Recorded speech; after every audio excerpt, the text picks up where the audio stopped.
Here we go, y'all. Here we go. Here we go. Here we go. Hey. Welcome to Gamescom live from the Xbox booth.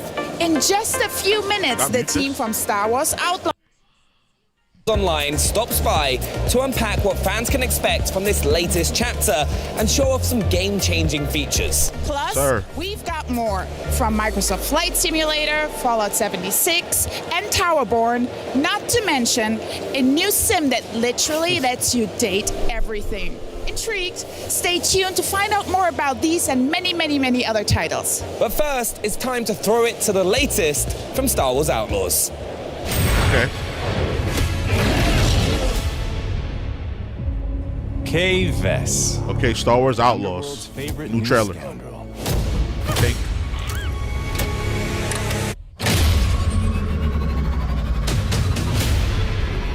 This is your one shot. A safe filled with 157 million credits. Ooh, and big I money. can get you inside. Get in. How about getting out? This job, it's a death wish.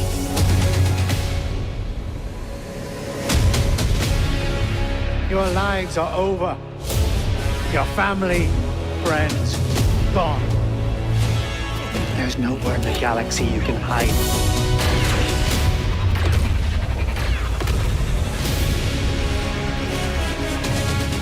You want to live? Get in with the underworld's most dangerous syndicates. And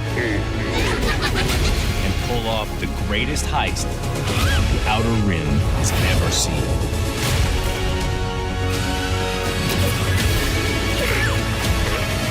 They're really playing this game up. Like, they're playing up the action.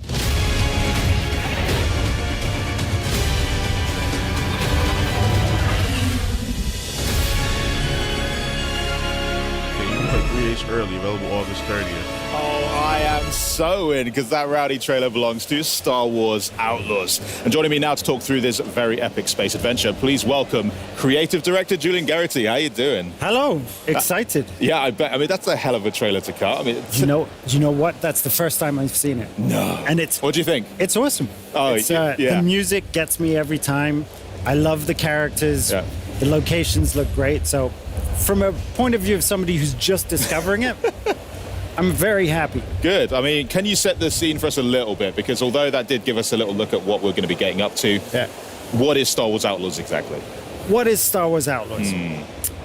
So, it's the first ever open world Star Wars RPG game that features scoundrels, outlaws, my favorite archetype of Star Wars. So it's really giving you the keys to be part of the underworld, part of the galaxy of Star Wars on your terms. I love the sound of it, because you're right, this is a brand new experience for a lot of players. We've had tales about Force Reorders before, but the Scoundrel is so important to Star Wars in general, and now to finally play as one is incredible. And we've seen a bit of Toshara. Back for more, yes sir. You already know, bro. Great locations for the game, but now we're going to get a little look at the planet Akiva, right? Yes, absolutely. So this is the first time we really dive into Akiva, and Akiva was only ever featured in a series of books called Aftermath.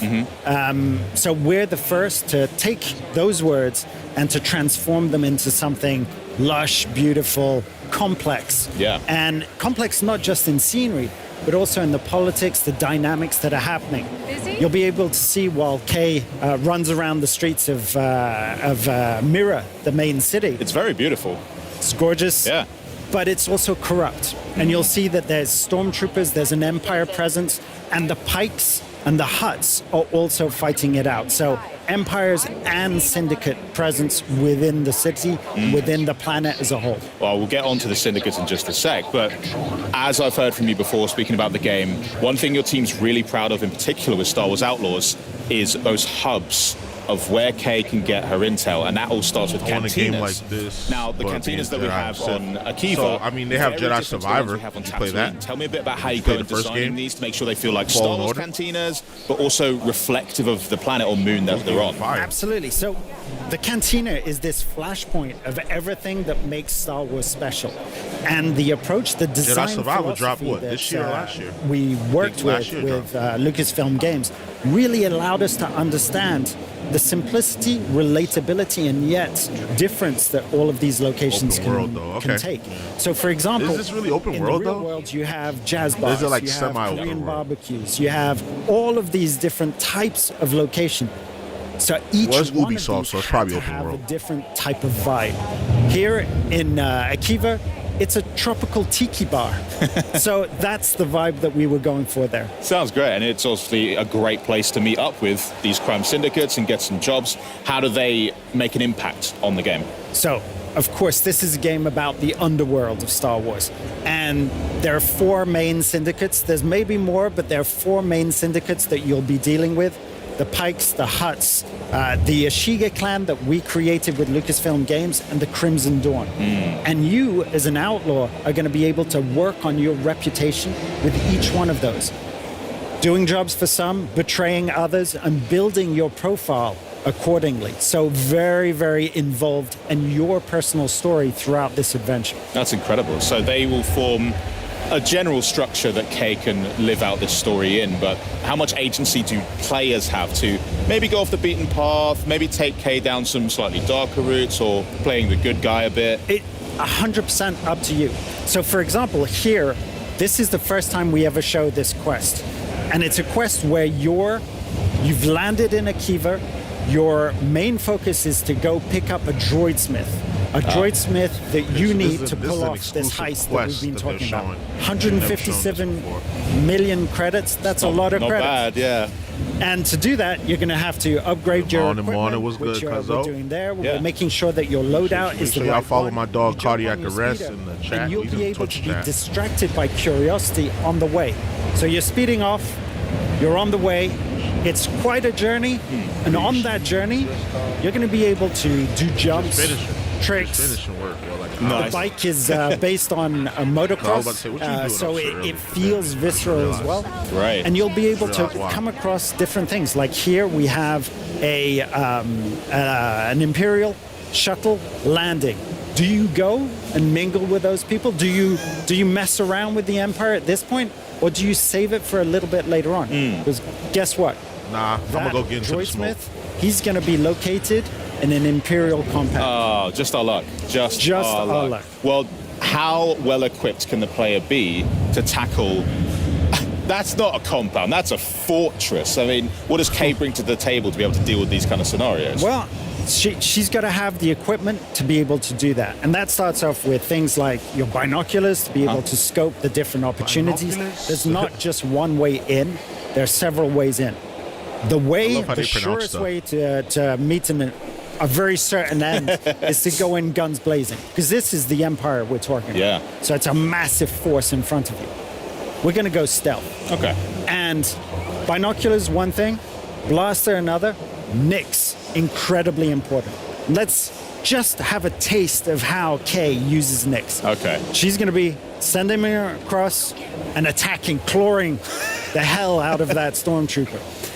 I feel bad for the guy. That's You shouldn't. He's there. He's built for this. Okay, true. You take out the second stormtrooper, and now you have to hack through that People laser complaining barrier about the to be able melee, to like, get oh, how is she into the punching out gooey, stormtroopers? good Their stuff in armor that fortress. can withstand. so there's quite a few different ways of gunfire and engaging explosion. in a mission like this. Suspend your Absolutely. disbelief. What would happen if we did go in all blasters blazing? Would it be a big problem for us on this particular mission? This is an Empire compound, so that's going to be a real problem. Okay.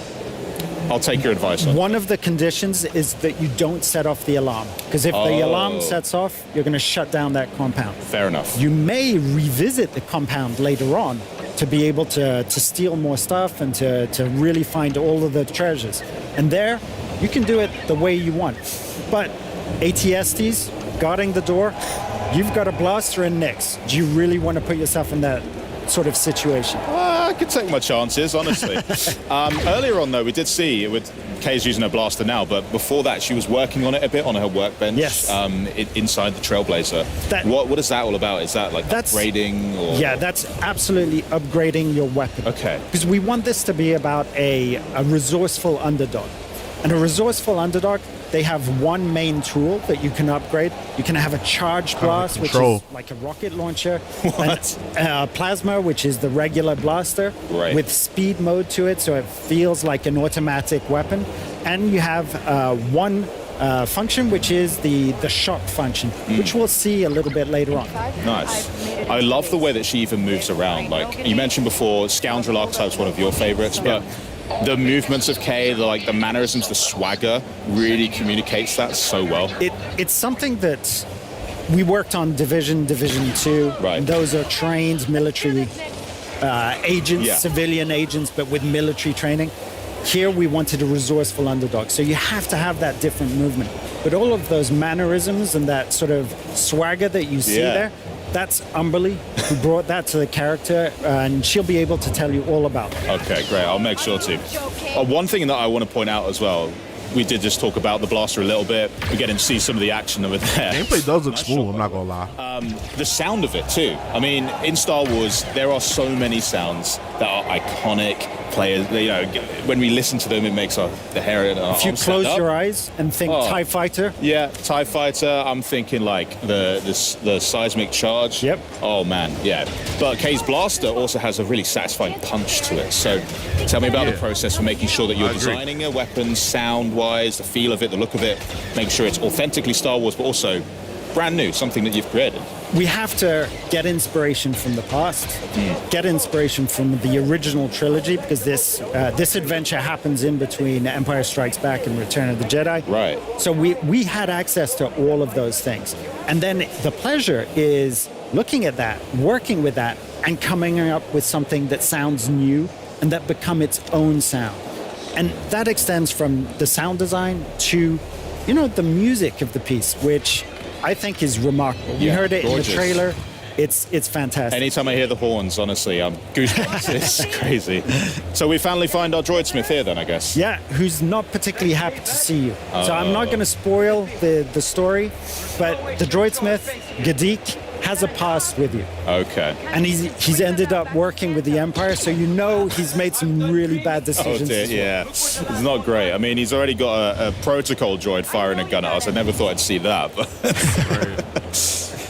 I got a problem with a gatekeeper droid.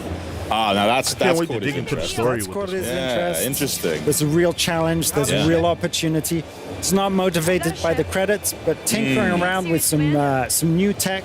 I like That's it. what catches his eye. I could get on with this guy. But the problem is, once we extract Gadik, we have to get out as well, right? And that's where the blaster comes into its full use. Nice. So this is going to be part of one of those main quests. It's a linear quest, and there's a whole path where you explode into the combats, and you use all of the tools at your disposal. Right. Before we edited a little segment which was a puzzle room. Right, we didn't want to spoil the puzzle. We didn't want to spoil the traversal. We wanted to focus on the real action of this piece. Great. And now we're getting some serious combat because there was no chance to sneak there. Everybody's just ripped over and saw us immediately. Let's just escape. But this is where Kay sort of comes into her own, because scoundrels, they love to improvise. They're good under pressure. And so I guess you're encouraging players to make sure they look around them, identify bits that are useful, send nicks out, play around with it a bit. All of those tools. You can mark targets like like Splinter Cell Conviction. Yo, okay. That it allows you to slow time, pick your targets, and it's an automatic kill. Nice. That's a bit more of a problem, though. This guy's got a shield, and one of your modules will be able to disable that shield, opening them up for the deadly shot. Absolutely stunning. And that's it. You grapple hook out and escape the base. You make it seem so easy. That's fire. I'm gonna try it, and it's not gonna be that. mission. I wish I was playing this one. There's a whole team, and they've done an amazing job at capturing this one. Yeah, I mean, right at the end there, we also got a little sizzle, a little taster of the rest of what's to come in the game. And one thing in particular I spotted there was some sabak happening as well. Yep, sabak. So you got to tell me about that because I love it. Sabak is a big part of the scoundrel lifestyle. Yeah. So we wanted to create our own rules, which gave us this depth of play and being able to collect special cards that change the rules of the game while you go along. So there'll be tournaments, there'll be high stakes games, there'll be a lot of credits to win as well. Great. Well, I'll have to get practicing on that, definitely. But so I just want to say thank you so much for joining us. This has been incredibly insightful. Cannot wait to play the game, and it's not too long until launch. So next week. Buckle up. Yeah. Well, thanks for joining us, Julian. Next up, though, to celebrate the launch of Star Wars Outlaws, we decided to test some lucky fans on their Star Wars knowledge. Let's see how they got on. Welcome to the home of Star Wars Outlaws here at the beautiful Xbox booth. And it's time for a massive giveaway. So we've rounded up some fans for a chance to win some very fabulous prizes. How will they earn this sweet loot, I hear you ask? Well, Star Wars trivia, of course. So here's how it's going to work. Each fan will be given a Star Wars Outlaws trivia question, and if they answer correctly, they will win a beautiful Nyx plushie. Isn't it adorable? Wow. Then they will be given a more difficult Star Wars Outlaws question, and if they answer that one correctly, they will win one of these custom Xbox Design Lab Elite Series 2 controllers and be entered to win one of our grand prize Star Wars Outlaws Xbox Series X and S consoles. Are you ready? Let's go. I'm here with the lovely Citron. And where are you from, Citron? I'm from Cologne. Amazing. Are you ready to win some prizes? Yes. Okay, let's go. First question. What is the name of the main character of Star Wars Outlaws? It's Kay. Yes! What's her last name? Vess. Yes, let's go! That's a Nyx plushie for you. Well done. That's yours. Something to color. Okay, are you ready for your next question? It's going to step up a little. Ready? Yes, I'm ready. What is the name of Kay Vess's starship? Oh, God. You can do this, Citron. I don't know. Take a guess. Falcon? Oh, so close, but it's not correct. Well, we still got your Nyx plushie, so well done, though. Yay! He's done good. Yay! Okay, I am here with Jan. Jan, lovely to speak to you. And where are you from today? I'm from Switzerland. Stunning. Are you ready to win some Star Wars prizes? Yes. Let's go. Okay, question number 1. What is the name of Kay Vess's main companion? The little guy called Nyx. Yes, it is! And here he is now. Congrats. Way! Good. Okay, are you ready to step up a level now? Yes. Okay. And how can Nyx help Kay in battle in the game? So he can attack people and pull levers and stuff. That sounds good to me. I think that's correct. Let's go. GG's! Well done. The Star Wars controller is yours. I am here with Marcel. Marcel, how are you today? I'm fine, thank you. Good. Are you ready to win some Star Wars prizes? Yeah, I think so. Okay. First question. What's the launch date of Star Wars Outlaws? It's the 30th of August. Yes, it is! GG's! Woo! A Nyx for you! Let's go. Not long at all as well. Are you ready for your next one? Oh, yes. Okay. Between which 2 classic Star Wars movies do the events of Star Wars Outlaws take place? The Empire Strikes Back and the Return of the Jedi. Let's go! Well done, Marcel! You win the controller. A true Star Wars fan. GG's. Well done. Yeah, thank you. I'm now here with Ilga. Ilga, how are you today? Thank you very much, fine. Awesome. Let's win some Star Wars prizes together. You ready? Yes, I am. First question. What is the preferred weapon of Kay Vess? It's a blaster. Yes, it's a heavy blaster. Let's go. A Nyx plushie for you. Well done. Are you ready to step it up a level? Yes, of course. Okay. Next question, a bit harder. Where did Kay grow up?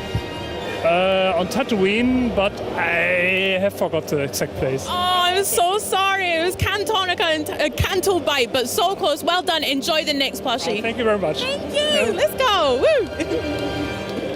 Yay. Woo. Okay, I'm now here with Thomas. Thomas, lovely to chat to you. Are you ready to win some Star Wars prizes? I hopefully do, yeah. I believe in you. Okay, first question. Yeah. Who is the publisher of Star Wars Outlaws, the game? It's Ubisoft. Yes, it is! And next plushie for you. Woo! Let's go. Okay, next question, a little bit harder now. Yeah. Okay. I've tried. What type of droid is ND5? K's pal ND5. What kind of droid? It must be a PX Commander. Yes, it is! PX Commando droid! Yeah! Thank you. Jeez! Well, that's it for us here at Trivia at Gamescom. But if you think you can do a little bit better, you too can enter for a chance to win a custom Star Wars Outlaws Xbox Series X with a controller stand or an Xbox Series S. All you need to do is head over to twitch.tv/Xbox and follow the prompts in chat to enter this question. What species is Nyx? Good luck. Remember to answer in chat. And now it's over to Henry with one of the beautiful voices from Star Wars Outlaws. Hey, they did pretty good. But joining me now is Kves herself, Umberly Gonzalez. How you doing? Happy to be here. Exciting. They did pretty good on the quiz. They did. I was answering along with them. Yeah, you got them all right, obviously. Obviously. Nyx did too. He's got his drink. He's happy. It's so good. Yeah, it's perfect. Great. Now, I'm the sort of person that loves to know a Star Wars fan in particular. So before we get into talking how you're actually in the game, break down for me. What was your first what was your Star Wars awakening? How did that come about? Well, I grew up in Venezuela, so it was all in Spanish, and it was Guerra de las Galaxias. So, that's something I love about Star Wars, is that it doesn't matter the color of your skin, what language you speak, where in the world you are, you all have a Star Wars story, and mine just happened to be the other side of, South America. So it's exciting, when I got to share about it with my family and friends. I got to relate to it in my language, in my culture. What was their reaction when they first found out that, by the way, I'm actually going to be in it now? Unreal. I mean, there was a lot of questions. I think my family also, especially my parents, they started watching all of the movies, especially when I shared that it was in the original trilogy between Empire and, Return of the Jedi. So I did too. I think I blasted the Star Wars theme song, and I watched the movies, and anytime I see anything Star Wars, I just have this Star Wars. It's part of it. I'm like, that's in terms of Kay and playing the role of a scoundrel, where did you have to go for that? What did you have to reach into to sort of conjure up this character? I mean, obviously, we've seen scoundrels in this timeline, like the likes of Han Solo and Lando Calrissian, but they're so confident. They have the expertise. They know what they're doing because they're out there in the galaxy. Unlike Kay, she's a rookie. She's not an expert scoundrel, but she's a survivalist, and her and Nyx, survive off of odd jobs and Canto Bay, and they're dreaming of more. I love the attitude, the charm, the witty banter, the swagger that they have. And, those characters were obviously inspiration, but I got to try to bring my own heart to it. Kves has flaws. She's imperfect. She has a vulnerability that I feel I brought to the role even from the first tape that I sent in back in 2022, So that's something, it's a collaboration from the whole team. She bad. Now, OD, she's fine. Because when you're playing through it and you even hear she's one of the developers, banter right? between K and ND5, and you're like, what was her act? Did you see her act? This is so relatable. Did you catch her act? It's awesome. In the beginning? Yeah. What's it like working with a wider team then on building a new cast of characters to put into a franchise like Star Wars? Fire. Did you have to work together too much, or? Absolutely. Yeah, I mean, when you walk into a franchise that's already established, I'm definitely copying it. You understand so much of it, the tone, just kind of the general vibe. I gotta cop what you call it first. Because it's motion capture, Right, you yeah. require so much aid I in need to cop, visualizing what what you the call world it, is going to look like. I don't have the luxury of relying on sets and costumes and hair and makeup. I mean, we're in the mocap studio in like these cat suits, with these markers. We're in a volume surrounded by hundreds of infrared cameras that are capturing our every movement. Oh, you said that's the main character. You have to have you know what's crazy? There's controversy around this because they said they used her model and then made her like the storyboards. ugly. Sometimes they ugly say, her okay, up, we're which about I to kind of do agree with. this kind of scene, so they pull up the main character, it does from look like the TV her, shows, but they gave her from this like movies red that have previously hair, been done and they to kind of changed capture some of her features to make just her the look less air attractive. of what we're trying to make because we have to create it in our mind's eye. If she's attractive, So that must be a completely different way of bringing characters to life compared to like film or television, which you have done before. And you have worked in games before, but this is clearly the most involved project that you've ever been on, right? From top to bottom. I mean, I'm there every day in almost every scene. I've recorded over like 11,400 lines for the game. So I hope you enjoy my voice. You're going to hear a lot of it. It's expansive, you know, and it takes years to create it. They've been working on it for a couple years before I jumped on back in 2022. So it's a long process. It's an incredible journey. I truly have grown alongside KVS. So even though I've done video games before, leading a game requires a lot more responsibility. But I was ready for it. Totally. I can't wait to play the game, honestly. It just looks absolutely incredible. Surely they had a real-life Nyx, at least, to help with that. Obviously, we had him on set. Yeah, of course. The inspiration's there. Well, unbelievable. Thanks so much for joining me. I cannot wait to play the game. It's not too long till it launches either, so I know. you're going to get to see how other people next week react. it drops. It's hitting people on August 30th. I'm going to get my Sabak face ready for it so that I'm good to go. Keep your cards close. Very close. You can use Nyx to cheat, but don't tell anyone. He's great for that, right? See how I I'll got- let see you how- enjoy the rest of your Gamescom. Thanks Thank again. you. But coming up, we celebrate 20 years of World of Warcraft with the new War Within expansion. We're going to find out what fans can expect from the latest Elder Scrolls Online update. And next up, we're catching up with the team from 2 Point Studios on their latest title, 2 Points Museum. But first, the die has been cast, and that is only the beginning. Check out the new expansion coming to Lost in Random. Lost in Random. Yeah, I copped this game. I heard this was like one of the slept-on like games. It was like I copped it for like $3 on PlayStation. The Queen enters the board.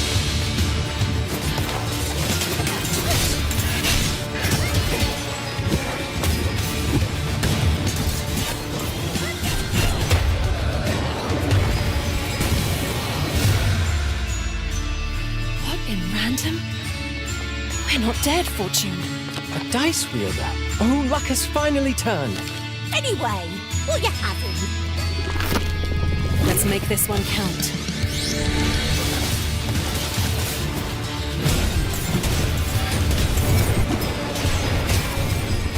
It's okay. Come here, girl, and accept your punishment. Lost in Random, the Eternal Die. Okay. Greetings from the amazing CSUN Games, developers of the upcoming cross-platform online multiplayer game Mecha Break, launching in 2025. I got the beta for this. I gotta try this out.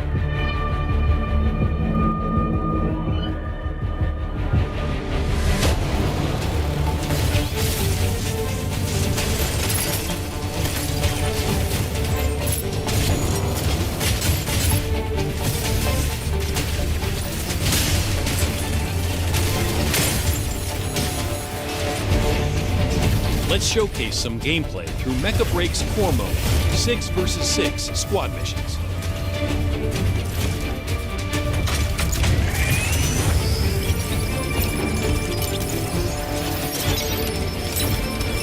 We'll demo the Eye of Mizra method, where the goal is to earn points by capturing and uploading launch keys. The striker we're featuring is Falcon, a lightweight mech that excels in aerial combat.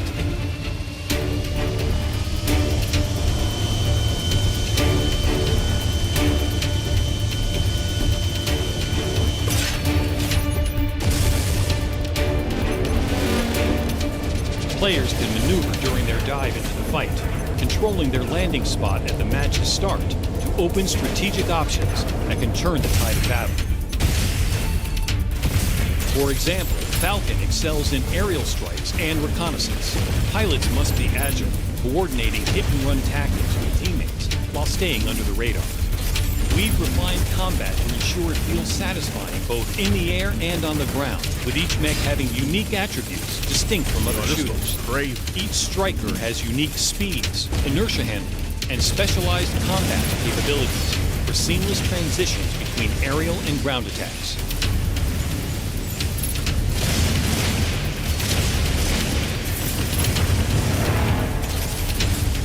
When implementing that, our main challenge was balancing air and ground mechs, given the varying visibility, traversal paths, and cover types across our maps.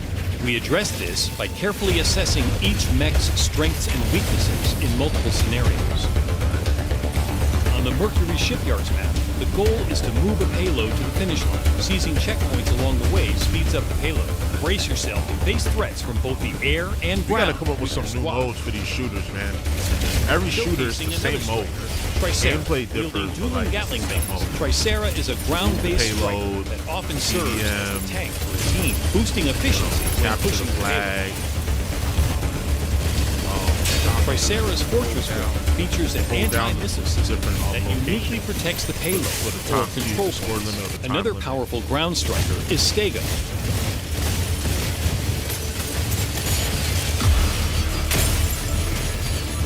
When transformed, Stego specializes in long-range fire support as an ultra-heavy striker armed with the big guns.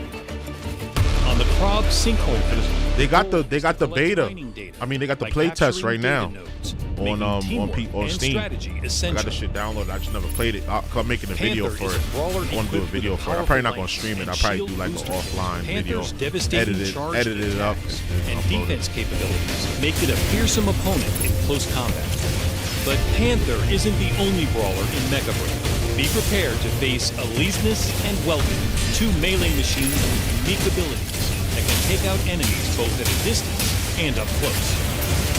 The brawlers have unique finishing moves that keep the action intense. Heard the servers were down. Man, I didn't even get a chance to get on yet. Probably do it today since I'm up early. Sky Raider is a powerful and swift air attack probably gonna get that can transform into a bomber to rain fire on enemy forces. The elegant yet lethal Narukami rules the battle. Probably do what I did yesterday. Stream this, and later jump on. Making it almost impossible to capture. Probably Black Myth. I got a copy.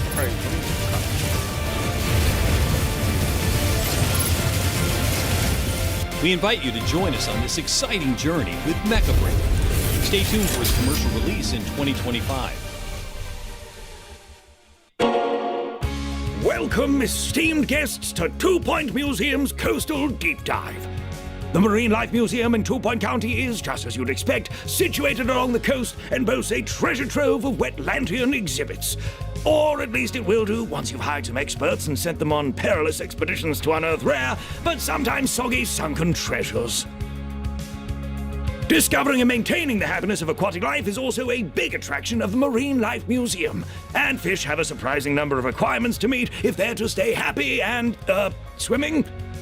Guests will be wowed by the remnants of Wetlantis, and the more impressed they are, the more they will donate. The more donations means more funds to keep your facilities clean, everything nicely decorated, and vending machines well stocked. Once you uncover the Marine Life Museum, you can then hire Wetlandian experts in all your other museum locations. From there, you can grow your aquatic collection throughout your 2 Point Museum empire. Thank you for attending this Coastal Deep Dive.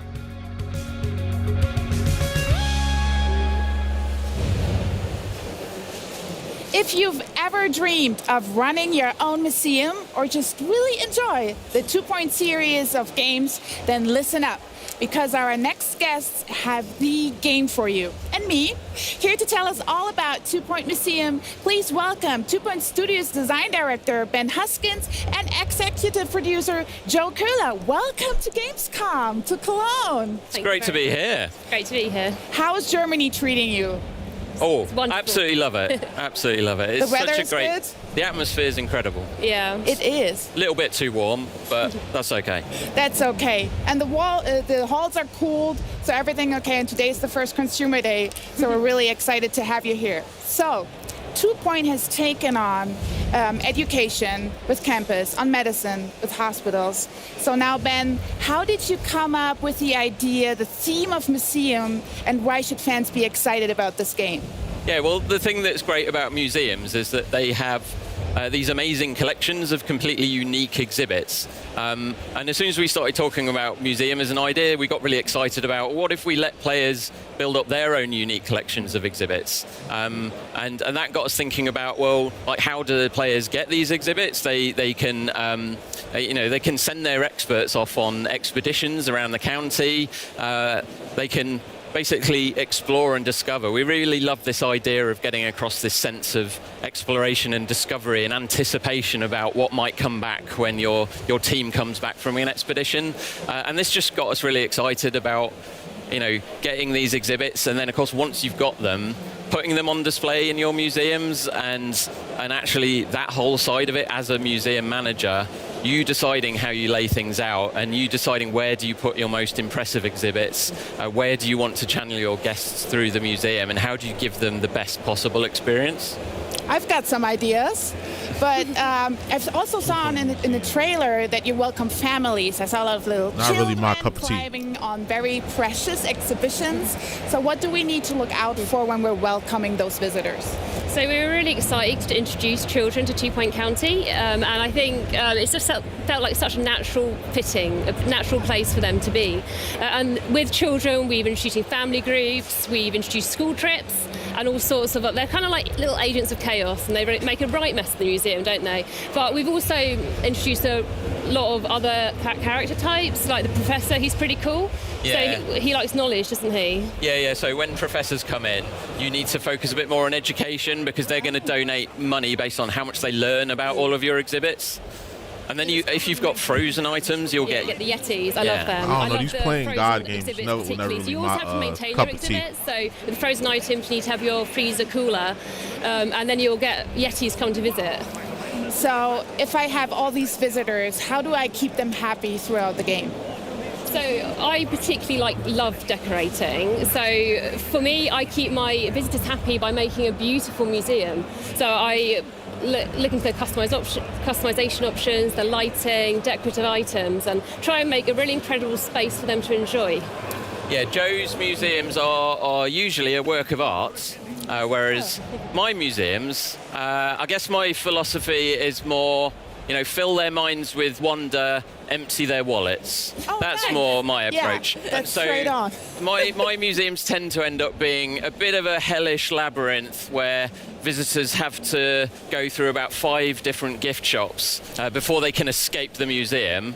Don't get me wrong, they still have a good time, they just leave with no money. So in another world, you would be managing a theme park also. Well, exactly, Yeah. exactly. I get it. So is each museum restricted to one exhibit type? So you can actually put any exhibit in any museum. So we designed the game like this because we wanted the players to really have freedom to build and design the museum however they wanted to. And I saw definitely something new, which are unique fish in the game. So can you tell me more about the creation of these artsy creatures and how we can enjoy the fruits of that labor?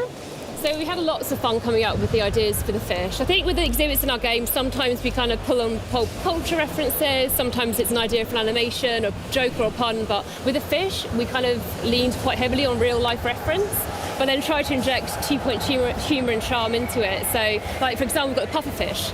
He's my personal favourite. He's very cute, he's got goofy eyes, puffy cheeks, and you can actually get him as a plushie in the gift shop, which is super cute. We've got the clownfish, he's small, he's got a red nose, so that's quite, on the nose. We've also got the bull shark, who's kind of scary looking. He's a shark with a bull ring, and you actually have to keep him separate, or I do, because he does eat the little fish. Okay, so talking about fish, let's talk about fish romance. I always wanted to say that on an Xbox broadcast. No, but seriously, how do we keep the fish population healthy? Yeah, so I mean, the whole aquarium management feature as a whole, there's quite a lot of depth to it, really, because there's all these different types of fish, and they all behave in different ways, and they all have different characteristics. And you're having to think about, like, do I have enough filters in the aquarium to keep them going? Do I have the right types of food for the different fish that I've got in there? Is the aquarium the right temperature for them? Because all the fish have different needs, different requirements. So there's quite a lot of depth to it. Like, the aquarium management as a whole, it's almost a game in itself. And so, yeah, you're having to think about how do I keep them healthy, because, you know, you can even name your individual fish and get quite attached. You know, it's Clive the fish. That's my favourite fish. Don't get me attached, please not. Yeah, and then, you know, while you're nurturing them, you know, if you give them a nice little secluded area to hang out with, then maybe fish romance will blossom, and maybe you'll get, you know, nice little baby fish. Okay. Exactly. So just one follow-up question. The name of my fish is called Bartholomew.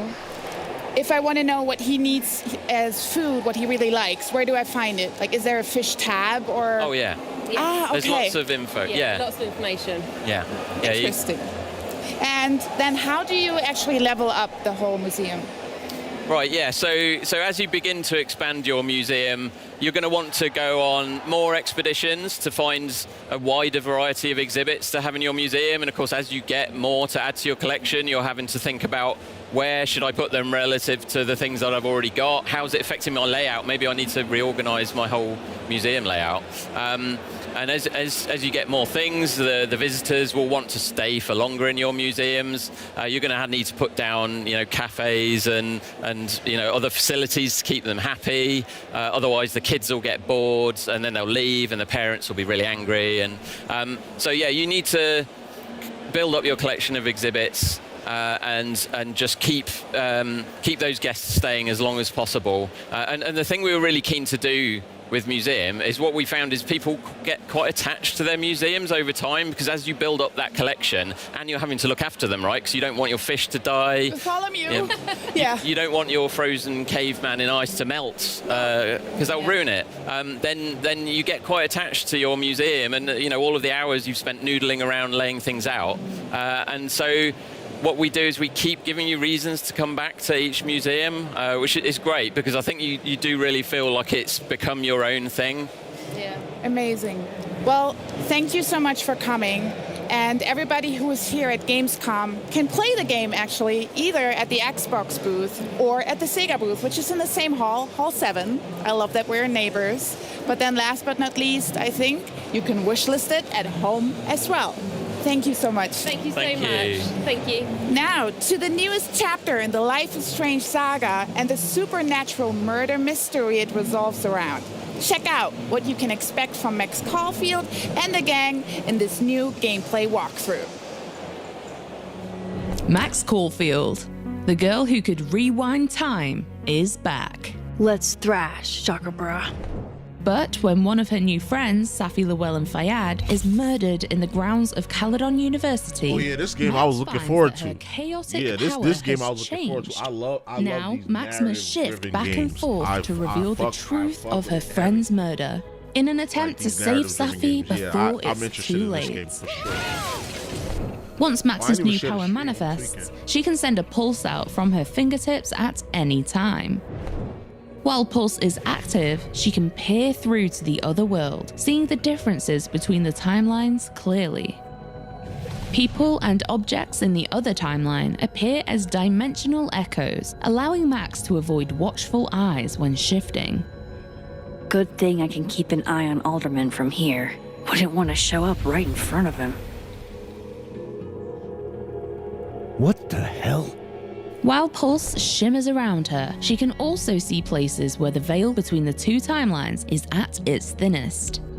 These shift points are where she can push through to the opposite timeline to help her investigation in a multitude of ways. Oh. Do you need me to hold something, or? Actually, yeah. I need an Allen wrench. Got one around here? No, I borrowed one from Carla, but I think she took it back. If you can go grab that from her, I'll owe you. This could be to solve a puzzle, convince a character to reveal a secret, or retrieve an object lost in one timeline by borrowing it from another. Better give this wrench to Moses. Shift points work in both directions, so you can shift back and forth from the same spot. So I found this guy named Alan, but he didn't know anything about a wrench. No, Max, not literally Alan. It's... Oh. You are a lifesaver, Max. Dad joke aside. I'll never apologize for my dad jokes.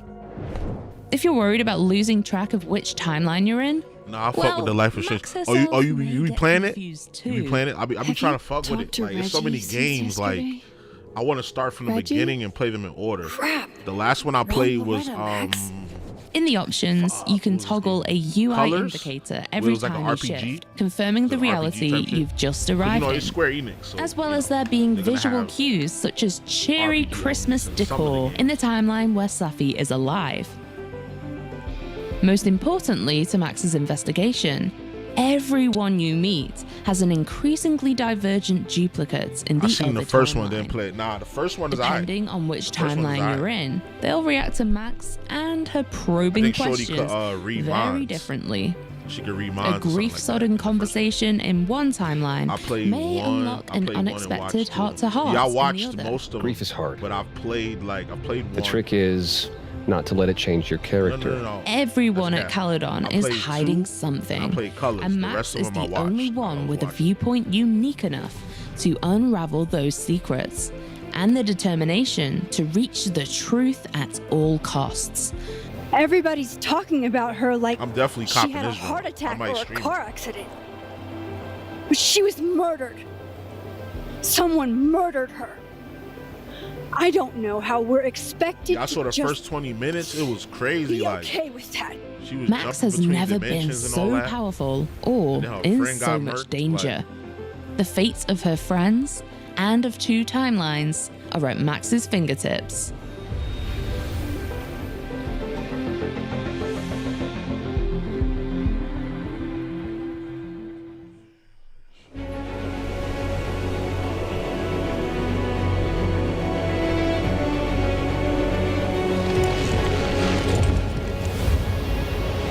I ain't gonna lie, y'all. I got some shit.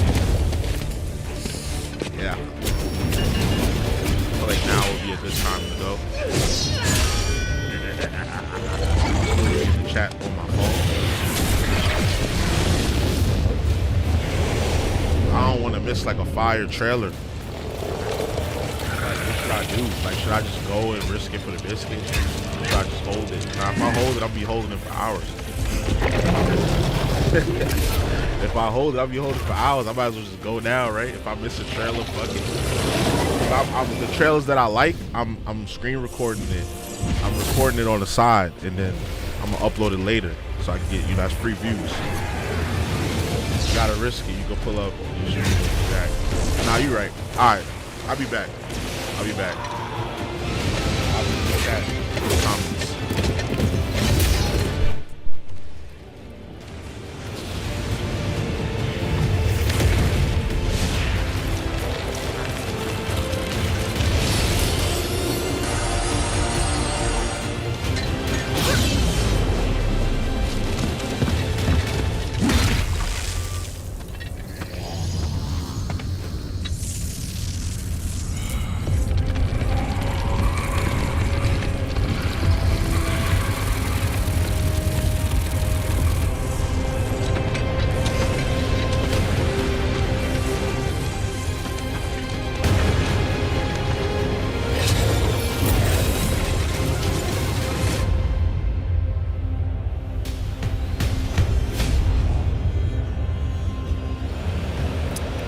World of Warcraft has had a massive impact on the gaming world, as well as myself, since it launched nearly 2 decades ago. And here to give us a glimpse into their plans for the latest expansion, The War Within, the 3-part World Soul Saga, and the next 20 years of World of Warcraft, we have 2 excellent humans, and thankfully not orcs, sorry Horde, from the team at Blizzard. Please, Ian and Tina, introduce yourselves. Hi, I am Tina Wang, Associate Art Director on The War Within. Super excited to be here and getting to chat with the Xbox community. Hi, and I'm Ian Hazzikostas, game director on World of Warcraft. Really hyped to be here in Cologne at Gamescom, and excited to be part of the Microsoft family. Even though we're just a humble PC game, we've been welcomed into the Xbox fold, and it's wonderful. No, I'm so excited for you guys to be here, especially as today is such a huge day for World of Warcraft. Can you tell us what's going on? We got a little thing or two brewing. I think in something like 8 hours and 10 minutes, but who's counting? We're going to be launching early access of The War Within, to be followed a few days later by the global release.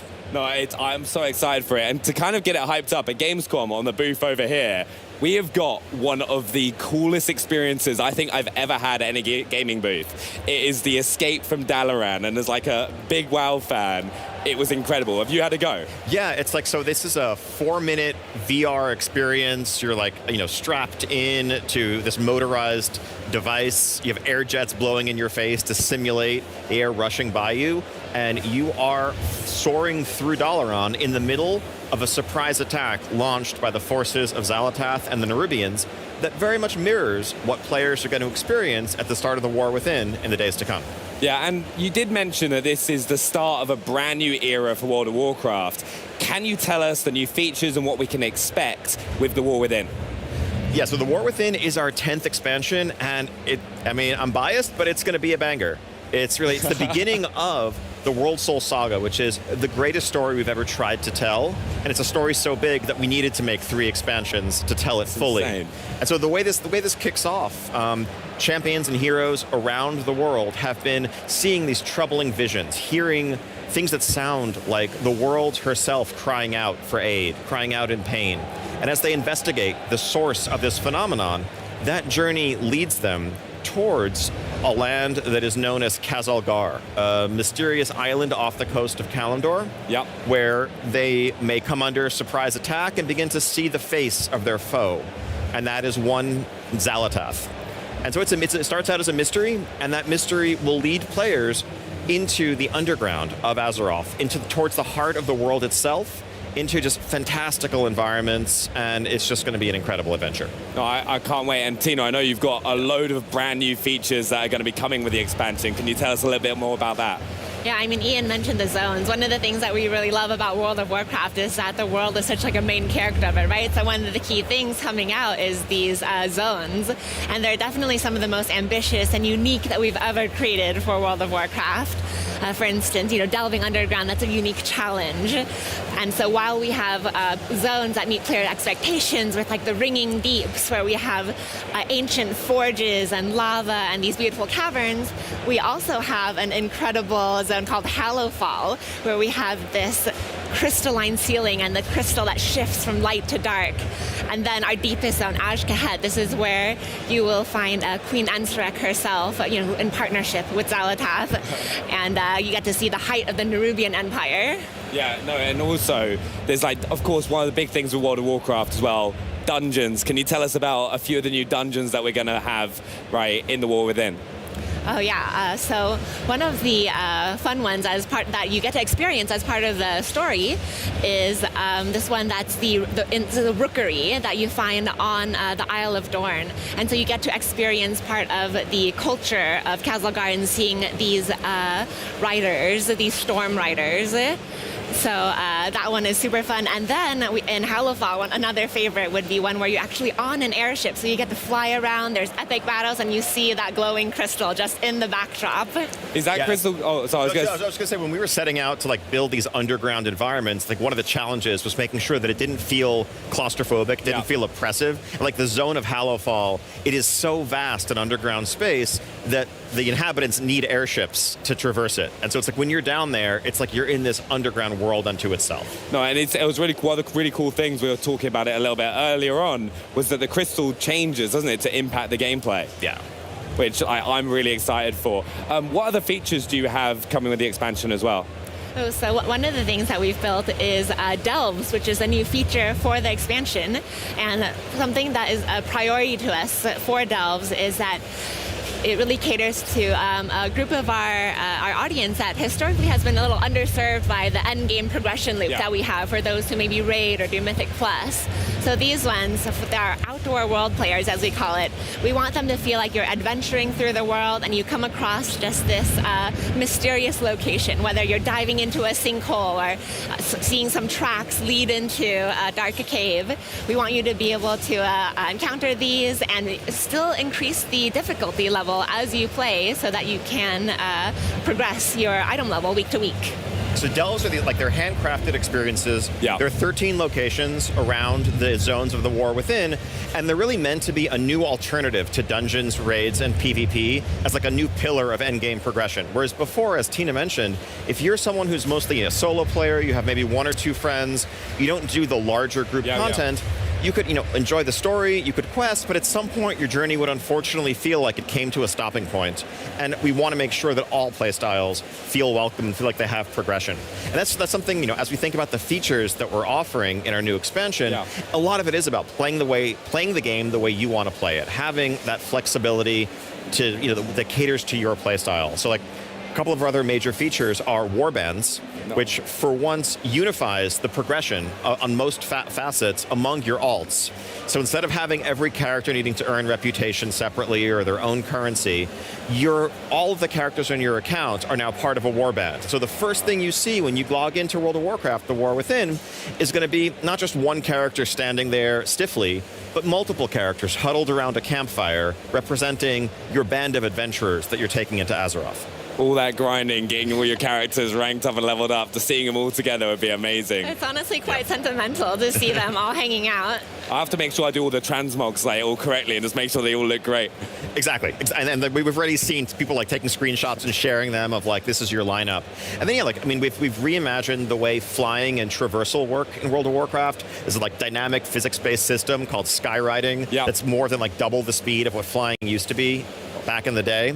And so just getting from point A to point B should feel exciting. It should feel like an adventure, and that's what we're trying to offer. I always used to love that. I still remember the first time Burning Crusade where I got my flying mount for the first time and I had 60% move speed, and I was like, I'll get there eventually. Just give me some time. Yeah, these are more like 600%. Oh yeah, that's going to be way faster. Just do some tricks and blitz just across. A bit. Yeah, no, it's amazing. One of the other big things with World of Warcraft is there was a perception for older players and players that people have never played before. The War Within, you've kind of aimed to change that. Can you tell us a little bit more? What can players expect when they log in for the first time?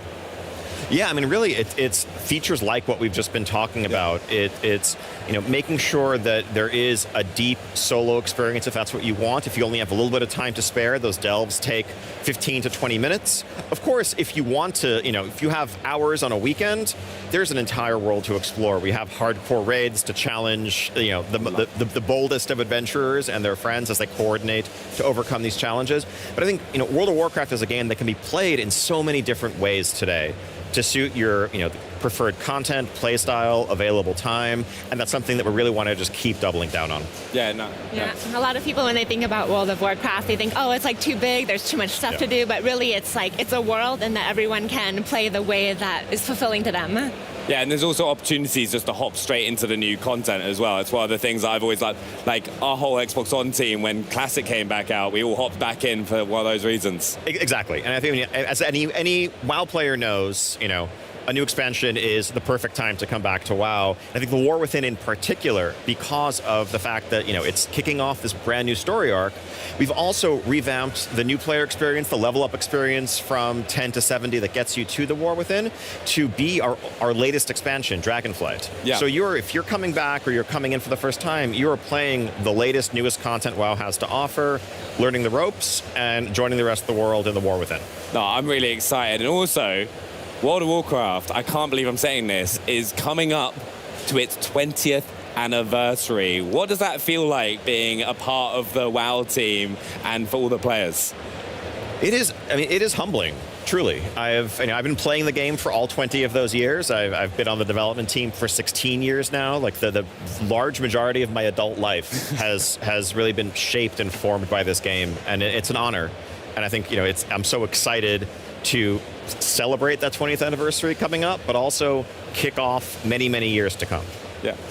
Yeah, I'm also a longtime veteran in the game, playing since the beginning, playing since Warcraft 3, and been on the team like 14 years now. And there are so many of these stories on the World of Warcraft team, and you can see that in what we put out there. Just people putting like their passion and their history with the game into everything that we make. No, it's amazing. Like, I personally love it. I can still remember growing up playing from the Burning Crusade, Wrath of the Lich King, and it's so exciting to hit that 20-year mark.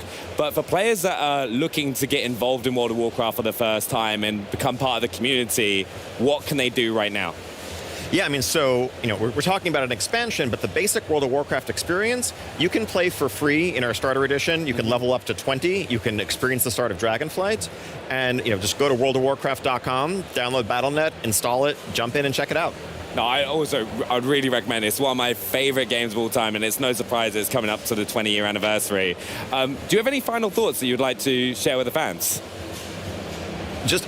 It's just such an exciting moment, really. I think coming up on 20 years, but also beginning this next step in our journey. The team has been working on War Within for years. We have so many years of content ahead that we have mapped out, that we have planned out. It's going to be this incredible journey narratively, in terms of the world we're building, in terms of the features. And we're excited to welcome everyone in to begin it with us, and buckle up, because it's going to be a heck of a ride. Yeah, no, I honestly, thank you so much. I've got one also final question.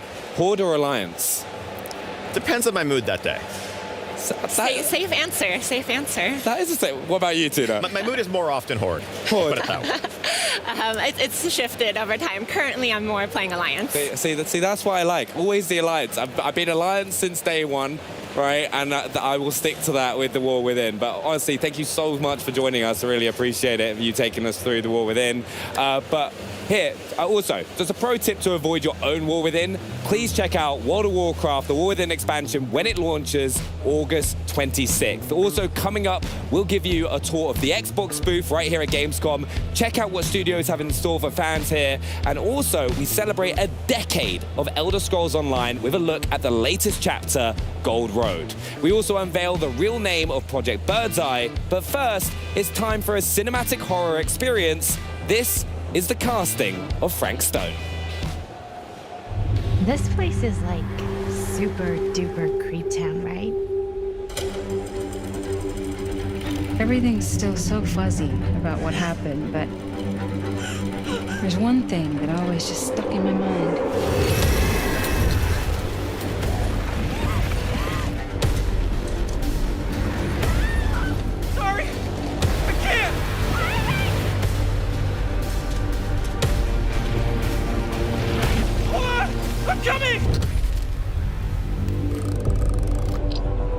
Right where my dad came face to face with Frank Stone. I think you're starting to see what we're up against. Your call, Chris. Drugstore. I don't want to risk missing our chance. Sure. Curiosity Shop does look pretty cool. We can check it out after. Fair enough. I don't know what I expected, but it wasn't this. After 40 years of pain, why would you choose to live with me?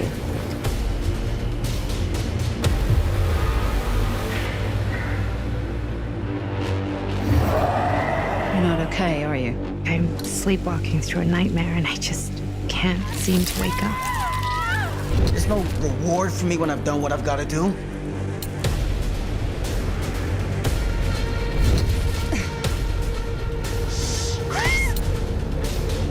This is insane! I can't live like this anymore. I can't live in this nightmare. Come on, come on, come on. It's a prison. Something far older. What is that? That is Frank Stone.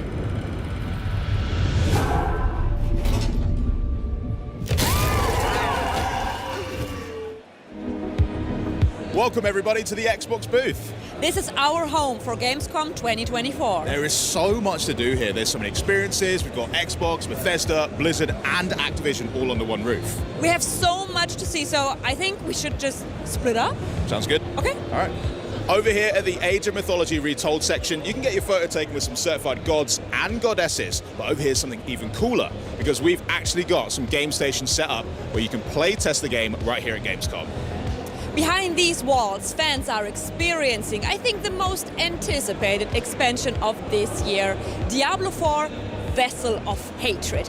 I can't wait to dive into the Dark Citadel and slay swarms of enemies if I manage to do so. I think only time can tell, and speaking of time, it's time to check out Diablo Immortal, because we just can't get enough of it around here. At the Diablo Immortal section, you'll be able to play the game itself on the little setups here, but also set a leaderboard time where you can potentially win an incredible Inarius statue, which looks unbelievable. But hey, what's that over there? the Doomslayer has already graced many an Insta story as he lords over the booth of Doom: The Dark Ages. Fans can also celebrate 10 years of the Elder Scrolls Online by checking out the latest chapter, Gold Road, as well as catching a rare glimpse of an Elder Scrolls replica. There's only one of two in the world.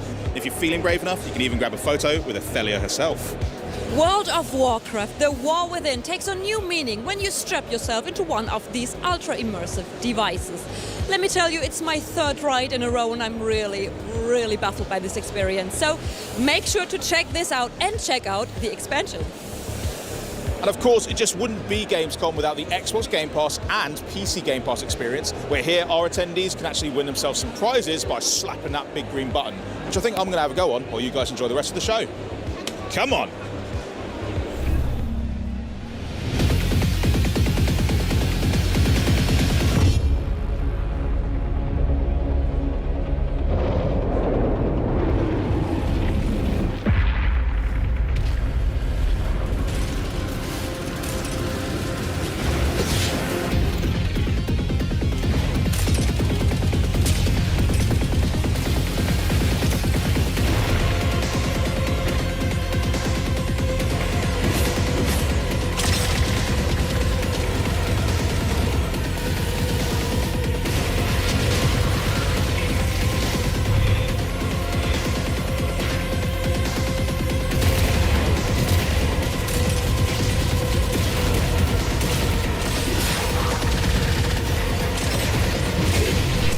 Back, y'all. I feel 10 pounds lighter. What I missed? What's this? It looks like 80. Looks like 80, but I know it's probably not. I know 82 dropped already. 82 dropped. Another probably low light.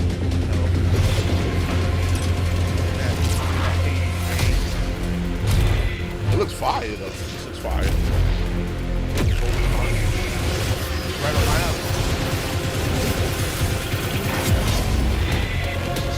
Stylish action game. It looks like, kind of looks like LASS. Oh, Kill Knight. That looks tough. Coming October 3rd. That's next month. No, month after next. This year, the Elder Scrolls Online celebrates 10 years. I should have brought some sweet rolls. But here to give us the latest from the franchise, please welcome the Elder Scrolls President Matt Firor and Creative Director Rich Lambert himself. How you doing? Great. Great. Yeah. Great to be here. It's great to be here in the Xbox booth here at Gamescom. I mean, you can see the time of these comments. You're aware of the behemoth scale of everything, but I mean, this is something else for the Xbox booth. It's great to have like a whole team together for it, which is awesome. And you guys are on the booth as well. You talking about this game that they just showed? But what I want to get into is the fact that it is 10 years. That's really special for a game to go for that long. And you guys thought, well, let's make a big deal out of it. Let's celebrate. So how are we doing that in game? Talking about that last game. Yeah, show, well, right? you know, it's been 10 years since we launched, but it's been like 18 years since we founded the studio. So we've been working on this game a long time. Forever, yeah. And Rich and I were both here in the very beginning. So, but yeah, we're celebrating. Obviously, we're here at Gamescom. We've done some great community events outside the game. We had a huge one in Amsterdam that you were at. It was a lot of fun, I gotta say. Oh, yes. Well over 1,000 people. Just a couple weeks ago, we had another big one in Germany. Yeah, the Tavern. The Tavern, also huge with live music and just a huge multi-day festival. And then we've done other stuff too. Yeah, I mean, it's countless, right? We've got new things planned, in the future. We're going to be at TwitchCon, and then also we've got an Australia event coming up too. So. Yeah, and inside the game, we've had just back-to-back events, just celebrating 10 years. So we're giving lots of free stuff away to players in the game, and it's all a lot themed around different chapters that we've had over the years and different characters and everything. So it's just, we're really trying to do, pull out all the stops and have a great inside the game experience, but then also bring it out to the fans out in the real world. Well, let's talk about that outside of the game perspective, because you do have pretty substantial little segment really cool, over there. Why did it feel right to make sure that you guys were here at Gamescom? Well, Germany is a huge player base for us. I think it's the second biggest after the United States. So we've been coming over here for many, many years. I mean, it's I think 2013 before launch was our first year here at Gamescom, and we've had community events here longer than we've had community events in America. Seriously, so Germany is and Europe as a whole is a very, very important, in our hearts and to the success of the game, and we like to come out and thank them in game. But yeah, we got a huge presence in the booth. It's unbelievable. Like, there's people lined up all around. We've got some cosplayers here. It's just this really amazing feel and vibe. And then, of course, we get to meet the players, hang out with them. Some players, Matt said, we've been here at the tavern since 2013, and I remember, it started really small and it's gotten bigger and bigger and bigger, and there's people that come every year that we get to see and just see how they're doing. And it just feels great to see people being jumping so deep into it as well, and it's a huge part of their lives. This is how they've met some of their best friends, that they've spent countless hours in the game just experiencing the incredible tales that you've been able to tell through it. So that it's a really nice way to connect and meet genuine friends here. Yeah, and it's important here that we've been talking about this for a few minutes now, and we're talking about the community, because the community is the game in many ways. For a game to last for 10 years at this level of success, right? It's more about the people that play the game at this point than the people that make it. So we never forget that. We very much appreciate it. And we always know when we do have community events and like hands-on and things here at Gamescom, players like to come here to meet each other more than even to meet us. Like their best friends are in the game sometimes, and just to meet them in the real world is awesome. And we just happen to be here, right? Like that's the thing, right? Like so it's really cool. So 10 years, you've not just been like sitting around letting people enjoy the game. You've been working hard. There have been new content updates. You've had a new chapter released this same year as well. Do you want to talk a bit about Gold Road and what's there for players to experience with that? Yeah, Gold Road is the continuation of the story that we started last year with Necron. So it's this story about a new Daedric prince who's been long forgotten, Athelia. She looks different, she acts different than everybody else, and then it's a bit of a nostalgia trip through the West Weald, which was also in Oblivion, Test for Oblivion. So it's been really cool to be able to do that, and then add new systems as well. We added the scribing system, which allows players to essentially build their own abilities. And really kind of mix and match, those abilities with their builds, and then, just change the colors and whatnot to really match their role play. Yeah, because that's such an important part for your players. It's not just about being able to get the DPS meter up. It's so much more than that, right? Yeah, it's like I joke with Rich a lot. We're talking about scribing, but we have a roguelike game, Infinite Archives inside our game, right? We have so many different things you can do in ESO, and in fact, years ago, I think 3 or 4 years ago, we started calling it a virtual world, like a fantasy virtual world, because that's really what it is. It's much more than a game at this point. You can log in and play a card game. Now you can decorate your house and share it with others, and antiquities system and PvP, and right. So there's just so much to do in this game that you can really play all week and do different things every day. You guys were Metaverse before people even were thinking about Metaverse. I mean, you had them beat. Speaking of housing, you do have a current update available for PC players with the update 43. Console players are going to be able to get hands-on with that pretty soon, but give us a brief overview of what they can expect with that. So the big new system is home tours, right? It allows players to share their creations with other players, and our housing system is incredible. It's super deep. It is free form, so there's no hook points. There's nothing along those lines. Whatever players can dream up, they can build. They can put chairs on the ceilings. They can cobble together a bunch of things to create new assets. And they do, and they make these really cool creations. And now Home Tours allows them to share that with other people. and those people can go in and view these homes and like them, and like it's really going to open the doors for our community. Yeah, so to speak. But That's good. I didn't think about that. Yeah. The people watching the stream right now, I think, are seeing some housing in game. Yeah. And I just want to reiterate, everything they're seeing is in game in our housing system. Like it could be created by the players. Yep. And in fact, some of the ones they're going to get to soon are actually created by players themselves. Amazing. And it's unbelievable what they can do with the tools we've given them. Well, it's a good thing you never asked me, because mine just always looks like some midlife crisis bachelor's pad. There's I'm not very good with it either, there's like so. monster trophies on the wall, like one chair in the middle of it. It looks really sad, but with this update, I think I'm going to have to try and up my housing chops and make something look good. Just going through and exploring and seeing what other players are doing is just so inspiring, right? Like, it's amazing. It's not just the only thing that's getting updated, though, because we mentioned the roguelike part of it as well, Infinite Archives. That's also having a few new flourishes added to it as well, right? Yeah, so we've added a bunch of new bosses into there, some new monster types. We've added in 2 new arena types, so there's a fire and ice arena in there. We've added new verses and visions, which are the buffs that players earn while they're kind of progressing through. And then, of course, there's tons of new loot, new class sets and whatnot. Amazing. Community being at the heart of your game.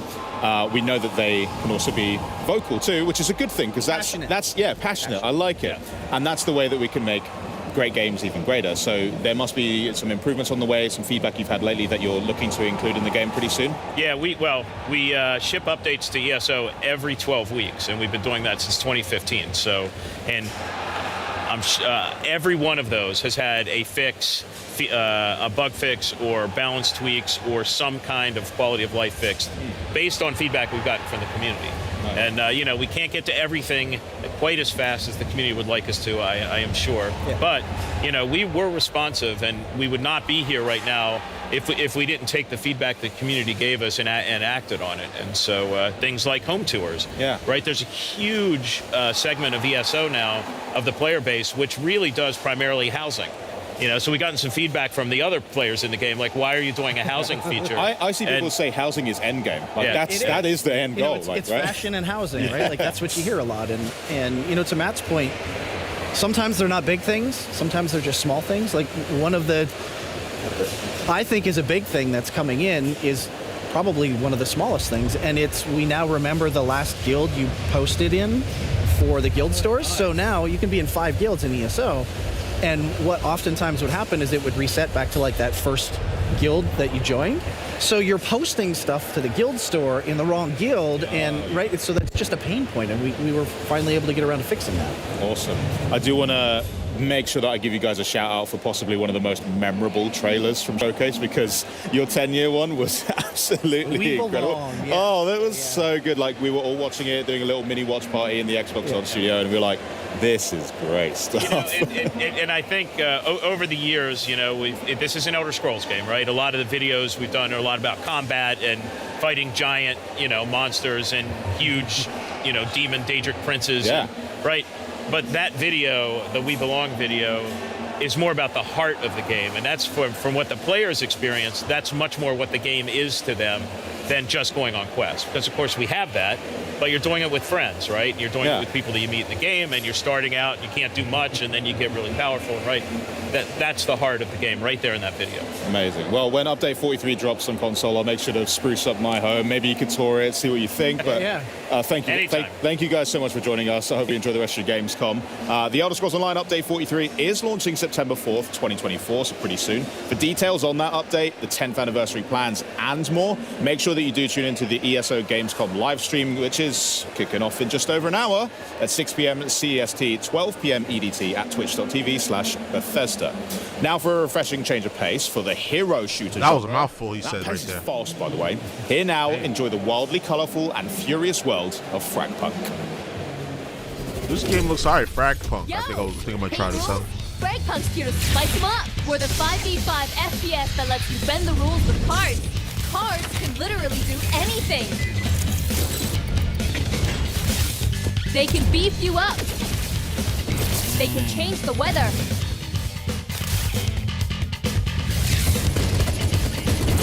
They even interact with each other.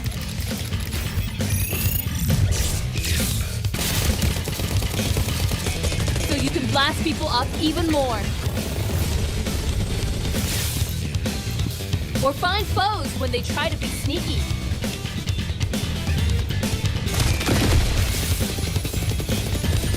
Crush them with massive force. But remember, they've got tricks of their own. If you're down on luck, then you better have a good team with you.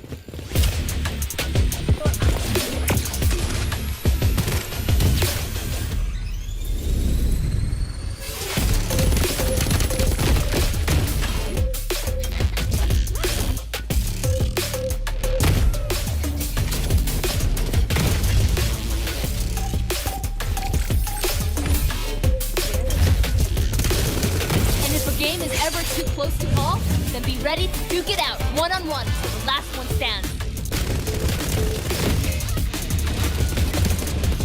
Oh no, I gotta get the guitar gun. Oh no, see now I'm gonna get this game just because of that guitar gun. That looks fire. Close beta in October, yeah, we gonna cut loose if I like it. I like it. I'm not the carbon copy. I'm the original. Dropping beats like heartbeats. I like it. I like it. I like it. If it's got speed, I'm driving. Just take some pilot. I like it. I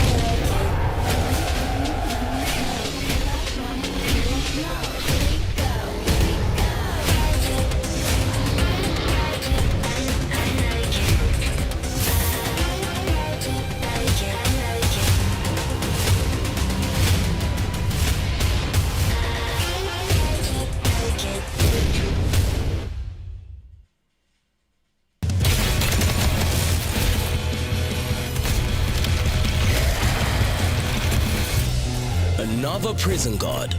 Good luck, mate. You're gonna need it. There's one escape pod left, but you're not the only geezer bolting after it. There's a lot of wankers between you and the sweet taste of freedom. Just a bunch of psychos gunning for the same prize. Okay. A lot like me. Better luck next time, mate.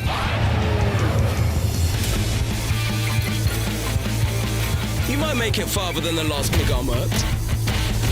He even took down some big boys along the way. But the last guard, well, they ain't exactly dead.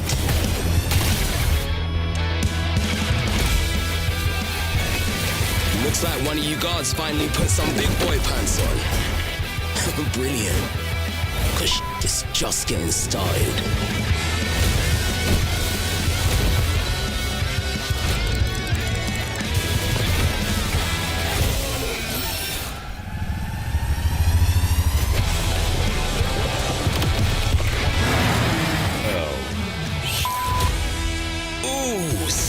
Close. Maybe the next guard will do better. Well, Redacted looks absolutely amazing. We're super excited to be officially revealing the game today.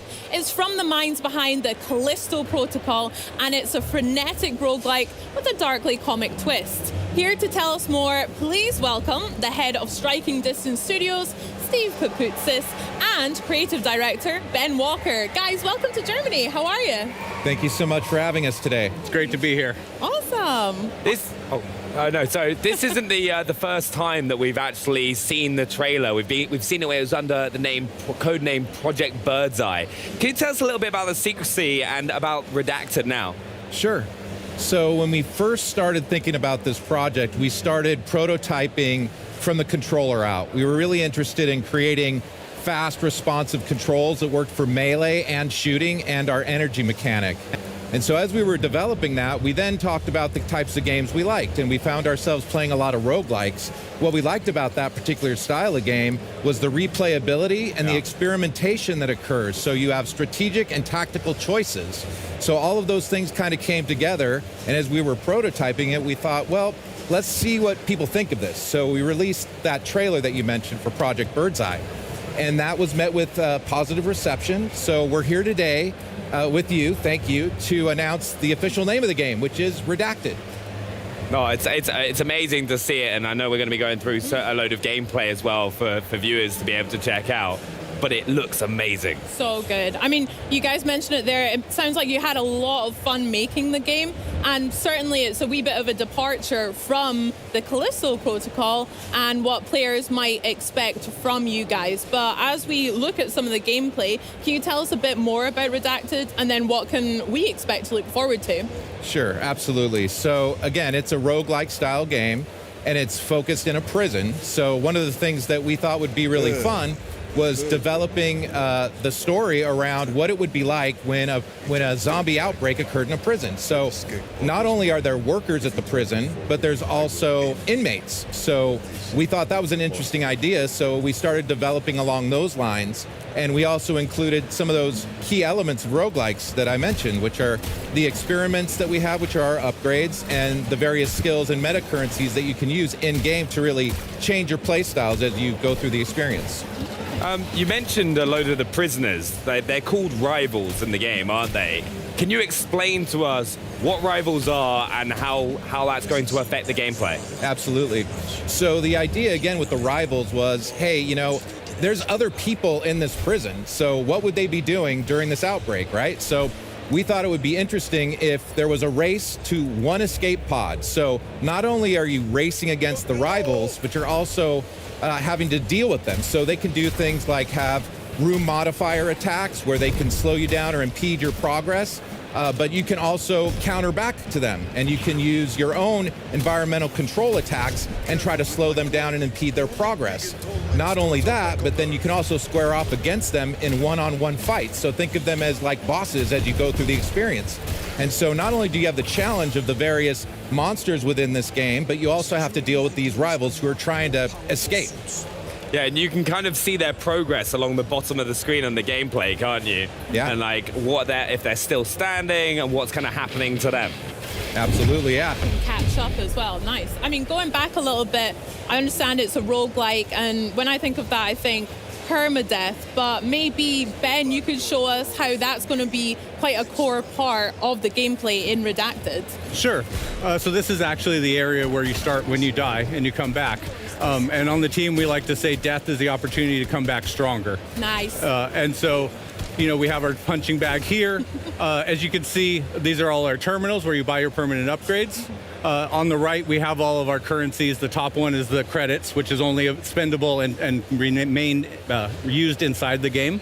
Yep. And then we have our contraband here, which is for our permanent skills. So I can purchase one of these and then equip it on the side. So you actually build your own kind of loadout here, and I can actually buy more slots as I progress as well. So we have about 45 of these across 5 pages, so there's really a lot to dig into here. Yeah. That's a lot of different combinations for you to use. What other meta currencies have you got on the right hand? Because we can see them on the right hand side of the screen. What are they, and how do we what do we spend them on? Yeah, so over here we have the security IDs, which you purchase suits with. And as you can see, we have lots of suits to choose from. They look so cool. Have you got a favorite one? This is one of my favorite ones, the pilot suit. Pilot so suit, nice. I'll purchase it now. And then every suit has an initial buff that it gives you. And then also you can go and increase the upgrades to it as well. And so clearing 30 rooms, I'll get to reload my weapon faster. Okay, sick. So there's a lot of progression opportunities as well. So if you find like your own particular playstyle that you really like, you can hone in and focus on that and be like, all right, this is how I want to approach the next round. Exactly, and your skills and your suit and then your guns all play into how that build works out for you. So what else do we have? What else do we have here? So we have 5 melee weapons and 8 ranged weapons, and players can mix and match those any way they like. These are some of my favorites, the dual blasters. They look nice. Yeah, and then once the player escapes for the first time, they'll be able to unlock the upgrades for the weapons as well. So it keeps going, and you can keep going farther, keep getting stronger. Yeah, and what else is there in the hub for players to get involved with? So this is where we can transfer currency and also buy things like the first aid station in between levels, which is very, very important. So here, let me purchase the environment control. Let's get going. So as Steve was talking about, this is how you attack rivals remotely. So you purchase the upgrades here. Oh, they're doing a whole breakdown of the game. We saw this happen a couple times in the gameplay that we saw a little bit earlier, didn't we? Yeah, exactly. And this will slow them down, it'll stop them, it'll do damage. And then once you buy all of them, you get the next tier of it. So you just keep upgrading and upgrading. Okay, sick. There's on the screen there was something about a combo with the rival attacks. What was that about there? Yeah, so when you actually do your rival attack, you select the rival, and then you have to you have a limited time to kind of punch in this code. Sick. So there's a little bit of a rhythm to it. Yeah, rhythm game, love that. Yep. Okay, sick. That's so cool. And then the final two we've got are the redaction map and the performance review center. What are those? Yeah, so the performance review is a summary of your run. So here you can see what experiments you used, how many meta currency elements that you collected, the schematics and the fabrications. So this is a good way to kind of strategize as you go through, see what you did before and see what you might try to do next time. In addition to that, we have the Watcher log, which actually provides a lot of deep statistics for you. It's fun to kind of min-max and see how you did against the various rivals, which experiments you tend to gravitate towards, and you can see that all here. So it's fun to kind of dig into the statistical element of the game. It's also where I can see people getting so competitive. That's like going like, no, I can get a faster time than you. I can do better with this setup, and see like all that kind of comparison. Like I know, like us at the Xbox On team would do that an absolute ton on stream. How many Stumbatons kills have you got? Or something? Yeah, exactly. And then we've got the redaction map. Yeah, so this ties into kind of the mystery of our game. So here you're going to find out about the rivals. As you go through the game, you're actually going to find these computer rooms. And when you interact with the computer room, you're going to see these dossiers.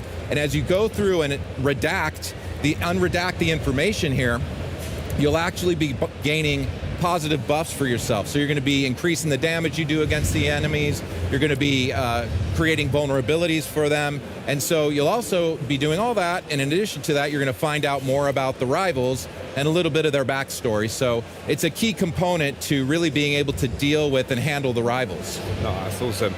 What I do know is we've got a lot. Yeah, I think I'm gonna check this game out. It looks fun. Because it'd be amazing to see all these different like weapons and upgrades in action, so you can talk us through it. Yeah, so absolutely. Let's check out some more gameplay.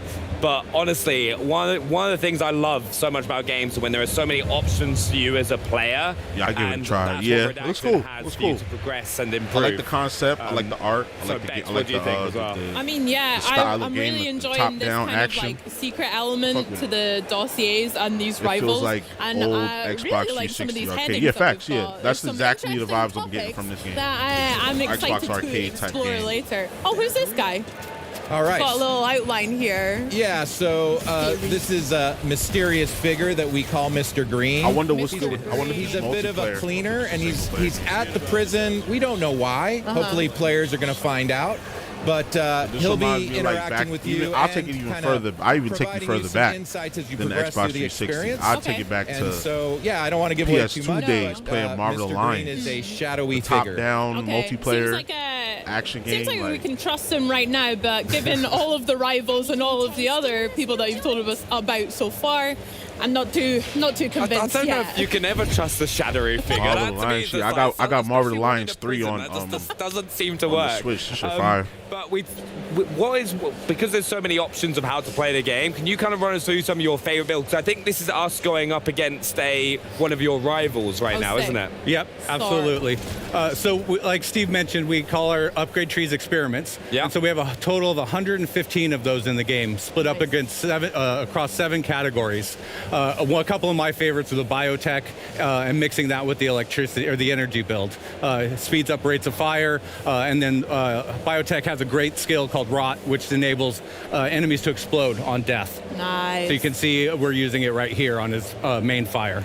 Oh, cool. I love an area of effects. That's always helpful. Yeah, there's also like constant combination of using melee and ranged attacks, isn't there, throughout the gameplay? There is, and since you don't get to choose which upgrades you get to pick every time, you'll find yourself exploring and finding new ones that you weren't expecting that turn out to be really fun. And so we've had a lot of people start to play different ways just because they stumbled on a really fun build.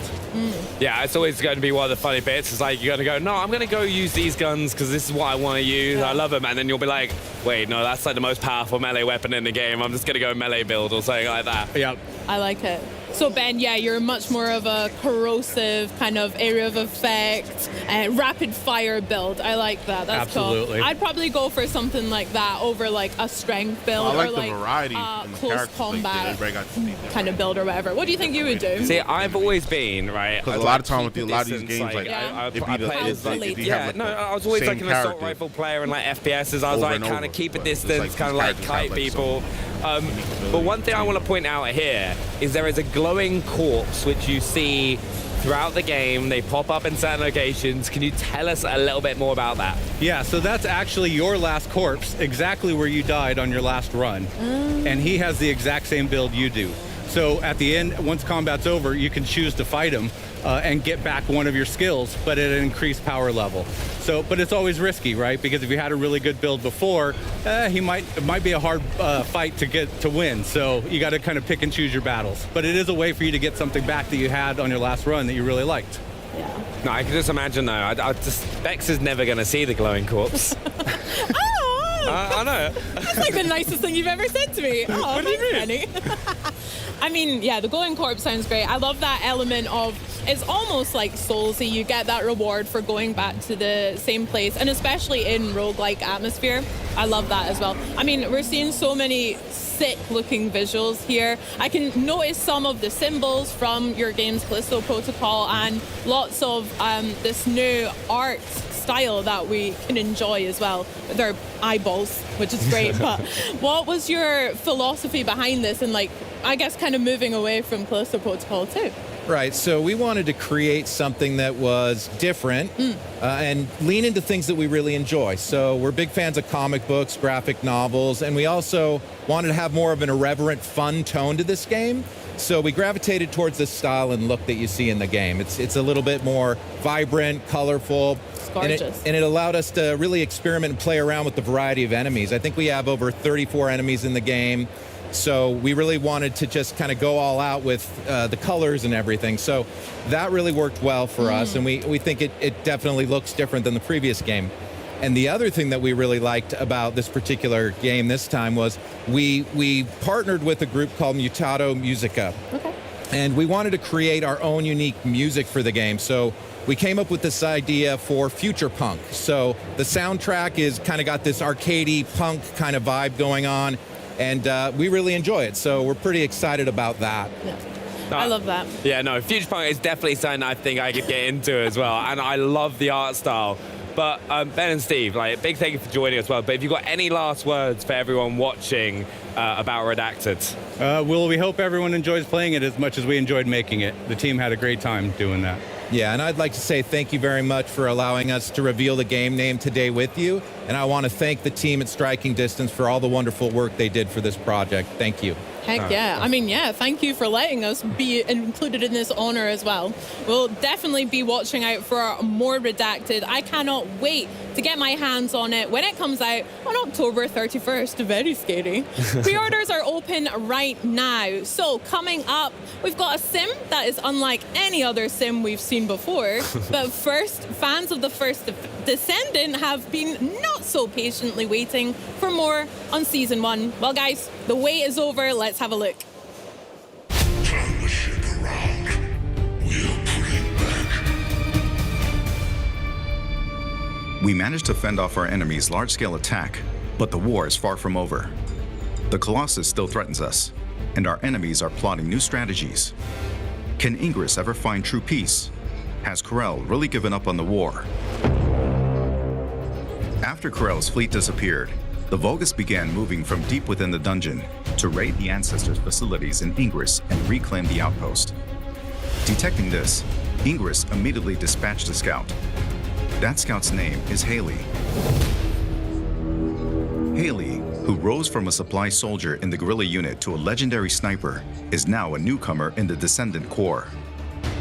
Ruthlessly eliminating enemies with her anti-material sniper rifle, she dominates battles with her ability to drop her body temperature and emit cold air when her emotions run high. When shooting from a distance, her weapon's critical hit multiplier increases, making her an excellent fit for sniper rifles.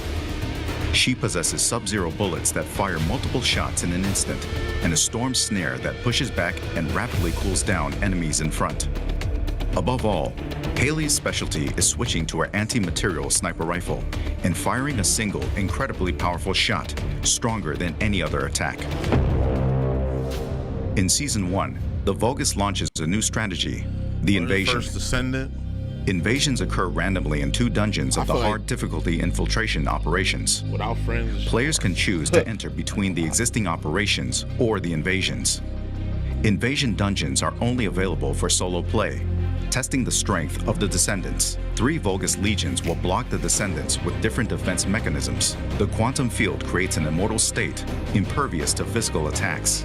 The Resonance Shatterers cause massive explosions with the energies of RK and the Iron Heart. The Keeper Tile encryption device maintains a powerful security system. Invasion dungeons present new mechanics that disrupt the Descendants' operations. Solve these enemies' mechanisms and swiftly eliminate them. Invasion dungeons are designed for speed runs, and the faster you clear them, the greater the rewards that await. After coming in contact with the Iron Heart, Descendants experience an RK resonance phenomenon. This resonance grants the Descendants new powers. It's the season growth inversion reinforcement. Inversion reinforcement is a new growth system that resets at the start of each season. It includes 5 types: hunting, attributes, recovery, survival, and seasons. Through the inversion reinforcement, Descendants gain beneficial effects for progressing through seasonal content, and can also obtain effects that compensate for their weakness. Each season, we plan to tailor and replace the inversion reinforcement effects, providing effects that perfectly fit the seasonal content. In addition to a new Descendant, a new Ultimate Descendant will be introduced in Season 1. Ultimate Freyna, who has evolved RK's toxicity into a more powerful weapon, will make her debut. In Season 1, you can discover Freyna's exclusive story and uncover the tale behind the name of her skill, Room Zero Trauma. Excava is an assault rifle with powerful versatility. It can be obtained through the Battle Pass and is also available as a free reward. Excava charges voltage when attacking enemies and has a unique effect of firing the charged voltage as an energy grenade. It is a versatile weapon that combines the inherent versatility of an assault rifle with a powerful shot. Frost Watcher is a scout rifle that can be farmed through the Season 1 content. When hitting enemies from long range, it reduces chill resistance and enhances the damage of one's chill skills, making it a perfect fit for Viessa and Haley. If you've prepared a new Descendant, ultimate weapon, and inversion growth, it is now time to face the most powerful Colossus, Deathstalker. Deathstalker lurks in the darkness of the void, targeting the life of Descendants. It is stronger than any Colossus encountered so far. To protect Albion from the threat of Deathstalker, we must once again venture into the void, unravel the mysteries within the darkness, and intercept Deathstalker. The first Descendants first season begins on August 29th with Haley, a new Descendant, Ultimate Freyna, and the new Ultimate Weapons. New episodes, dungeon content, and void intercept battles await you in Albion, Descendants. The First Descendant, Season 1 Invasion. Play for free. Love, it's a crazy, crazy game. But no matter Sing, girl. what you do to make your dreams come true, Talk to him. choice is up to you. 'Cause everything Talk to him. Okay, turn it up.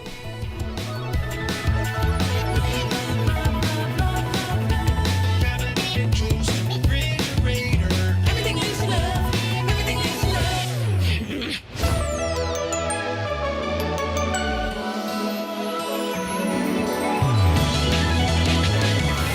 This is my scooter, Il Ragazzo Pazzo. Il Ragazzo You know the Pazzo. gentleman goes around cleaning the house with his vacuum hose. Name's Hoover. My friends just call me Hoover, though. Besides, we both know you're cheating on me, so it's only fair. I wish I was cheating on you. Oh, they're a hot mess. Beta decks. But no matter how you play, it'll lead to a brand new day. You're gonna get swept away. 'Cause everything leads to love.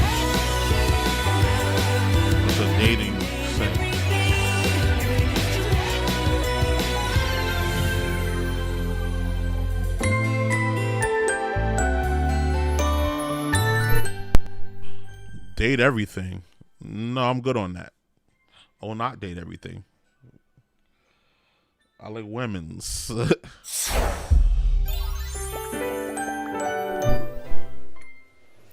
As developers of the relationship testing epic that is the Overcooked series, if you know, you know, it seems fitting that they would take on a dating sim in a rather unusual way. Here to tell us more about the quirky home furnishing dating fever dream, this is Date Everything from Sassy Chap Games. Please join me in welcoming co-creative lead and executive producer Robbie Draymond, writer, producer Amanda Hubbard, and lead writer and designer Ray Chase, all the way over there. Hi, Ray. How are you doing? Thank you so much for joining me. How are you all doing? Are you having a great Gamescom? Really, the best Gamescom. And, you know, just so you and everybody at home knows, I know my name said Amanda, but I'm actually Tiago today. I'm sporting our lead programmer's jacket because someone stole my jacket out of my mailbox. So if you're watching this, if you could please bring my jacket back to me, I would appreciate it. Thank you so much. Wonderful. So all good, maybe aside from Tiago and the missing jumper. Poor Tiago. There we go. Now, I most likely confused people in the intro of what exactly I was talking about with the game. So for those who don't know the premise of Date Everything, tell us more. What exactly does that mean? Sure, this is an absolutely bizarre game that has never been made before. You start out, it's almost a first-person shooter, as it were.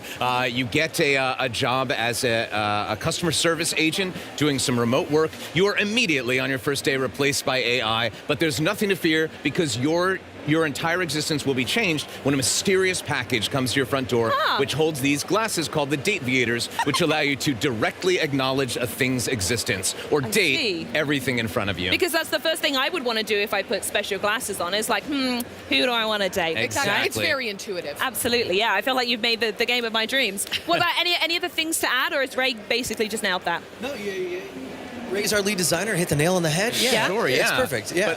But the idea just came from a random day when Robbie and I were joking around. Well, I like our game. The idea is a joke at the beginning, but underneath there's so much more.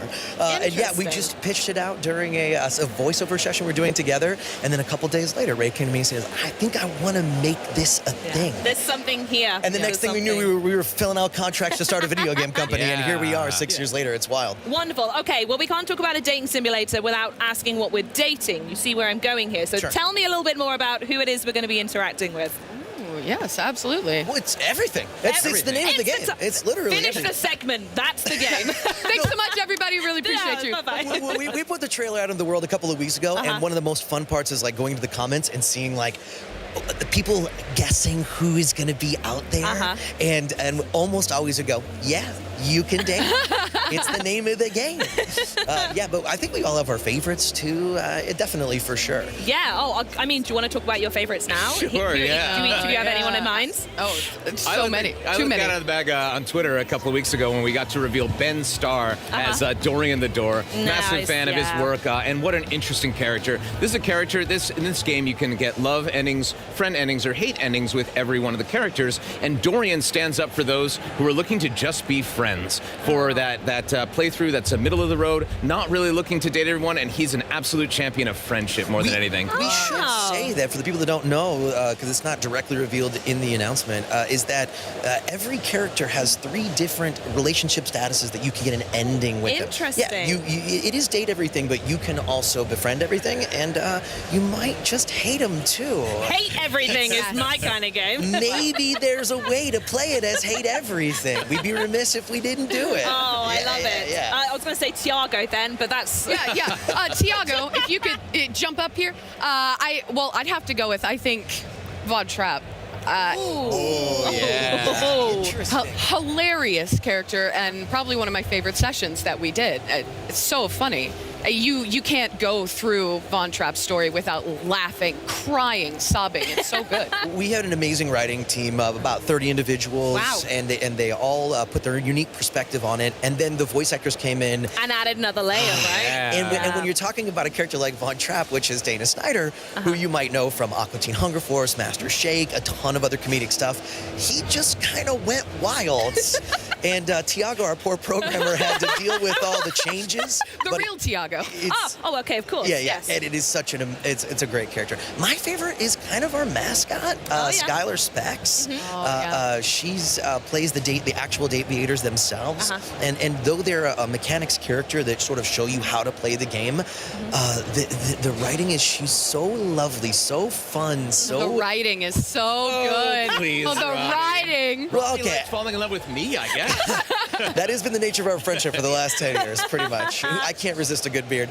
But then we brought in a nerd icon, Felicia Day, to come in and play Skylar, and she brought this whole new level of charm to it. So, yeah, we've all got our favorites, but I think those are our top 3. I love it. We might change this, someone asks us next week. Don't worry about it. Every single day, I feel like every playthrough, you'd find a new reason to love someone else. All my children. I can't actually pick. There you go. I'm sorry I made you do so. I do want to stay on the topic of voice actors, though, because obviously yourself, you've done quite a lot of work here at the table. So what's it like moving from performance to development on a title and being behind the scenes a little bit more?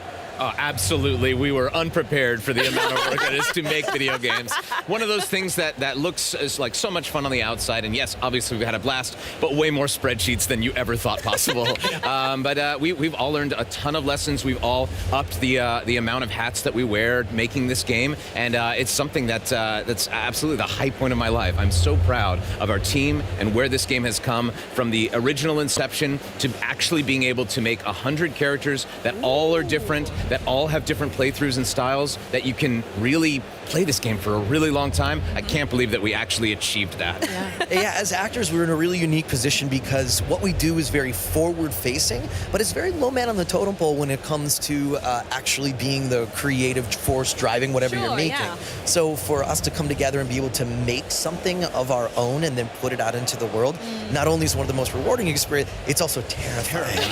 But that part of it was over. We gave the world the conceit, the idea, and from what we can tell, they said yes. So we're so excited for everybody out there, you all, to play it. It's the best. Do you think it's maybe changed your perspective the next time you go to voice something that's someone else's game of like, I suddenly understand everything that went into this one, actually? It already has. I think the very first session that I got into post being like halfway through production in this, my outlook on the entire script was completely different. And if I do say so myself, I think the session went even more smoothly. I'm going to be more judgy now. I learned also how hard it is to schedule actors, and so my I will God. make myself more available to everyone. Yeah. Actually, I want to mention the actors a little bit because we've already heard a couple. Felicia and Ben, I'm on first name basis here, clearly. There's a humongous roster. Are you just going into little black books and just messages like, hey, do you want to just come do a voice? Like, what was that process like?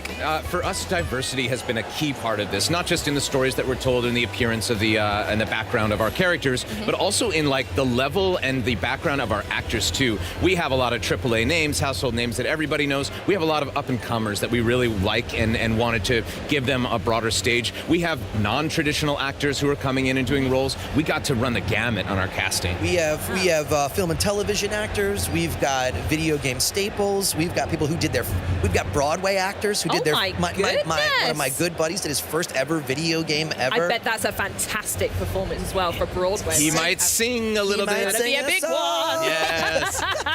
But there was a lot of texting. It was literally like, hey, would you come be a chair? Are you free on Thursday? But the funny part is word got around. We recorded for about 5 months, about 180 sessions or so. There's 70,000 fully voiced lines in this game, 1.2 million words. It's a monster. Wow.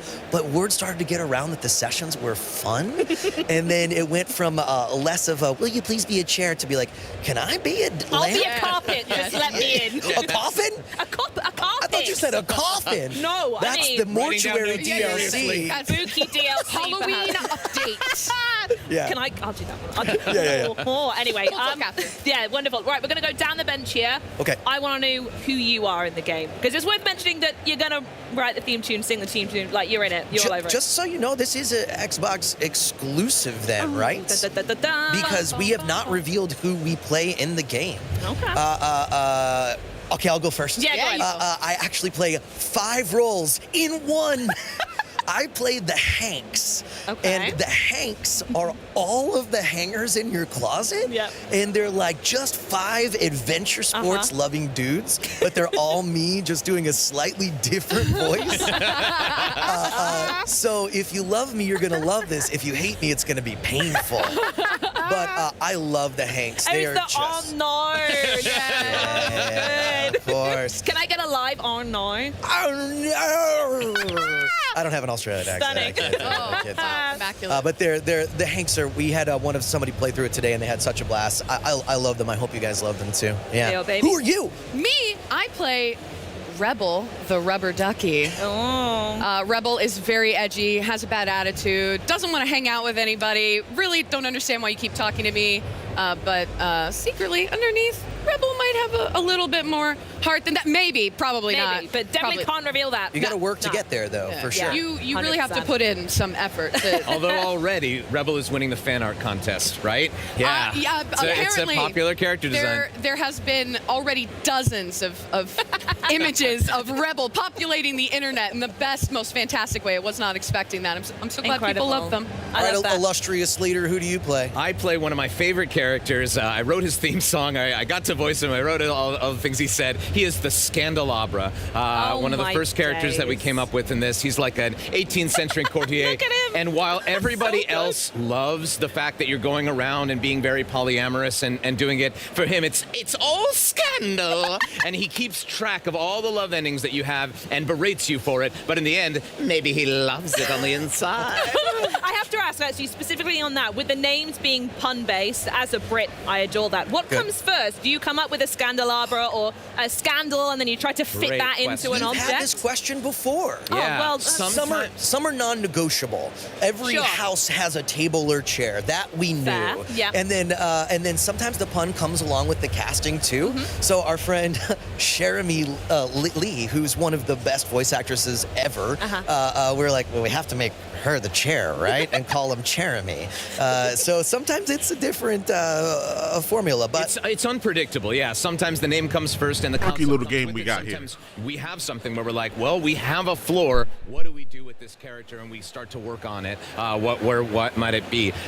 All these characters were developed at different times. Some faster than others. Some had different rewrites and stuff. But we didn't want them all to just be rhyming name, even though it might seem like no, fair enough. No, I love it. I do want to come back a little bit, Amanda, to your character, because in the B-roll that we got playing here, there's something that pops up I really want to talk about, which is this content aware that Skylar talks about. I love it as a feature, but I want you to tell me why everyone else should fall in love with it. Our game in general isn't overly salacious, nor is it anything negative in that way. It's body, it's fun, it's flirty, but mostly it's wholesome and a really good time.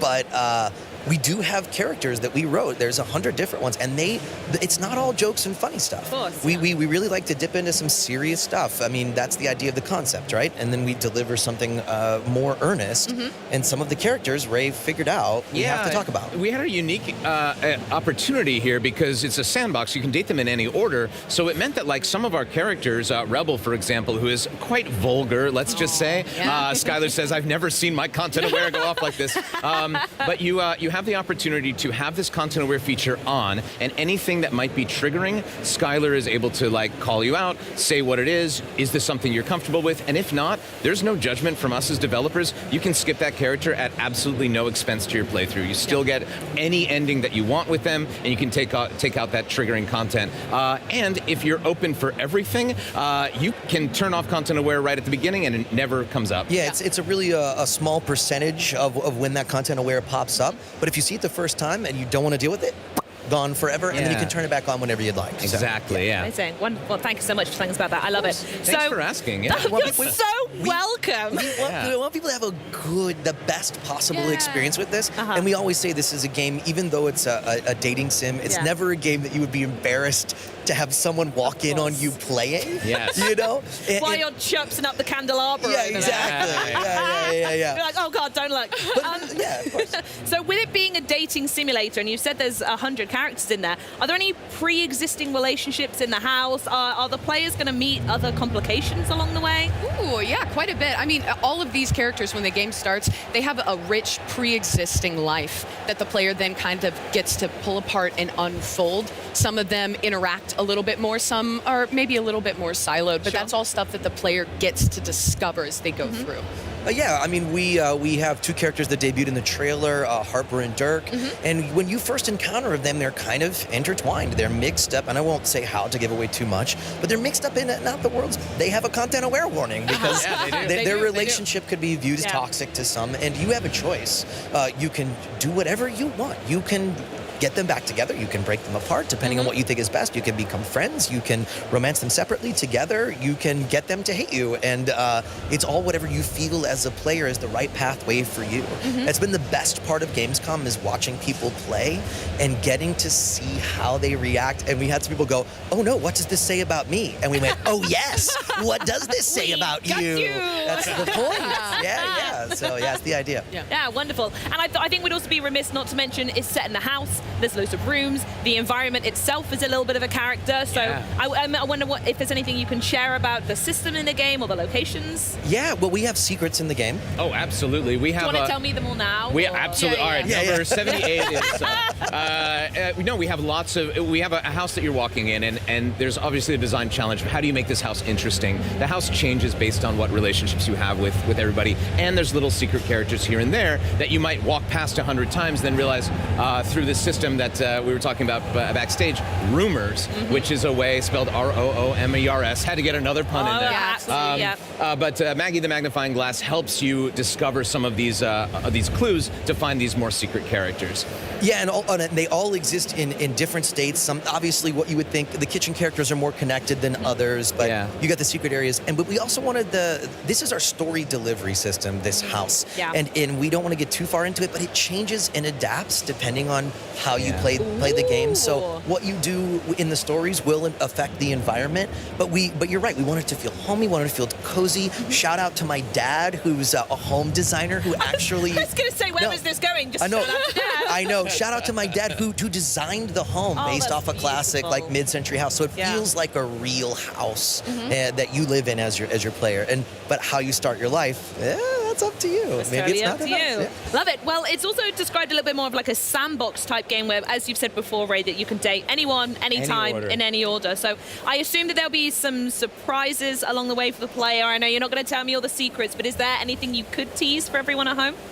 Well, I'll say that's something that we haven't shown off much at this, but there is an overarching story, a critical path that populates based on your progress and has a lot of different endings too. It's not just you date a character, the game ends. We really want you to go through and at least talk to everybody, get an ending with everybody, and get to see the full story of the Dateviators unfold. Interesting. Well, I cannot thank you enough for stopping by. I'm going to say it out loud, and I'm going to get hated for it, but this is my highlight of the show. Like, truly, it's been a joy talking to you all. I hope you have a phenomenal Gamescom. I'm going to come down and play it myself after this and see who I can start dating, and I'll let you know who my favorites are. But one thing is for sure, I will never be looking at a fridge the same way again.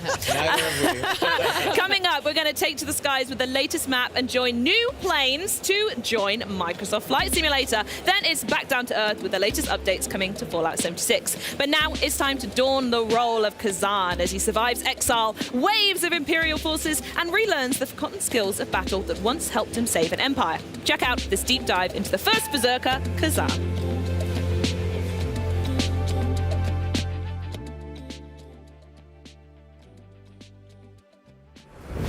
General Khazan, who once saved the Empire from the Dragonkin, survives against all odds while being exiled under the false accusation of treason. Okay, he embarks on an adventure to uncover the truth behind his downfall and seek revenge against his enemies. Another game I've been looking forward to. Are they going to show some gameplay? Hindmarsh. Khazan's battles emphasizes hardcore action, while they feature various combat mechanics. The core principle is see and respond.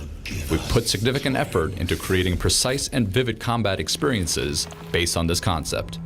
Essentially, we designed the game so that the players can observe and decide their actions, providing clear feedback for each decision. Get it. combat moments are primarily divided into Stamina, two so it's kinda phases, Souls-like. the monster's attack turn and Khazan's attack turn. We aim to make every moment enjoyable. To achieve this, we included various ways to respond to monster attacks. Players can exploit openings to attack or choose to defend or evade when necessary. Techniques like Just Guard and Just Evade, which requires precise timing, are also available. I wonder There's what's no the single window on correct that. answer. Players can experiment with multiple methods. Your unique combat style will develop based on your choices, ensuring that this process effectively leads to defeating your enemies. Smooth and forgiving like Sekiro, or is it like janky and hard to time like Lies of P? That's what I want to know. Preemptive strikes are a key strategy for tackling powerful enemies with ease. When initiating a battle with a brutal attack from behind, Khazan can gain numerous attack opportunities, limited only by his stamina. Both Khazan and his enemies have stamina, and once depleted, they become exhausted until it recovers. In this state, significant damage can be inflicted not only on Khazan, but also on his enemies. Therefore, managing stamina is crucial. Good management can create advantageous situations, while poor management can lead to serious danger.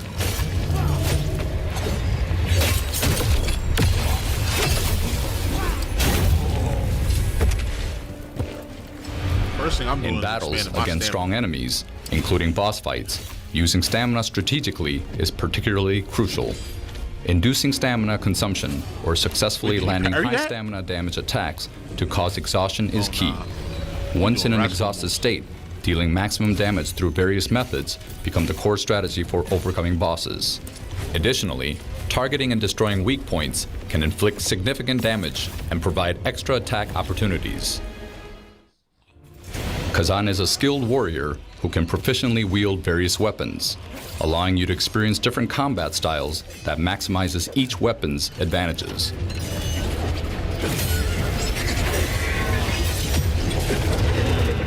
Currently, Khazan is equipped with a spear.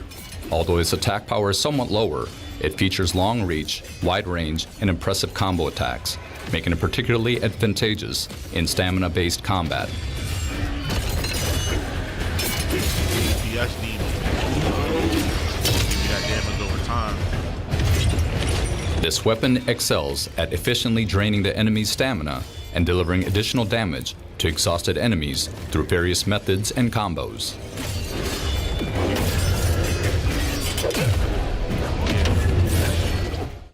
The Great Sword is another fire. weapon I can tell. Khazan can This shit wield. look hard. I ain't It gonna offers the lie. option to I like charge it. most I like it a actions, lot, actually. favoring slow but exhilarating and powerful strikes. This weapon excels in solid guarding and counterattacks, enabling a satisfying playstyle that can crush enemies before even engaging in stamina battles. Khazan is an action game that focuses on the fun of character development. As you progress, you'll acquire items and skills, evolving your combat from careful and strategic to powerful and exhilarating. Khazan's journey of revenge is about to begin.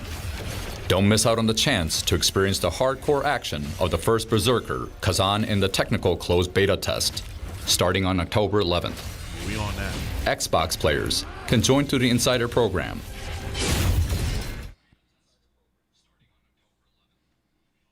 Yeah, we on that. I gotta sign up on my Xbox. Hey York, it's great to see you. I'm gutted that I'm not seeing you in person, but I hear that you're in I'll Seattle. probably do that right now.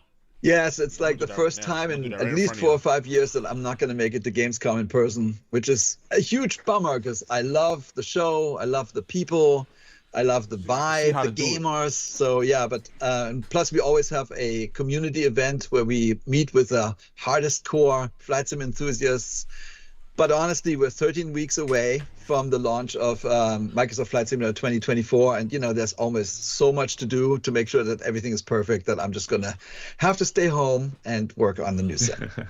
How are you feeling coming up to launch? Because as you said, it's only 13 weeks away. Yeah, I think it's awesome. I mean, Microsoft Flight Simulator 2024 or MSFS 24, as we now call it, it is the biggest undertaking ever in flight simulation. It's the biggest fleet, the most airports, the most sophisticated flight model, the best physics we've ever done. The digital twin is taking leaps forward. This time we added seasons, worldwide ship traffic, worldwide oil rigs, heliports, glider airports, animals. It's massive. And in MSFS 24, it's the first time that you can exit the aircraft and walk around.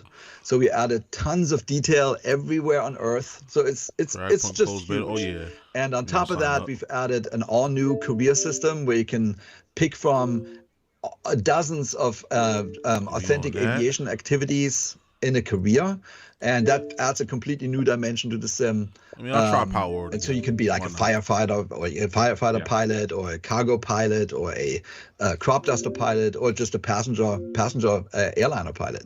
And on top of that, we added short burst activities like low altitude challenges, landing challenges. Just if you have a little bit of time, you can have fun in flight sim. That is an insane amount of content. I also love the landing challenges. I once somehow managed to get 1 point on them, but you know, the Xbox One team all laugh at me for it, but they are so much fun to do.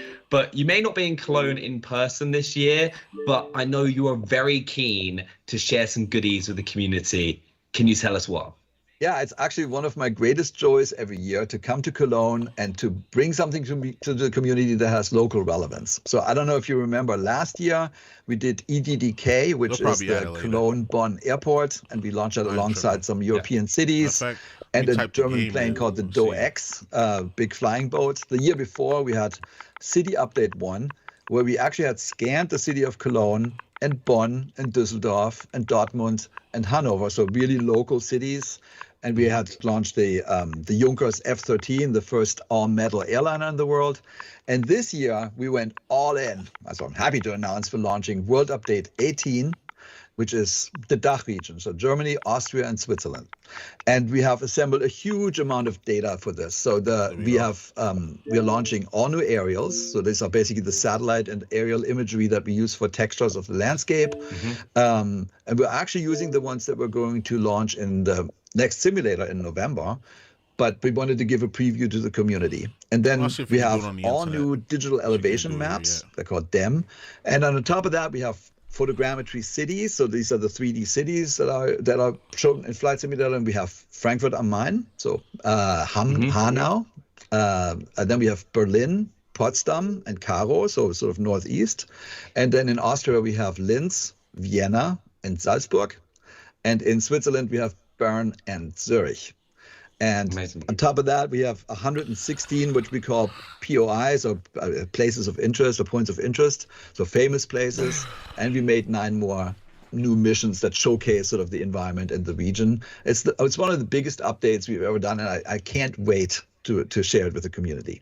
And we've got a trailer, don't we, for everyone to check out? All right, let's take a look.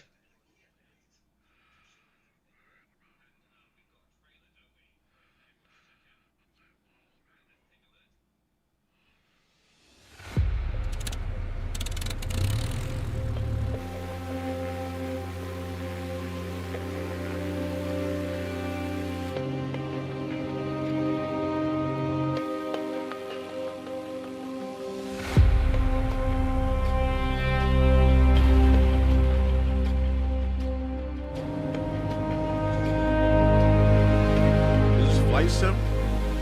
Yeah, Germany. I'm gonna fly to my block. I want to get this game and fly to the Bronx and see if I look if they did it right.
That looks fire though. I mean, the detail on this is insane. I'll say that.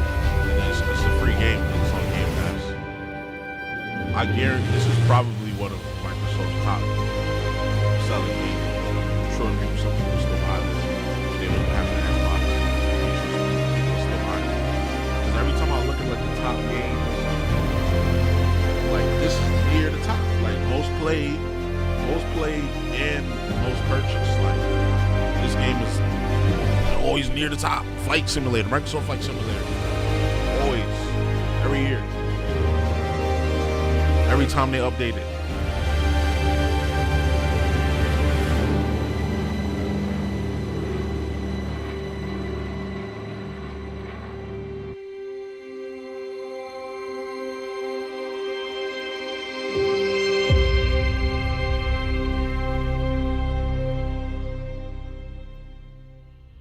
That actually looked stunning. There's so many amazing places to check out. But I know your team does an incredible job with these world updates, and I hear this one hit close to home for you. Yeah, thank you so much. And I'm so proud that we can basically bring regions of the planets to life with these world updates. And this particular one, I don't know if you know this, but I was actually born in Frankfurt, and I, as a little kid, grew up in Heinstadt, which is near the area. And then my mom comes from Darmstadt. My brother lives in Buchschlag. So when we got the new data, I immediately went into the game and into the sim and looked at it, and I found the house I grew up in, the kindergarten I went to. I was like, and then here's the house my mom grew up in. My brother lives over there. So it's super cool, and it's amazing always when I see how accurate everything is. Yeah, and I can imagine when you can go walk around as well with the new update. It's like you can really get into that like nitty-gritty detail. Yeah, exactly. Yeah, I mean, it never ceases to amaze me. And we call that the digital twin. The whole goal is that we have a real one-on-one representation of the entire Earth. And, you know, the world, I always say the world is full of sensors. So there's sensors and satellites and aircraft, your phones, your cars. And we get all this data and we can feed that back into the sim. So it's getting better and better over time, which is just so cool. Yeah, and now that we've seen the world update, can we expect a new aircraft to go with it? Always, you know, we call those local legends. So when we do a world update, we try to basically highlight important things in the history of aviation relative to that region. So for Germany, we did a few already. We did 2 Junkers and 2 Dorniers. And today, I'm very proud to announce a very special plane from Bremen called the Focke-Wulf 200 Condor. And it was first flown in 1937. And at the time, it was the most sophisticated airliner in the world. And we have a trailer.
That was actually amazing. I have never seen that plane before in my entire life, but can you unpack its significance for it being included in Microsoft Flight Sim? Yeah, thank you. I mean, it's not at all surprising because the plane, it came out in 1937 and it was a civilian plane. It made a famous flight from Berlin to New York. That was the goal, to have passengers in one go fly over the Atlantic. At the time, typically people flew in seaplanes and they had to take several stops. So this was the first one. And the reason why it could do that is it was very light for its size. It was only 17 tons and it had they had 4 great engines, lots of tanks, and it flew much higher than everybody else did. So typically planes at the time flew 1,500 meters altitude. This one flew 3,000. So you could go, the air is thinner, less resistant, so you can go much further. So it was a major step forward. However, obviously the war came and then the plane unfortunately just disappeared from the skies. But there's a really interesting story. In 1988, they actually found a wreckage. The plane was considered lost. They found a wreckage near Trondheim in Norway. They raised it, took 11 years till 1999. And it was not in good shape, let's put it this way. And then there was a group of volunteers, they call themselves the Condorians, that basically rebuilt the entire plane from scratch, basically, based on the pieces they found. And that was completed in 2021. And that plane is now visitable. You can see it in a museum in Berlin. And I had followed that story. I called the museum. They allowed us to do a scan.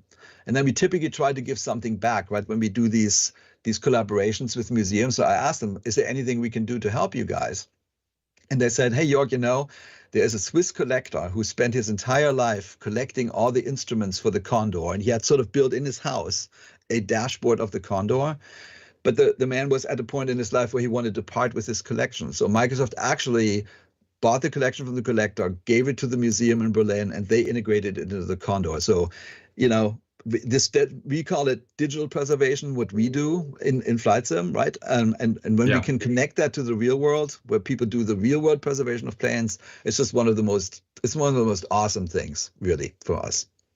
No, it's amazing that people are going to get to play that in game as well, and it really is art imitating life. But thank you so much for joining us. I know you're really busy, kind of getting the last bits for the update together, but you've got one cool announcement for everyone, don't you? Yes. So World Update 18, the one we just talked about, is available right now. So the sky is calling. Go check it out in Microsoft Flight Simulator and download it today. And just in case you didn't know, Microsoft Flight Simulator 2024 is releasing on November 19th. And that's also going to be available on Xbox Game Pass and Xbox Game Pass for PC. So everyone get their hands on it. But Jörg, thank you so much for joining us. And we'll see you here next year in Cologne. I will be there next year. So thank you so much. It's good to see you. Thanks for talking to us. See ya.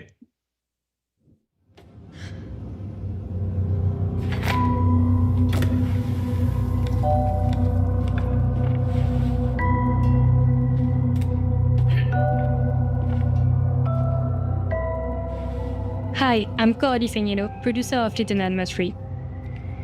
We are very excited to have the game playable at Gamescom this year, but for all of you that can't be here, we wanted to give you a sneak peek at our demo. Okay, Little Nightmares gameplay, Little Nightmares 3 gameplay, let's get it.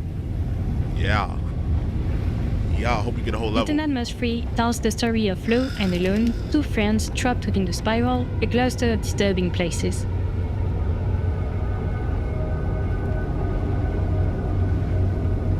They will have to work together to survive in this dangerous world full of delusions and escape the nowhere.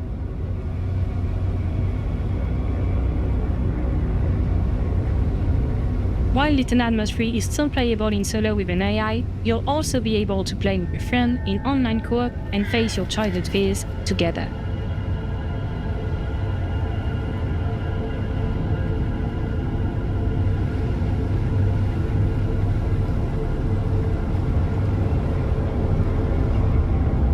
Welcome to the Necropolis. Here for this walkthrough, we have our two characters, Lo with the raven mask and the blue cape, and Alone with the green jumpsuit and the red pigtails. Each character is equipped with their own iconic item.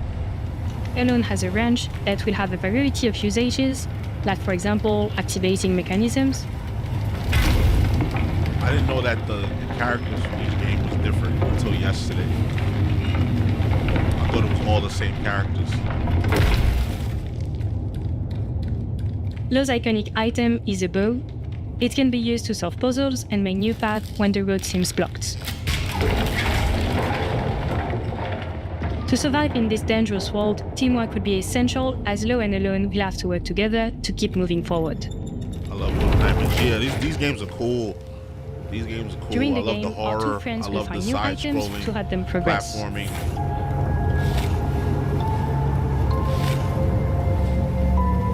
They got a story podcast. I didn't even know that. Gotta check that out. Necropolis is a peculiar place. In the comic? Raised from the I gotta desert check that sands out. and powered by gusting winds, it has been described as a city of eternal energy and certain death. It is a weird place that used to be inhabited by the dwellers.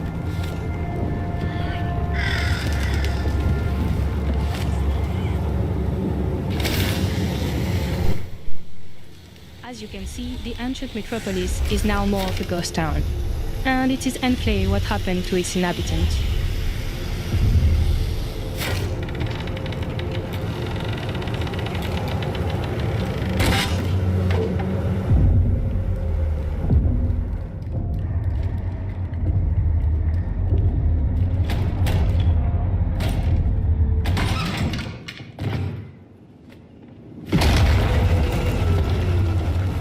Get spooky. Is Monster Baby, one of Monster the new Baby? residents of Little Nightmares. That's such a lazy name. She might have something to do with what happened to Necropolis and the people that used to live here.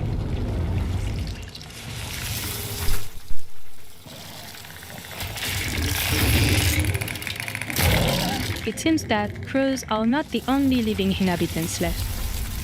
And to defend themselves against this threat, Lo and Alone have to work together and find new uses for the items. You tag them, I Wow, smash them. Night has fallen on Necropolis.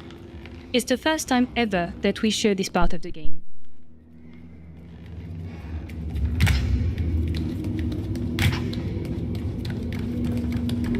As you can see, the mood in the real city has changed quite a bit.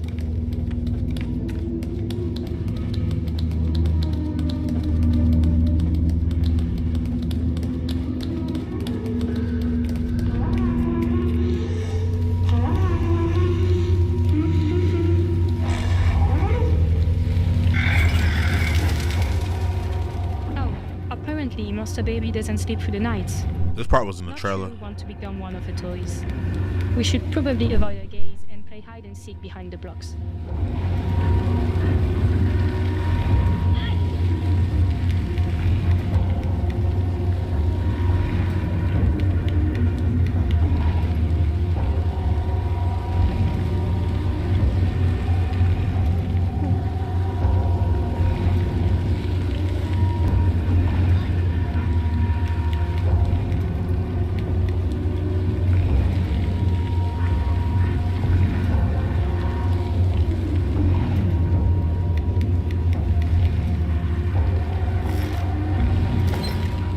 It should be safe here.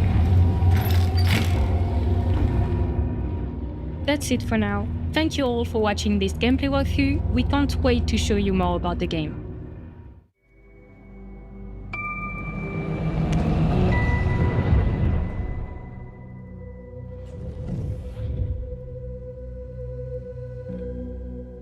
Little Nightmares 3 will be available in 2025 on Xbox Series, Xbox One, and Windows PC. Wishlist the game now to make sure you don't miss any news.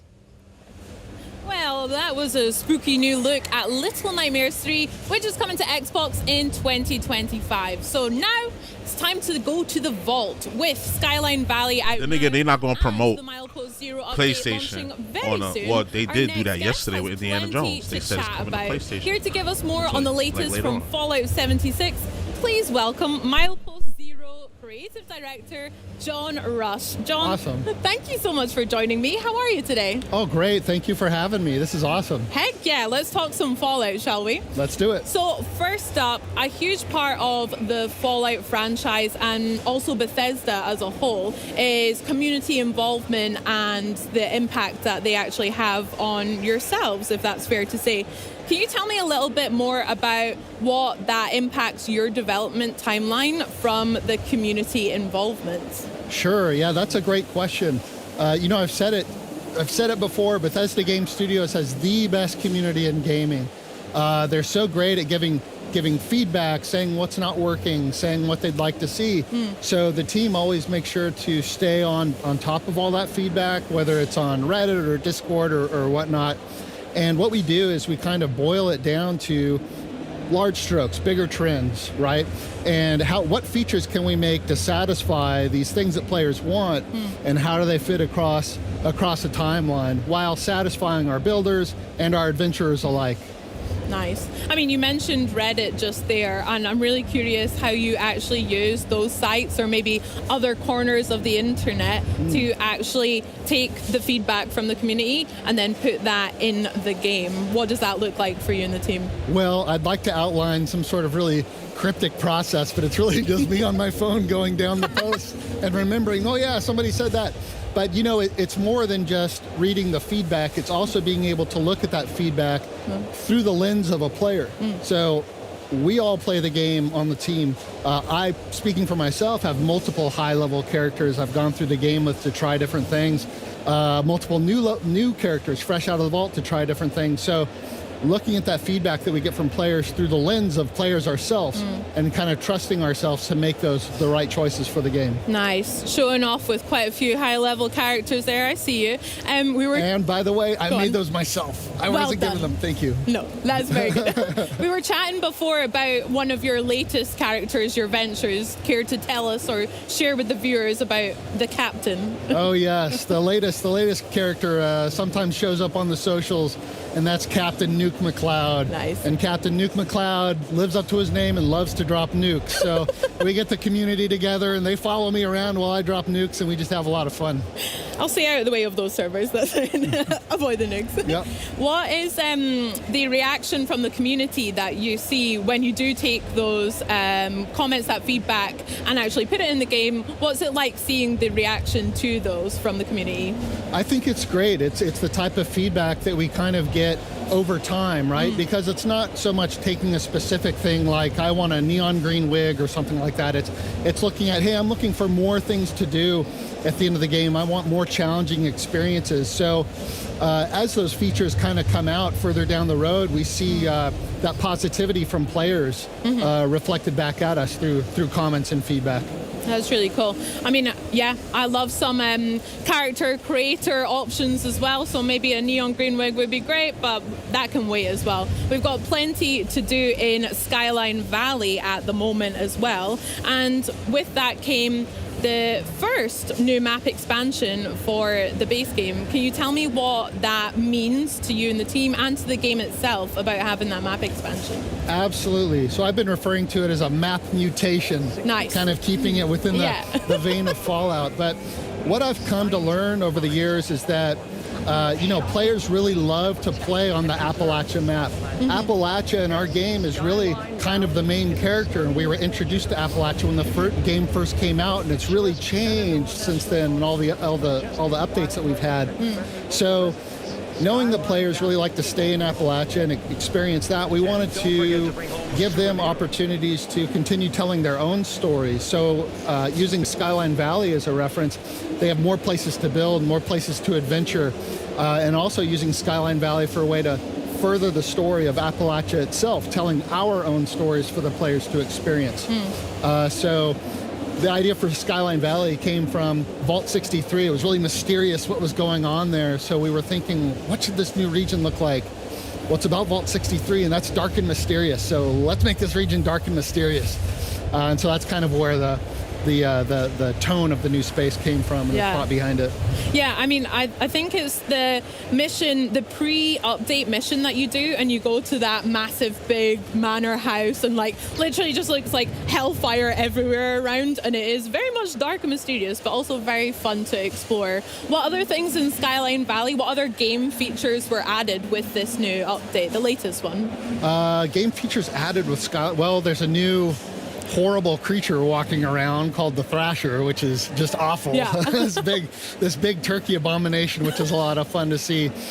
We've also got a new boss in there that's triggered by nukes, the trifecta terror, the trio Storm Goliaths, which are really fun to fight. And they play off one another, which is kind of a new mechanic. You kill one, the other two get stronger. You kill one of them, and the last one gets really strong. So that's fun. Yeah, that is fun and also terrifying. That's great. Yeah. And then also with Vault 63, we've got a whole bunch of ghouls in there too, which is fun. And speaking of ghouls, it would be fair to chat about the Fallout TV show and my favorite character, Walton Goggins, aka the Ghoul. So how are you enjoying the TV show, firstly? Have you enjoyed it? Which viewing? I've watched this series about 4 times. Heck yeah, I love it. Great, awesome. You can recite it already, probably, dreaming about it. What I love most about the show is through the visuals, through the story, through the characters, how true to Fallout it was for people that maybe weren't familiar with Fallout before, or maybe had played other Fallouts in the past, watching the show, experiencing that story and wanting more. Where can they get it? Come to Fallout 76, come to Fallout 4, come to 3.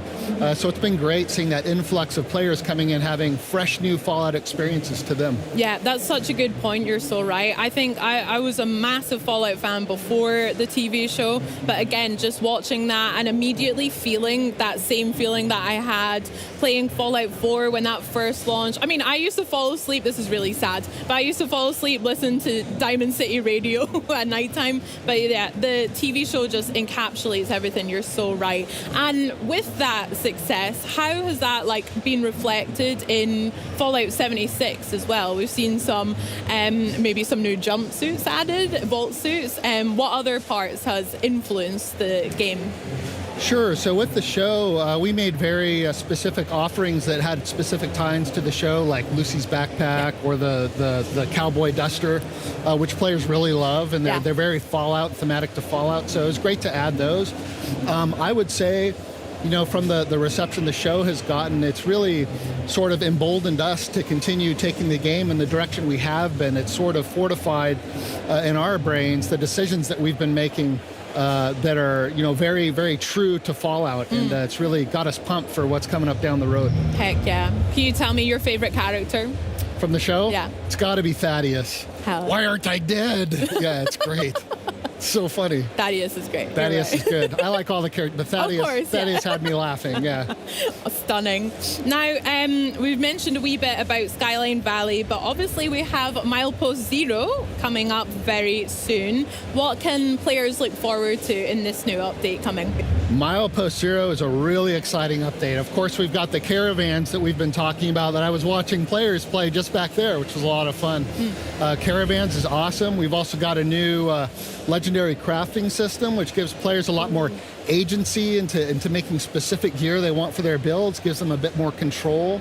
And we've got best builds, which is a great step forward for our builders, and being able to connect them so they can share their builds in game much easier and show appreciation to one another. If you run across a best build camp that you like, you give it a thumbs up, and upvoted camps with most thumbs up get featured on multiple servers across Appalachia, so it's really cool. That sounds sick. I'll definitely be challenging myself. I love games like Fallout, and then also in Elder Scrolls Online, and then I love building in The Sims as well. So yeah, definitely I'll be building and maybe taking some inspo from the rest of the community as well. That sounds awesome. Cool. I can't wait for that.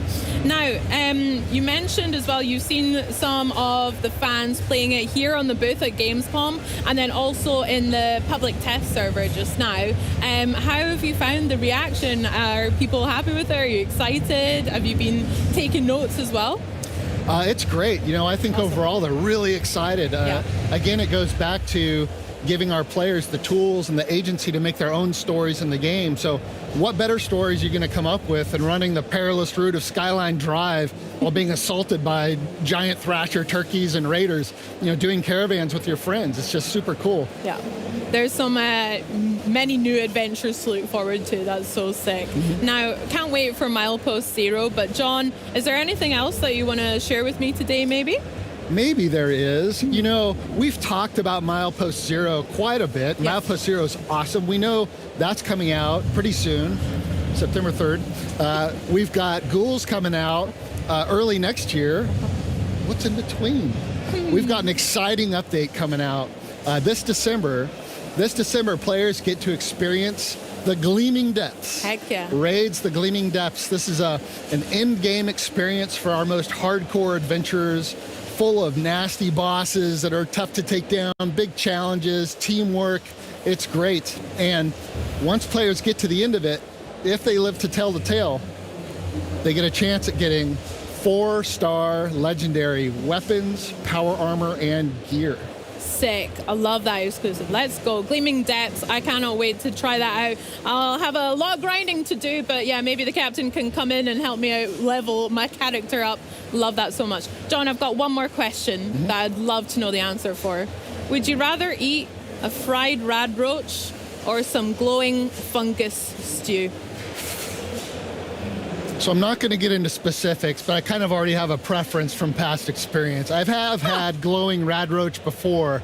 I was at the show premiere. It was absolutely fantastic. I would never turn down the opportunity to have that again. So glowing rad roach. Glowing rad roach. Absolutely. There we go. We heard it here. John, thank you so much for chatting with me, and thank you for joining us. Now, fans obviously won't have to wait long at all for the next Fallout 76 update. Milepost Zero launches September 3rd. Check out Xbox Game Pass to play Fallout 76, as well as a metric ton of other titles right now. Remember, with Xbox Game Pass, you can get new games on day one, like Call of Duty Black Ops 6 on October 25th, play some of the biggest games of the year, and unlock partner benefits from our pals at Riot Games and EA Play. And if you're not already a Game Pass member, what are you doing? Join now and get your first month of PC Game Pass for $1 or €1. This offer won't last long, so act now. So coming up, we have the team from Towerborne. $1 for 30 days access to demo, but thousands first, of games on your PlayStation. Planet Coaster 2. I mean, on your Xbox. That's it. And then after that, depending on what tier you pick, I think it's either $10 or $17. Not bad. To get access to thousands of games. You know how much money you can save? When I walk outside with my head in the clouds, everywhere I go, I keep singing out.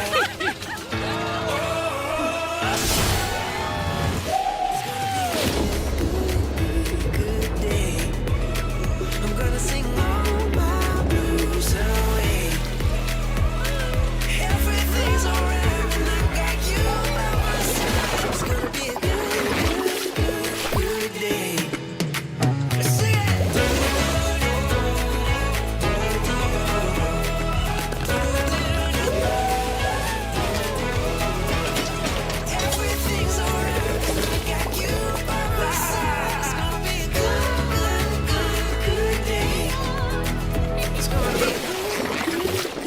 Good day. Hi, I'm Rich Newbold, Game Director at Frontier Developments. I hope you enjoyed the trailer for Planet Coaster 2. I'm here to show you a bit more about the game. Let's dive in.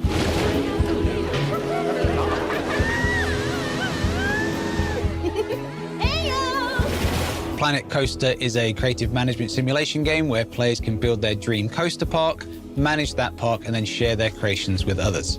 In Planet Coaster 2, we have new water park features. We have deeper creativity, new management tools, and the possibility of building a park with a friend, one player at a time, by sharing a save.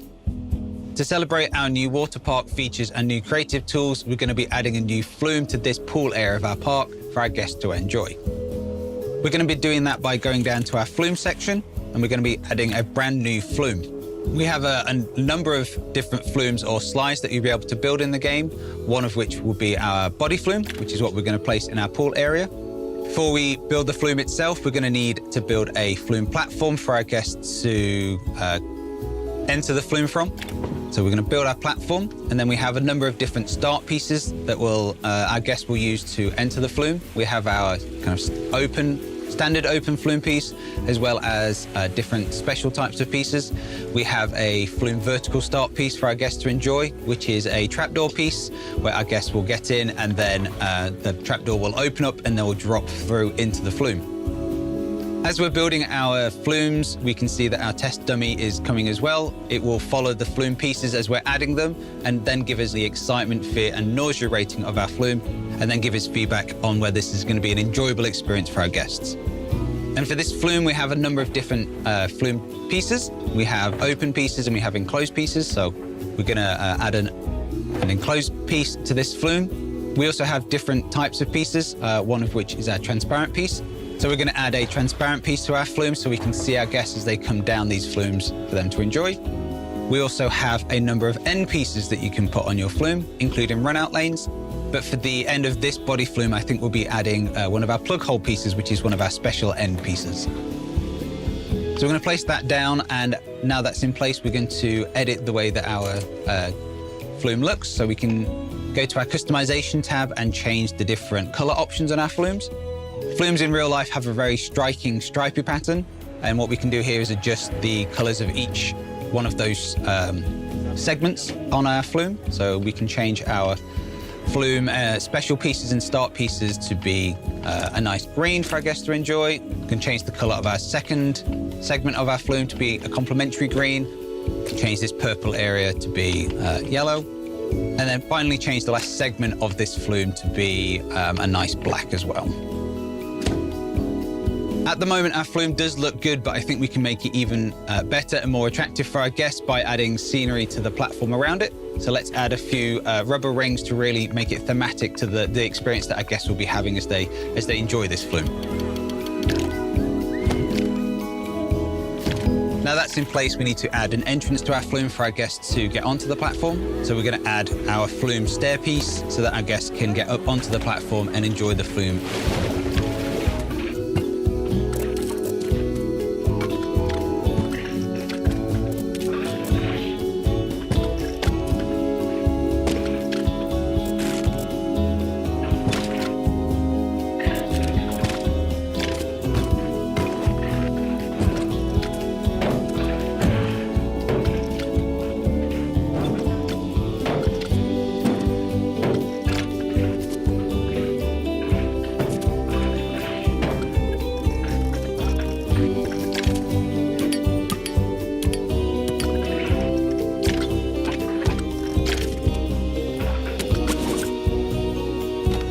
There we go, our flume is finished and looking good and ready for our guests to enjoy. Flumes are one of the many amazing new attractions that you can build in Planet Coaster 2 that allow you to make a park that is truly unique and yours. If you like this video, Planet Coaster 2 is now available for wishlisting. Thank you for joining me. Goodbye.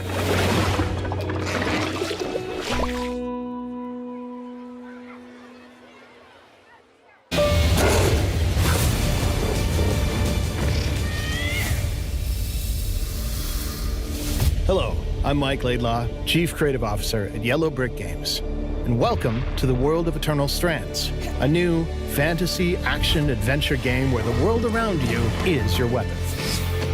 In Eternal Strands, you will embark on your journey as a young, magic-wielding weaver named Bryn.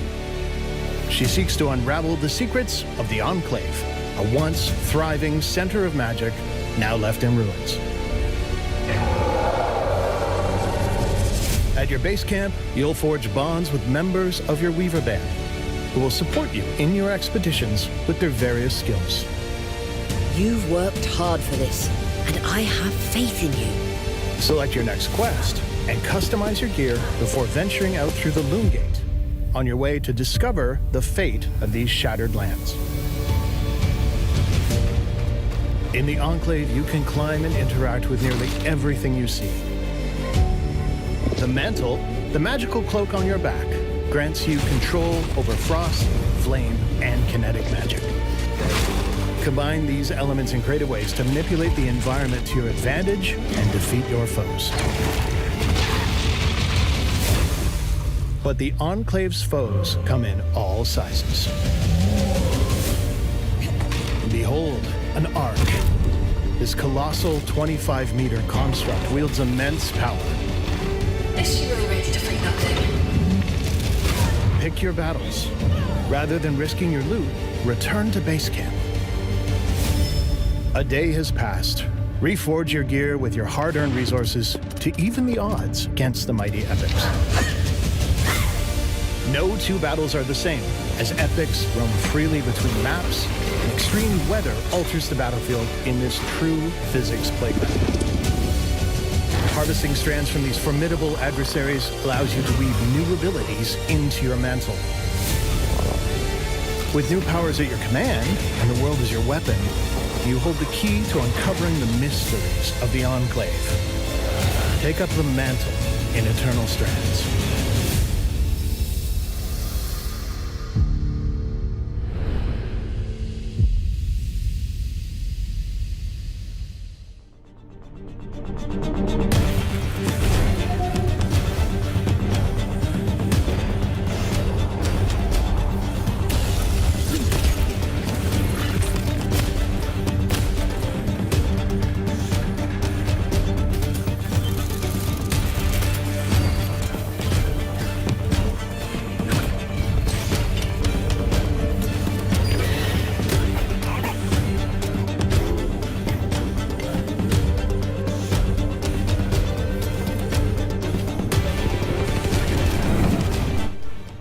Kind of look all right. Yeah, I was on the phone. I was looking at some of my phones, and I'm looking up at this every 2 seconds. Kind of look all right.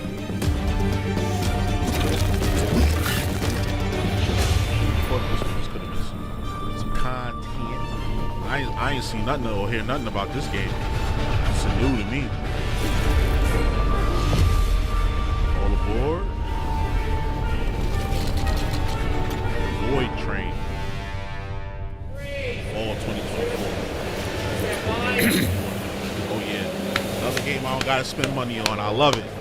Another game I ain't gotta spend no money on.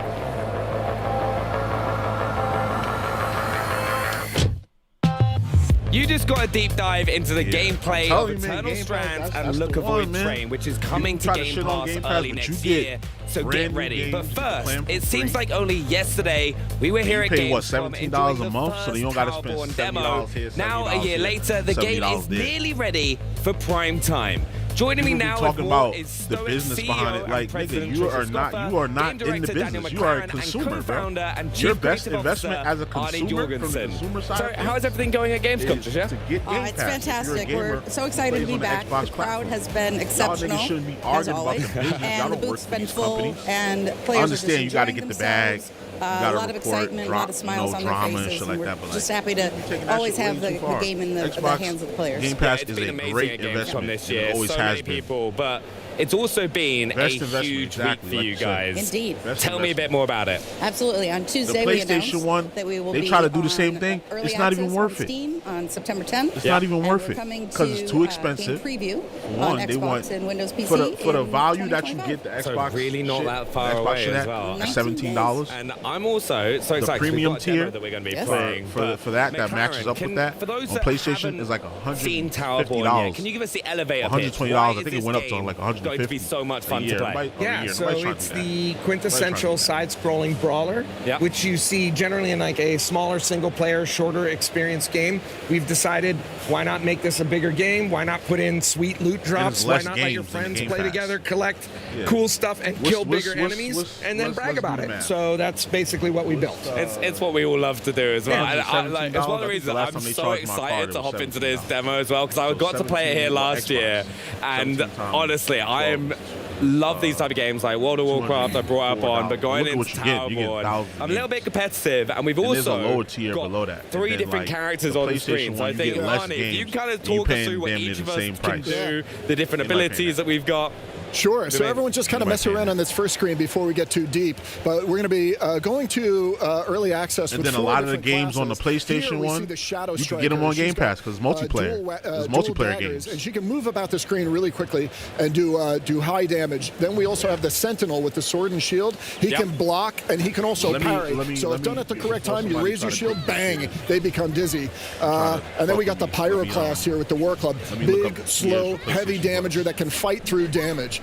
So that's the 3 that we got right here. We're not showing off the rock breakers, live. which I'm sorry. That's not daggers. That's the rock breakers with the giant. You already know which one's better. What we're not showing is the dual daggers. That's right, the Shadow Striker. I'm sorry. Anyway. I'm actually quite excited because I have seen Trisha use the fists before. Yeah. Right now, you can join. You can get a free month for $1. So I was First of all, PlayStation. that's what I'm playing as. So I've also got is it an ombre above me?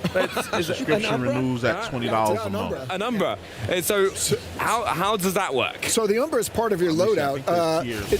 We're going to be launching with about 9 different Umbra and then adding them as we go through early access. But all the different Umbra give you different abilities. Some could do damage, some could do healing. So we see 3 different Umbra here today, and we'll see what they do. Well, I'm quite excited. And how do I trigger? Is that with my right trigger? That's with your right trigger. Now, if you press your right bumper, that's when you're going to do this massive damage punch. Oh. Okay. So I don't want to use that. So that's the little thing on the bottom of the screen, isn't it, when you can kind of see the bar?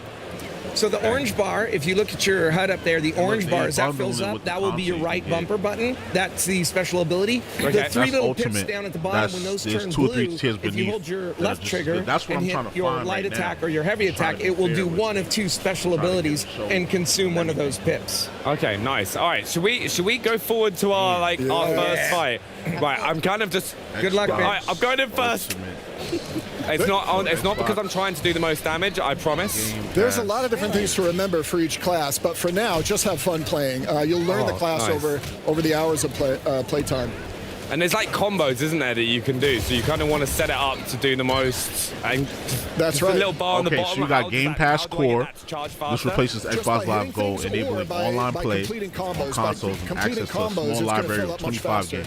And that's your weapon meter. How do I know my combos? Is it just like mixing up like fast and heavy attacks? Standard, the console version it's a combination of using your light and your heavy. It's a 4-button combo system, so any combination of those 4 buttons will do different things. Standard one. That's probably the one that's $10. If you hold down X, you can launch enemies into the air.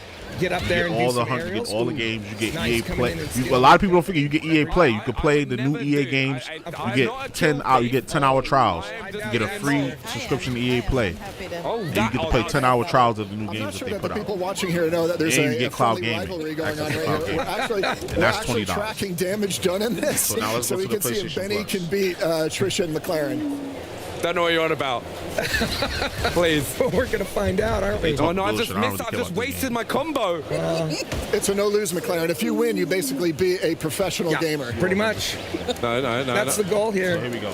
I know, you guys are running too far ahead, right? This is... You got the Essential. I've got my own enemy. It's been my dream to beat a professional gamer. So, hey, can you not steal my damage, please? This is the one I have. I have the Essential one. Oh, you just stopped him getting up. Yes, sir. So if you hit him early enough, you can whack him pretty quickly. It's like whack-a-mole. $10 a month. How you doing over there, $80 a year. I think I'm doing good. I think I've done a lot of damage. I'm hitting my combos. You get your free monthly games. Oh no, I've just missed. I keep wasting my. But you also still get free. You still get free games on Xbox as well. No. How you doing? I think every tier. I feel like I'm falling behind. Online multiplayer and exclusive discounts. With that spin to win. That's then normally extra. Trisha's they want $134 a year. But Benny is playing Trisha's. Or $14.99 with the rock You get the games catalog and you get the Ubisoft Classic. I played them all. Then the premium one, which. All right, hold on. This is the tier that would match. That would match the ultimate. Wait. So right now, I'm actually quite low in health. I'm taking a lot more damage. You get the games catalog. You get game trials, but I think if you come up a bit, there's a healing shrine. Oh yeah. I'm not sure how long the game trial is. Refreshed. Because get ready. So hold on one second. Which you know. It's proven it's not nearly as good as the Xbox Cloud Stream. They basically took the same business model and tried to undercut the price, but the quality is not there because the games catalog, any game you can find on here that's not a PlayStation exclusive, you can get it on We've come into this mission for a reason.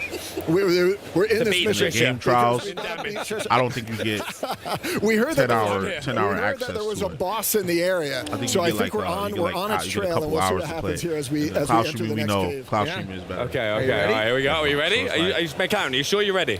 It's not worth it to have both. All you need is one, and if you were to choose one, I'm choosing the one. You know where it's going. That. Oh no. there we go. has been around longer and has been developed. Now, if you notice, there's a break bar at the bottom of the screen, right under the health bar of the boss. What's the other company? McLaren, tell us a little bit about that. Never So it's a quintessential break bar. The minute you I look at it like when I'm playing my PlayStation. I look at it every month and allow you to go into a punish phase. And so, like, oh, geez, man, it's always. I don't really care for the games. I know. Well, I could get these. I could play this on Xbox, or already have it on Xbox. So just do all of your combos, do all of your damage. Pummel him. Yeah, this is where you really get. This is where you get your damage. This is where you get the numbers up. I'm going. That's what I'm going. Get your numbers up. There we go. I need to use my ombre. Your ombre. I love it. I don't know why I'm calling it. Officially change it to ombre. I don't know why I'm calling it an ombre. I think I'm officially changing it to ombre. We're literally doing ombre.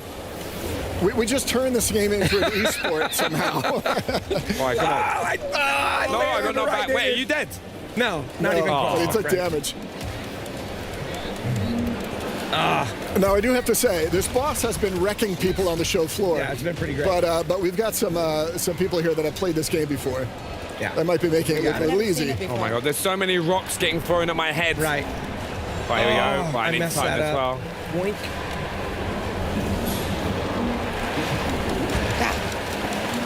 All right, there we go. No, I've just wasted. No.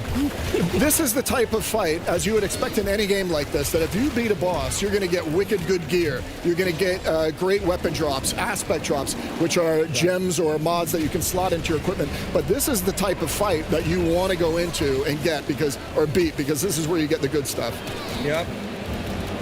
Oh, I've just done. By the way, I've just done so much for us there. Did you really? I've just taken out like 10 ads. Well, we're Benny's carrying the team. He's carrying the team. Yeah, he really is. Appreciate that. I've taken the boss down to quarter life. What I found though is I apparently only get 1 damage for every single one of these kills. So I'm just putting it out there that I'm being a team player. I see. Yeah. And it's not because I think I'm behind on the damage curve. Oh, Jiminy, I rolled right into it too. Get good. I think I know better. Look at that. First death. Who does that belong to? I know how to play this game. I promise, folks. I'm working on it. All right, here we go. There it is. Unload. There we go. We got him.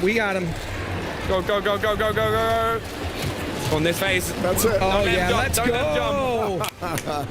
All right. Now the moment of truth. I don't think we need to take a look at the damage. I think we do. I don't think. You know what we're basing this off? Eliminations. Let me know, like in the chat, if we should base it off eliminations or not. F in chat for Benny. I don't want to look at my stats. Here we go. I don't want to look. Damage. Oh, I'm sorry. What's going on? 12,000. Let's go. That's okay, Benny. You can play again later. Can we like? Oh, come on! I know there's something wrong. I defeated way more than 9 enemies. Did you though? I swear I did. Did you though? Well, that's They played the game once or twice. But hold on a second. So this right here is the combat that we're showing here on the show floor, and we're just pushing right now. The combat of Towerborne, I think, is really something special. But the whole game is an RPG. There's a huge map that you move out onto, and you explore tile by tile, just like this, and you uncover through the fog of war different areas of bosses, loot chests, ventures, which are our version of dungeons. There's a ton to explore in this RPG, and then you go back to the tower and you get your missions. You go to the forge. What is this saying for Towerborne?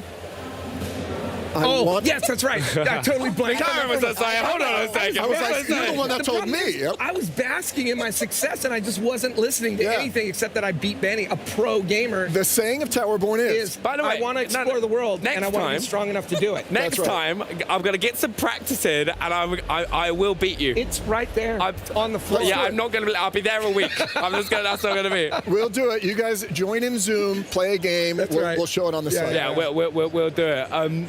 But one thing I have to say is we're seeing more games go into early access. Why was it so important and specifically to go into Steam for you, Trisha? Yeah. Absolutely.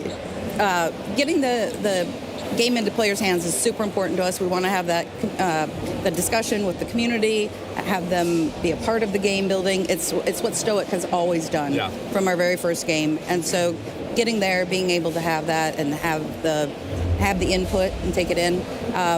Steam just happens to do that well for us, and we want to make sure we're fully prepared for when we come to game preview next year and have an expansive players, the number of players coming in. We're truly ready for them. We don't want to disappoint. Honestly, it's been some of the most fun I've had. I've really enjoyed playing it, and I can't wait to go and sit there and then beat you.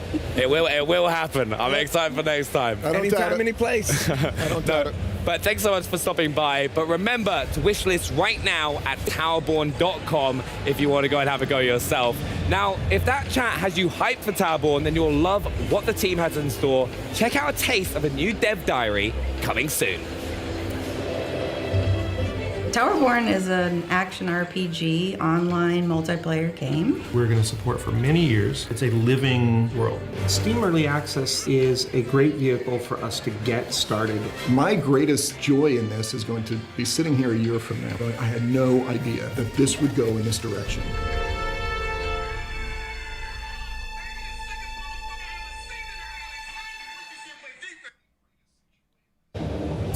And now it's time to say goodbye, but only until tomorrow. And what a day tomorrow will bring. So you got to make sure you join us when we kick off our final day of coverage with one of the most anticipated titles of the year. It's Indiana Jones and the Great Circle. We'll also jump into the world of Metaphor ReFantasio, a fantasy RPG from the minds behind Persona 3. These are the games I wanted to see. 33 Immortals, Warhammer Space Marine, Indiana Jones. Okay, day 3 gonna be lit. All survive God's judgment in 33 Immortals. And We'll Lena, we're going to give you a rare look at Avowed. Yes! So thanks for watching and auf Wiedersehen. Bye!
I know for a fact.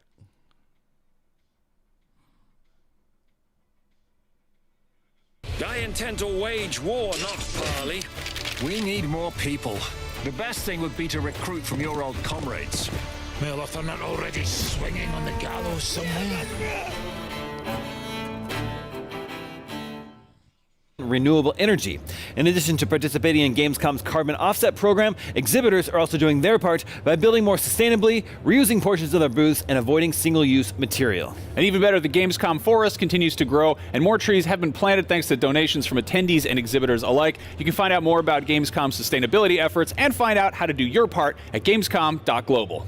We're going to check in on everyone's favorite fedora-wearing archaeologist in just a second, but first, let's check in with Ian, one of our intrepid reporters running around the Gamescom shore floor. Hey!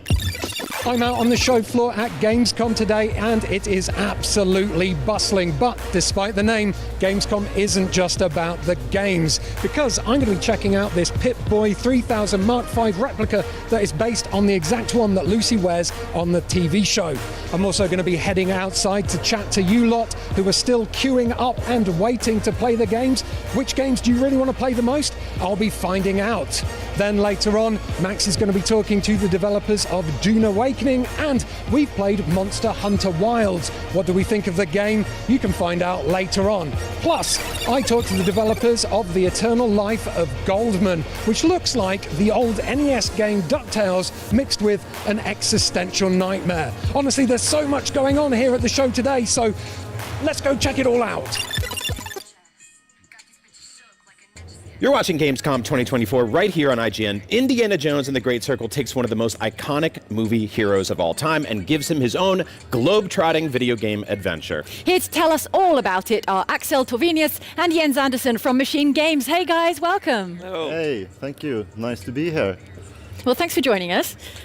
So, comedy is a really important part of the Indiana Jones movies. Comedic timing in video games is not necessarily the easiest thing to nail. How did you guys manage to work that into the Great Circle? There are several different ways how we try to implement that component, because as you say, it's a truly key beat to hit the tone of Indiana Jones and making sure that it has the correct vibe. It's also super important for us that it doesn't become comedy. Right. So it needs to just have the right amount of it to feel right. And there are several parts to it. One is, of course, within the narrative, how things are written in terms of cutscenes and dialogue and VO.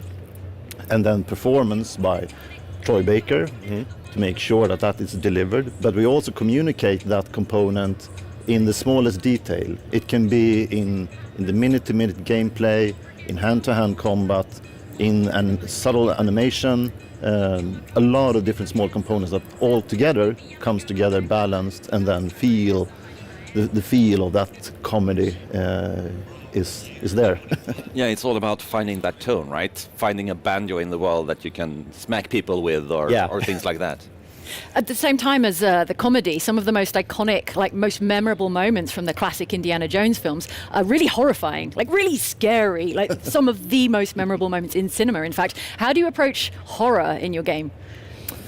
It's been a balance, to say, for sure, because we are really focusing on making sure that adventure comes first.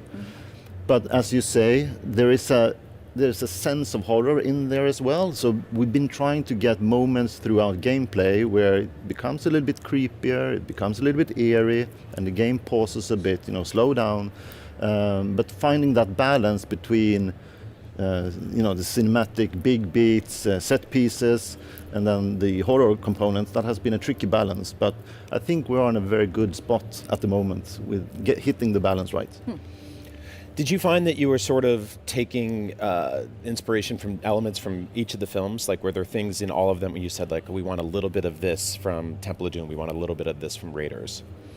Primarily, the main reference is Raiders of the Lost Ark. So that's the one we've been dissecting the most. But all three early movies are important reference to us. I noticed the boulder from Raiders is back. Is this thing just stalking him for his entire life? How did that ball return? I don't know what we're saying about that, actually. Well, there's more of that to see when the game is out. So we have a little tease of it, but there are some familiar aspects in the game for sure. All right. From some of the levels we've seen so far, some of them look really quite open. Are there numerous ways to complete your objectives? Like, can you talk about some of those? Yeah, no, absolutely. The game in its whole is a mix between more linear section and more open-ended big areas. And in those open-ended areas, you can absolutely choose what missions to tackle, and there are also multiple ways to do that. Like, we have a lot of different options in terms of stealth, hand-to-hand combat, even gun combat, traversing around using your whip. So we try to give the player agency to allow, what would Indy do here, and let you role play almost as Indiana Jones and try to accomplish the mission as you see fit. Right. Does that sort of speak to the larger philosophy of like replaying the game and stuff like that, giving people like the sort of the option of going back in a second time and maybe going, hey, I'm going to go this one a little more guns blazing or a little more stealth? Well, actually for this game, because it's so open-ended, we're thinking about replayability a little bit different than, for example, the Wolfenstein titles. In this game, we allow you to go back and revisit previous areas to really explore all the content there is there and to 100% the game. And we have the journal, which is a key tool for this game, that basically it starts blank and you fill it out with your whole journey, your whole adventure goes in there, every photo that you take, every note that you find, and the idea is that when that's fully complete, that's when you've 100% of the game and see everything that game has to offer. So when you say revisit areas, do you mean like travel back to an area or more like a chapter select? It's more like a chapter select. There's a tweak to it. We allow you to bring back any abilities or equipment that you have unlocked. So it's kind of it's a narrative break in some ways, but it's really good for being able to explore and exhaust everything that there is into the game. No, go for it. The game is at point very big, so there is plenty of opportunities for exploration, and that's something we constantly try to push the player to indulge in. And as you go along, you will find, there are things that I maybe missed, there are things that I want to revisit, there are things that I want to explore more. And it's really important as well, because we leave a lot of content here as optional. Like, the story is really, really important, and for the people who just want to explore that, the game is going to be shorter, but for the people who want to experience everything, there's a lot of things to explore, and it's a really big game.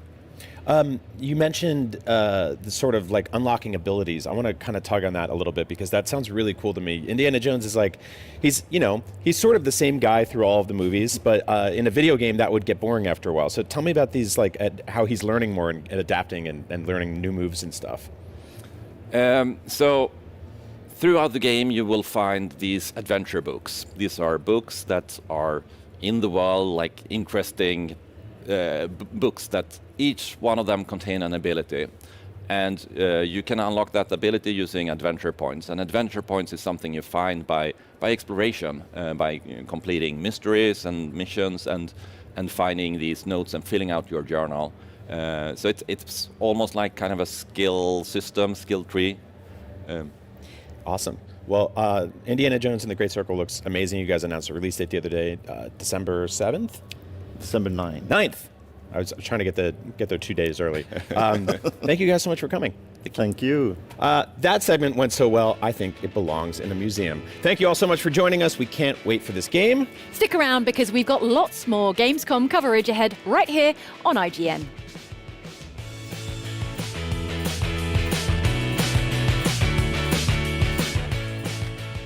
I noticed that you have an assortment of Vault-Tec equipment. If you are a fan of the Fallout TV show, or even better, a Fallout cosplayer, Pip, boy, do I have an extra special thing to show you right now, because I'm here with Chris Bernardo from the Wand Company, who has created this amazing Pip-Boy 3000 Mark V replica based on the TV show, the one that Lucy wears, right? Absolutely. 100% based on it, yes. Can you tell us a little bit about it? Yeah, well, it is modeled exactly on the one that Lucy wears, which is the male version, because although the front was the same, Lucy's arm was smaller, so she had a slightly narrower wrist. Right. So a slightly bigger one of those. Except the one in the show has a phone behind it, which was what gives you the screen, whereas this one's all built in. It's a proper screen, everything working. You can adjust it. I mean, you can see at the moment we're looking at Vault Boy walking. We can adjust his. Let's do that gently. You can see him. Oh, wow. Yeah, using the knob at the sides. The animation's changing. Yeah. What kind of screen is it? It's quite nice and bright. It is. Yeah, it's a color actually. Although we only show monochrome in this case, but it's an LCD. And what kind of materials is it built out of? I know you got the LCD screen, but you want something solid to keep it safe. Yeah, you do. So the whole of this front portion here is die cast in zinc. Okay. And then that's really lovely. The screen itself is made of this plastic called Tritan, which is a very glass-like plastic. Yeah. And then the back of it is made in ABS. If you'd made the whole thing in zinc, it would be much too heavy. I mean, you can feel the weight of it anyway.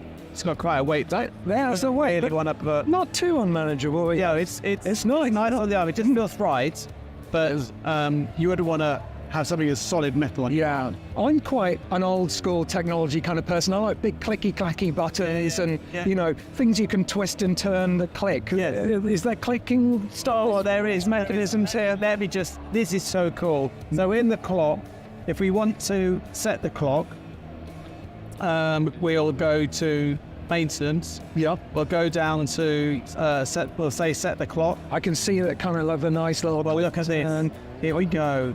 You have tried. Did you click in the button? Oh yeah, it's got a nice cloud to the lever across. Just try rolling it round. You see how? Oh wow, yeah. Beautiful. So that feels great. you'll see that the radio light also lights up a warm color as well. And by turning the radio here, up or here, you tune it. I mean, this is one of my favorite features, that you can actually tune into real FM radio. Yeah, you can. So in here, in the big hall, that's like a great big microwave oven.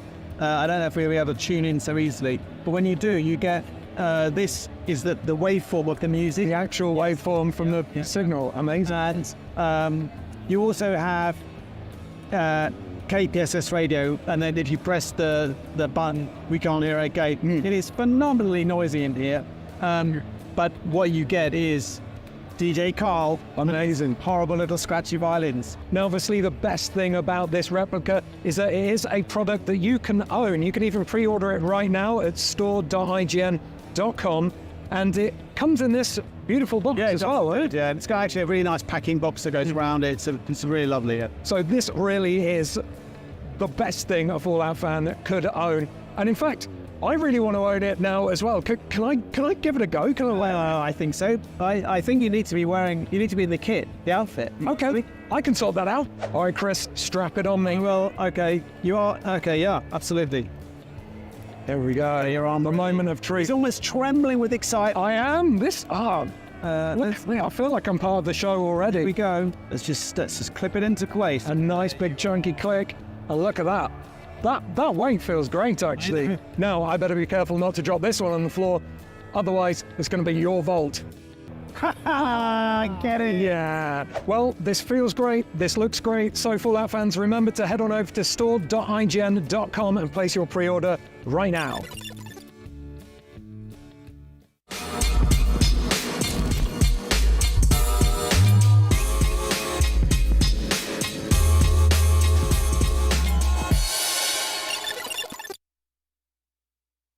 IGN has the most thorough, easy-to-use, and high-tech maps out there, period. And by high-tech, we mean it. We've recently added features like personal notes that save to your IGN account, and anything you check off on a map is tracked in the guide as well. It's the perfect system to get to 100%. IGN maps load faster with more markers than ever and are built for your phone as your constant companion to the biggest games. So start checking off markers for the game you are playing for free at IGN Maps today. IGN Store has it all. From clothes and collectibles to vinyl records, accessories, model kits, and action figures from the biggest and best franchises like The Legend of Zelda, Star Wars, Fallout, Dungeons & Dragons, and more. Whatever your pop culture passion, you're guaranteed to find something you love. There are new and exciting products hitting the store every week, like the Wasteland-ready Fallout Vault 33 hoodie, which pairs perfectly with the working wearable Pip-Boy.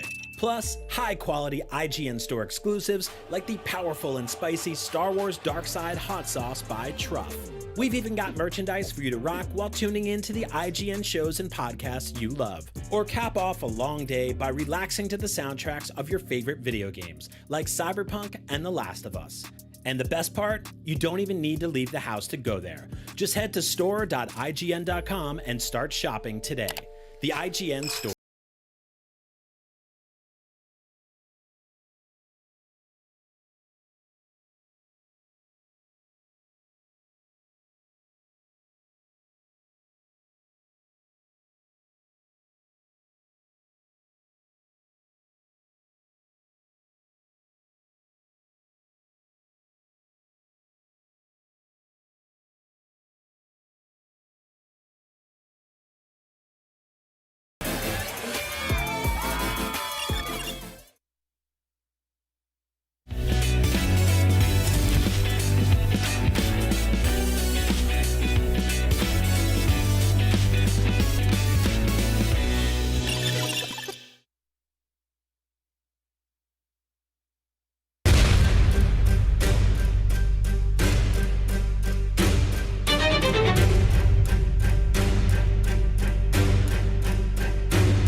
Welcome to 15th century Bohemia, where civil war runs rampant across medieval Europe and clashing steel and armor is just part of day-to-day life. Here to talk about all things Kingdom Come Deliverance 2 is international PR manager from Warhorse Studio, Toby Stoltz-Villing. Welcome.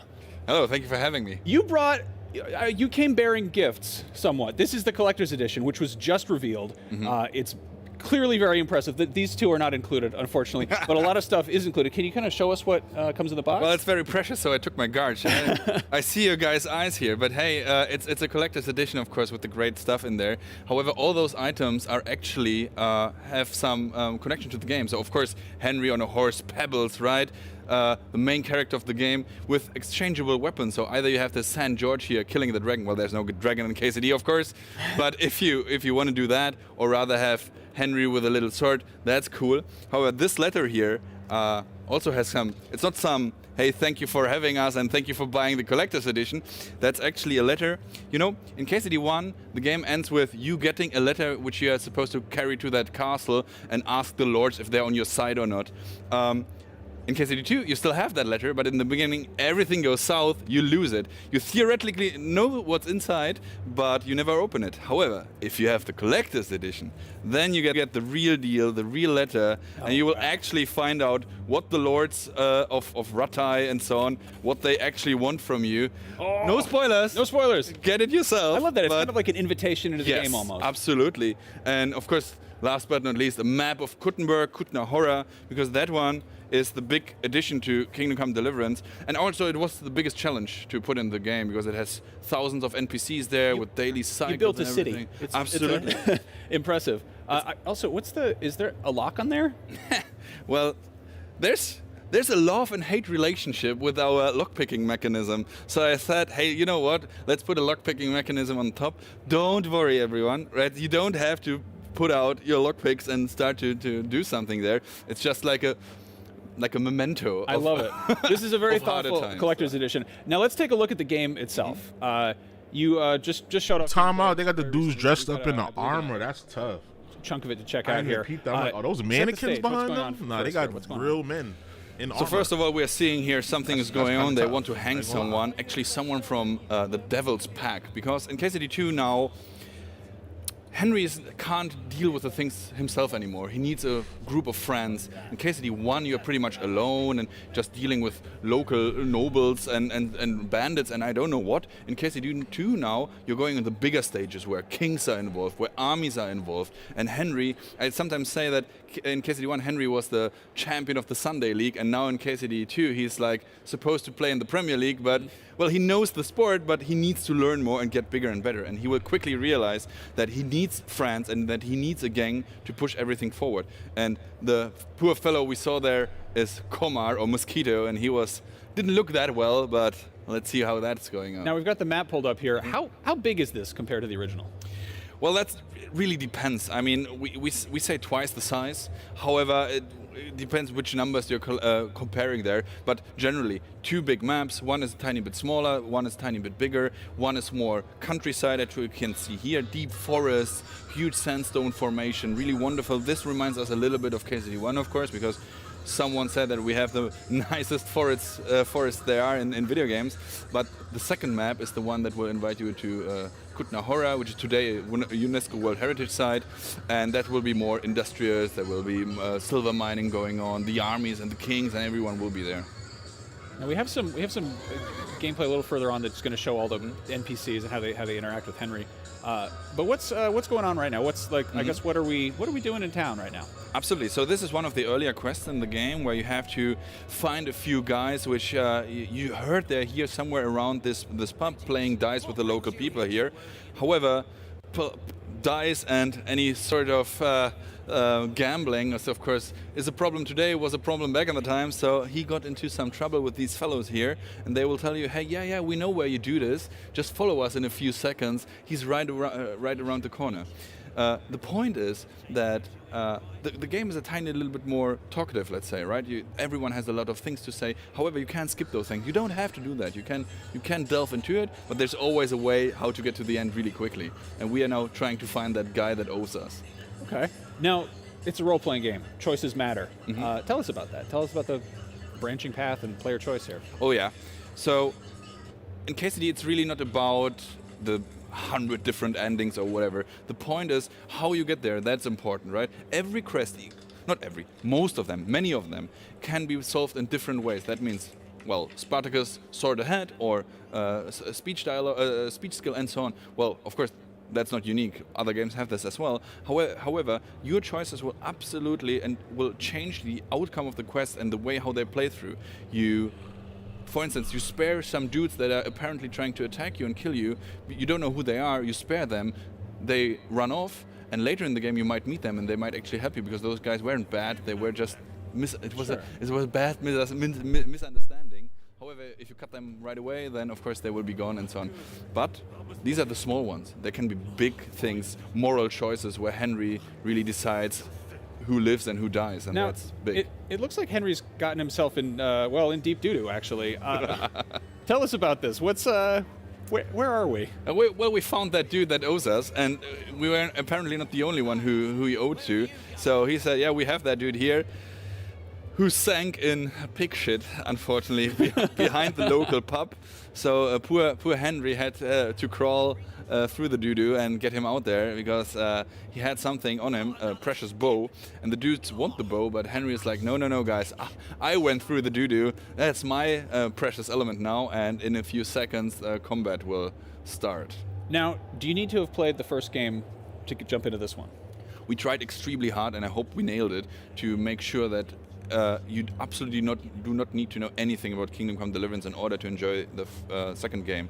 In the beginning, we tell you the bare necessary information. This is you, that's your friend, this is the letter, that's the castle you have to go, good luck, have fun. The rest is coming with nightmares Henry is having. They're in dialogues that will tell you, hey, listen, how did this and that turned out, and so on. And these things will be slowly but steadily brought to you. Never with fist in your face, but really smoothly, so that even old fans of the genre of KCD will not feel like, oh, dude, I saw that already, I'm bored. Very nice. Full disclosure, I checked out the first game. I'm very early in it, but the second one is what got my attention. So I'm doing a little bit of research ahead of time, but let's talk about the combat here. Mm-hmm. Absolutely. So we are still trying to depict the historical martial arts from Central Europe or Middle Ages in Europe generally, and we had real sword fighters in the studio and mace fighters and so on who showed us how it's supposed to look like. We told them why this is not possible in a video game, because you need those broad moves and everything, but still I think we have a very good compromise and the closest you can get to actual sword fighting. However, in KCD1, people said, some of the feedback was it's easy to learn but hard to master.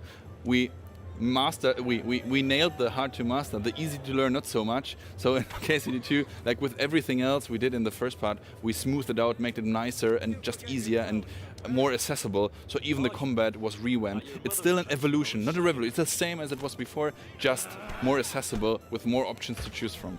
The choice is a big part of this, and we're seeing some of the different ways you can approach stuff in this montage right here. We got a glimpse of a crossbow, we got some stealth, we saw a firearm. Absolutely, and we also saw that it can go super south when you're like in the stocks there. So the early gunpowder weapons is something that became slowly but steadily popular on medieval battlefields around 1403, a bit earlier, a bit later. So this is something that we also added to the game. However, KCD is not becoming a shooter all of a sudden. Very important. It's still an RPG which focuses on melee combat. However, those super weapons, let's call them super weapons, is more something like a ultimate weapon, right? You fire once, you kill him in one shot, and then you switch to your melee weapon and go ahead. And to make this a little bit easier, we made it easier also for players to change weapons in combat and so on, that you can really have kind of sets that you can prepare and so on to make it just more smoother and feel better. Now, what's Henry up to? We just saw him. He was in.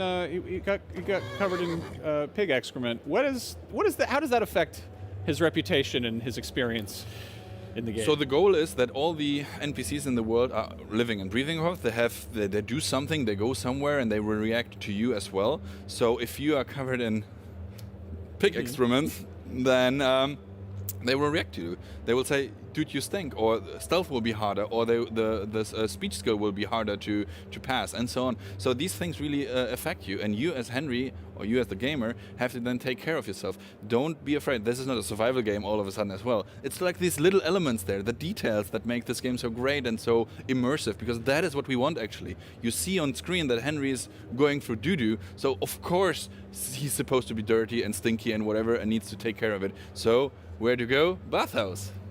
What are the different options here in the bathhouse? we don't have to go into that right now, I suppose, but it's a mature game.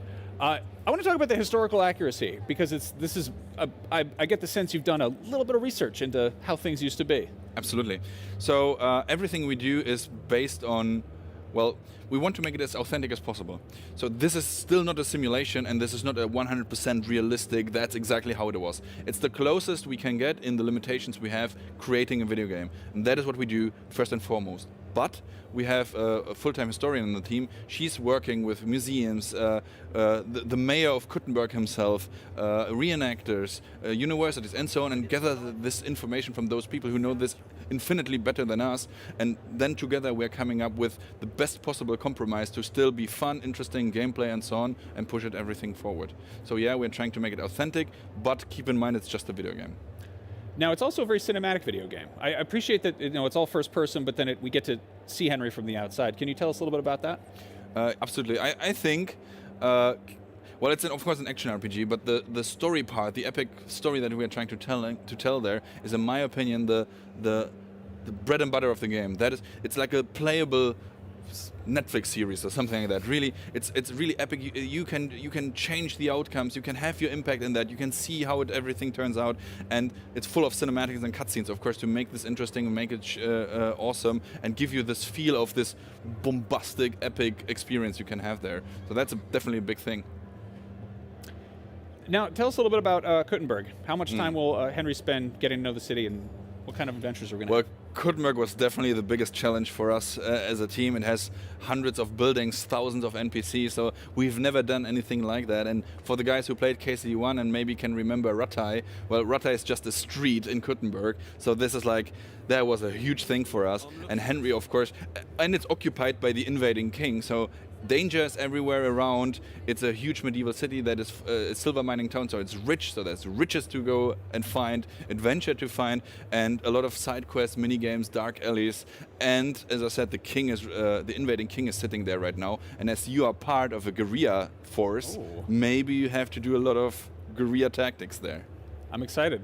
Yeah. Well, Toby, thank you so much for joining us. Step into the greaves of Henry of Skalitz when Kingdom Come Deliverance 2 comes to PlayStation 5, Xbox Series consoles, and PC on February 11th, 2025. Coming up next, a look at a few more games in the PlayOn family, including Undisputed, Akimbot, and Nobody Wants to Die.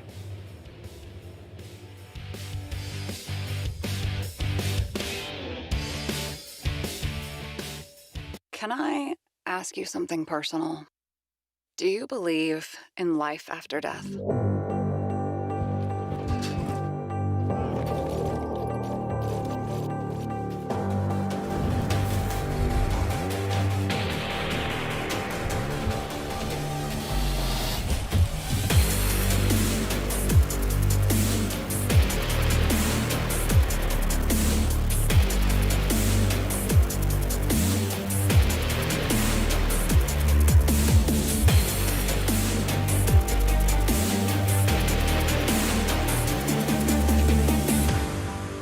I'm 120 years old, and I don't have any strength left to keep recalling the past.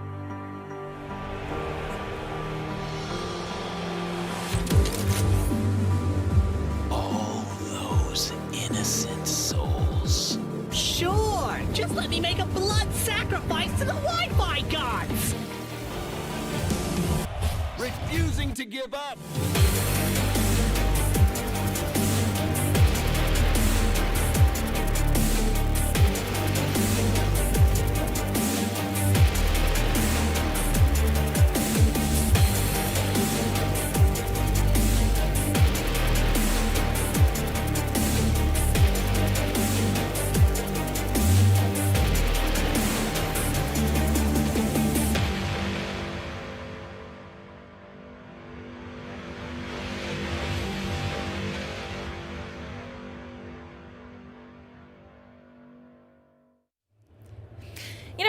told me don't let yourself get attached to anything you are not willing to walk out on in 30 seconds flat if you feel the heat around the corner. And I don't know what that guy's up to now, but I hope he's playing Payday 3. Here to discuss what's going up next for the co-op heist shooter is Starbreeze Entertainment's Ludwig Hazelius.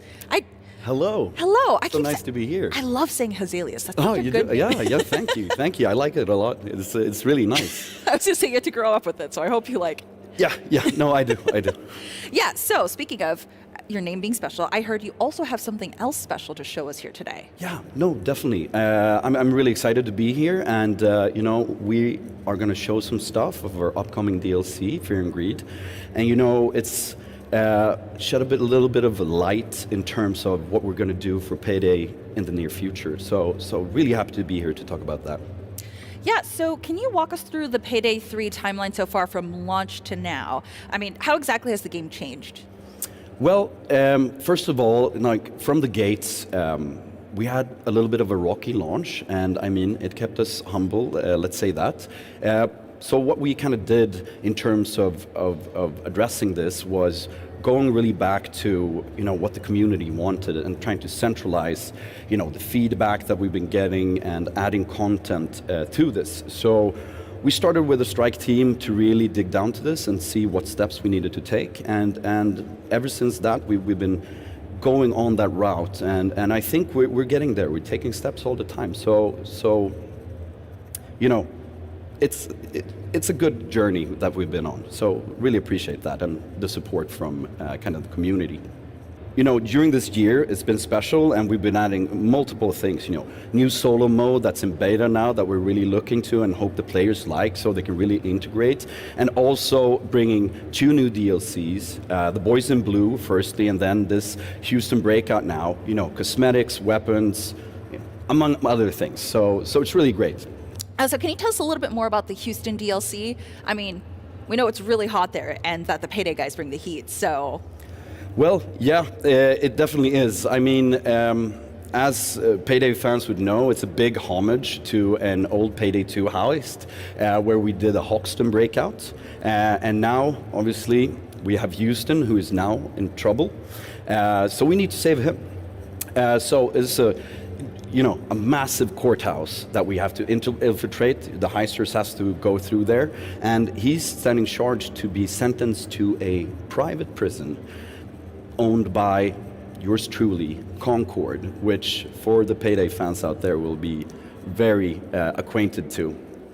As I said before, we're going to release it with all that jazz, with the weapon packs, with 3 new weapons and skins, and 4 suits, masks, and gloves. So what people can expect from our earlier releases, but also, as we've done, as people probably have learned now, we're releasing a free heist called Diamond District, where we're really digging down to kind of, homage again to Payday 2, a straightforward heist with a lot of replayability, and we hope our players like it. We're seeing a lot of good results. And a whole slew of other things, which they should go to the Operation Medic Bag site to see. But those are definitely the main ones that we're really excited about to bring out. I mean, that's a lot. So you talk about player reception. So how do they feel about these new additions? Have you seen any feedback from that yet? And as I said, that we started this year about going back to kind of the strike team and Operation Medic Bag that we launched. We're really happy. I mean, it's a journey, right? And we've taken definitely steps in the right direction, and we're really helpful for the feedback from the community and the support. So, I mean, it's a step along the way. We're seeing players returning, which is really great and what we can ask for. So, it's a long journey. It's a marathon for us. So we're just happy we're trending in the right way. Yeah, I think Payday is known for constantly updating the game, and that's exactly what you're doing, which brings me to the next question. I mean, the DLC for Fear and Greed, what can players expect? Well, so, I mean, Payday as a franchise and IP has always been about getting in, heisting, getting the money, getting out. Now we are heisting the heart of capitalism. And that's not only like the New York Finance Exchange. So we're hitting it right in the arteries, which is really great. And with that, obviously, we have some new additions that we're really excited about. I know there's been a lot of talk about overkill weapons in the community and whatnot, so we're going to bring out the minigun, which I know is going to be, a big thing for a lot of people out there, and we're really excited about that addition. And as well, I mean, the Houston Breakout. For DLC 4, we're unveiling Houston as a free playable character, and I think that's going to be a great addition to the heister setup. Yeah, I was going to say, as a player who does not like stealth, the minigun's going to be great for me. It's hard. Thank you. Yeah, so apart from the DLC, what else can we expect for Payday 3? Yeah, so going the rest of the year in October, we really have some great updates going out, and specifically the ones that the community has shown a lot of care about. I mean, we have a roadmap. I hope you check that out. But what really we've been going down to is the server browser. It's been talked about a lot. The UI rework and VoIP, so that our heisters can really plan their heists together, and maybe do a little bit more stealth, because I don't know. It's coordination, right? I suppose so. Maybe I could be convinced to do stealth, but I mean, it's just really fun to go in loud. So you're more guns blazing kind of a... I am. I mean, listen, nice. I always try to go stealth, and then it never works out, so thank you so much for joining me today and speaking with us about everything that's happening. So. Likewise, it's really good to be here in the studio, and in Gamescom is such a great atmosphere, so we're always happy to have a chat with you guys. Yes, I hope you enjoy Gamescom. And speaking of Gamescom, be sure to stay tuned for more news on the next chapter of Payday 3 coming soon. And if you haven't, you can get hands-on with Payday 3's latest DLC, Houston Breakout, now on PC, PlayStation 5, and Xbox Series consoles.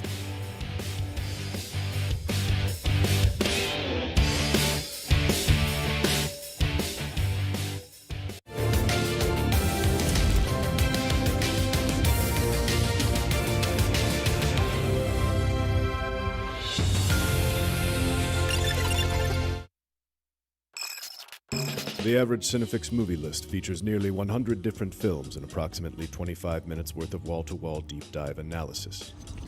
To simulate that pace for this 30-second ad, we're featuring 26 different films, and before you say it, no, that math does not check out. We're not math people, we're movie people. We can't even count down from 10 without ending up at, 96. Subscribe to IGN Movies and TV for more Cinefix movie lists. Bad at math, great at movies. IGN Playlist is the best way to track your game collection. Now you can even import your entire Steam library to Playlist, making it easier than ever to review games, show off your collection of the world, and finally chip away at that massive backlog you keep meaning to get to. IGN Playlist, check it out. Want the ultimate IGN experience? Check out IGN Plus. Members get exclusive deals and giveaways, ad-free browsing, unlimited tracking on IGN maps, discounts at the IGN store and with IGN partners, and best of all, free games. Get 30 days of IGN Plus for just $1. Head to plus.ign.com. IGN has the most thorough, easy-to-use, and high-tech maps out there. IGN maps load faster with more markers than ever and are built for your phone as your constant companion to the biggest games. So start checking off markers for the game you are playing today. Can't find that final collectible you're missing? IGN strategy guides and interactive maps are here to help. IGN guides are trusted by millions, easy to use, and best of all, free. You can even track your progress with interactive checklists so you know you reached that 100% completion. IGN has the very best, most complete, and accurate guides. Every guide is tested and verified for you by experts. Just search for IGN when you search for guides.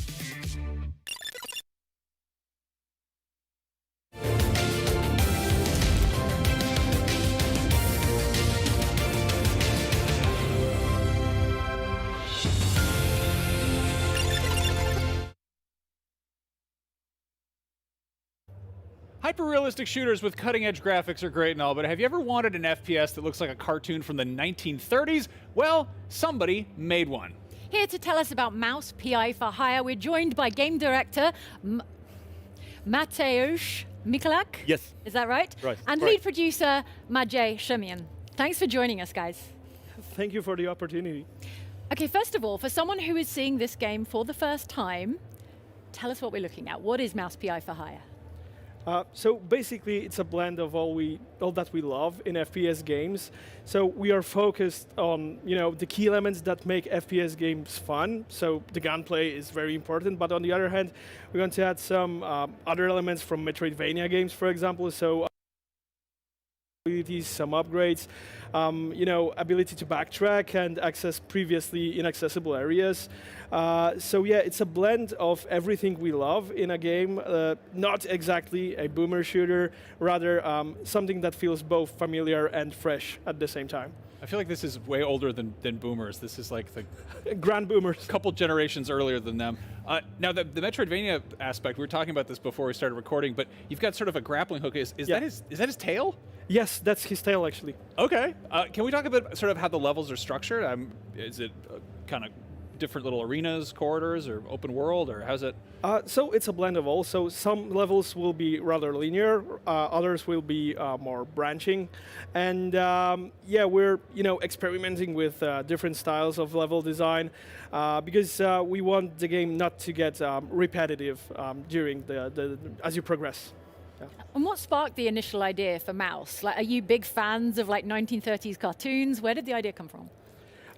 So yeah, the idea was actually, it's quite funny because and Bioshock fan art drawn in a rubber hose art style was found online many years ago by our art director, and he did like Bioshock. He does love rubber hose animation style. So he approached Mateusz a couple of years ago and said, hey, why don't we make a game out of this? And Mateusz loved the idea, so banded with just a couple of people. They started working on a prototype, and yeah, basically that's how Mouse was born. The prototype went pretty viral. Like, people were immediately really attracted to this. And since that was released, you've clearly gone back and tweaked some stuff. Can you sort of point out some of the changes that have been made since that early footage showed up? Yeah, I believe that the most crucial change is 3D environments. We put a lot of effort to meld the 2D animation with 3D environments. It's quite hard to do it. We believe that we achieved nice goal, and from there, we are proceeding and working more about more levels. Yeah, you may see that we have improved on the 2D animations, but yeah, the 3D is the biggest change so far, especially if you take a look, at our materials from a couple of months ago, because it took us a lot of experiments, given the fact that the game is entirely black and white. So we had to make sure that everything is clear to the player, that the players know what's interactable, what's not, and based on that, we decided what can stay in 3D, in 2D, what can be 3D. This is a Cuphead shooter? To find the perfect. That's kind of fire. Of that. Are there any details, like in the animation, in the environments, that you're especially proud of? Weapons rollings, we really like. We like them. We're really proud of them. There are a lot of them. Right now, we showed only few weapons, but there will be much more in the final release. Yeah, and I have to say that I quite like our enemy death animations because they're, over the top, really exaggerated. So yeah, I really love those. Awesome. Was there ever a version of this that was in color, or was it always black and white from day one? It was always black and white. Always. Can we talk about any other abilities in addition to so we've got this grapple with the tail? I And might obviously play a lot this. of guns. I might have to play this. Will we be doing anything else? Any other skills, abilities? Yeah, so like I mentioned, some Metroidvania elements here and there, so you will be able, you will unlock some abilities as you progress. So the grappling hook for one thing, but the helicopter, that is also used by the protagonist as his tail over his head. Double jump, so some genre staples like that. We don't want to, spoil everything just now, but you can expect many different options to be unlocked as you go. Cool. I'm so into this game. I really love what you guys are doing here. Were there any specific, like, actual old cartoons that were like huge influences on this? Did you kind of come across any hidden gems or anything like that? Yeah, we have a stack of reference from the 1930s, 1940s. We watch all the shows, Popeye shows till today, all the episodes. There are a lot of them. old cartoons made by like Betty Boop, Felix the Cat, stuff like this. Basically, whatever fits into rubber hose category, we always take a look. Either if it's an animation, a comic book, we want to explore that, take a thorough look, and get some inspirations for that. So there's like a huge stack of materials in our office. Now, obviously, this is a very different game, a very different genre to Cuphead, but I feel like seeing the rubber hose animation, maybe some people are having like traumatic flashbacks to like the punishing difficulty of Cuphead. Where are you pitching the difficulty for Mouse PI for hire? So, first of all, we are aiming to make the game as accessible to a wide audience as possible. So it will feature a couple of different difficulty modes. So if you want an easier experience, and you want to be focused on the story just like that, you can do that. And the game should be a breeze on easy.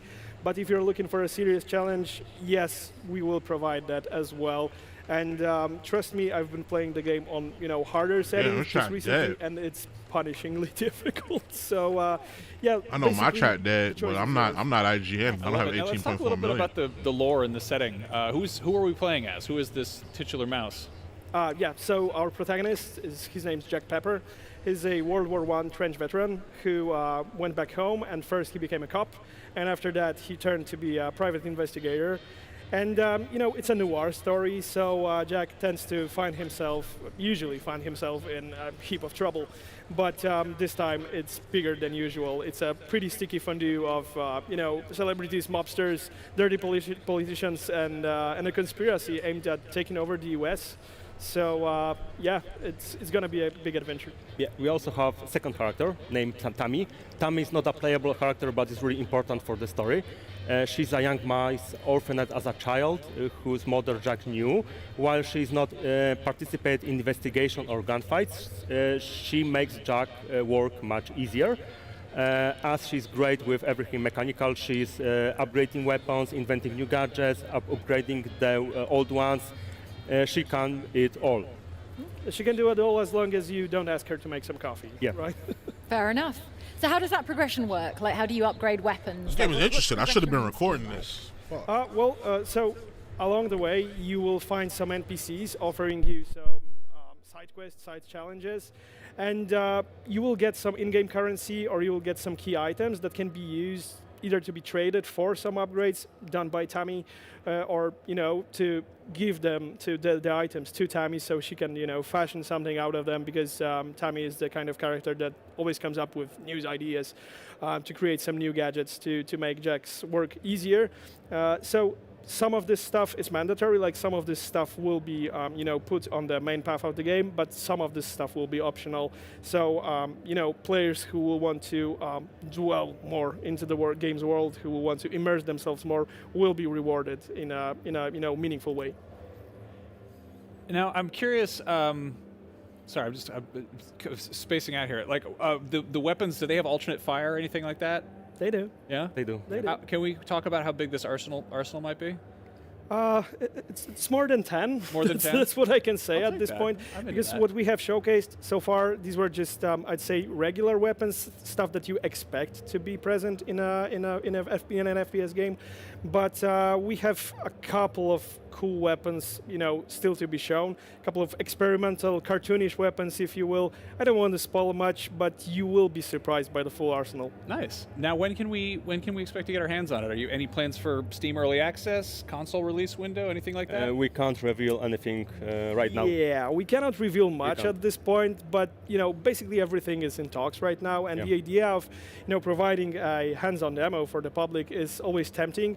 But we also want to make sure that it's fully polished, it's perfect. So not yet, but keep an eye out. Well, we are dying to see more. As a very wise cartoon character once said, that is all, folks. Mouse PI for Hire is out sometime in the future, but you can wishlist it on Steam right now. We have lots more cool stuff on the way from the Gamescom studio, so please stick around.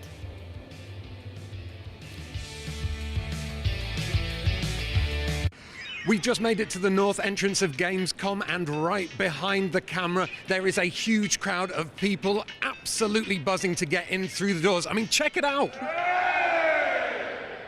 Okay, what game are you most excited to play? Space Marine. How about you? Monster Hunter. Monster Hunter 2. Monster Hunter. Monster Hunter, Space Marines 2. Farming simulators every year, and every year I'm gonna look for it. And this costume you've got on, this cosplay, who are you cosplaying as? Guts from Berserk. It's not quite the armor. I didn't have the time to finish it, but I had the time for the sword. That sword is amazing. How long did it take you to make? Probably 2 weeks. So you excited to get in through the doors? I'm really excited. Hey, your Jill Valentine cosplay is amazing. I'm presuming that you have been looking forward to Gamescom for a little while now. How long have you been waiting to get into the doors? Honestly, we decided that yesterday. Yesterday? Yeah, me and my friend, we did it spontaneously. I bought my ticket yesterday, and this is my first time. I'm in. I want to play the Infinity Nikki game. Nikki. How about you, sir? I would like to play Civilization 7 and the new Assassin's Creed. So the whole ensemble is incredible. So yeah, have an awesome Gamescom, you two. Ahoy there, matey. That is an incredible outfit. Who are you cosplaying as? I'm Teach from One Piece, Blackbeard, also known with the Darkness Fruit. Is this your first Gamescom, or have you a seasoned veteran? I would consider myself a seasoned veteran, yes.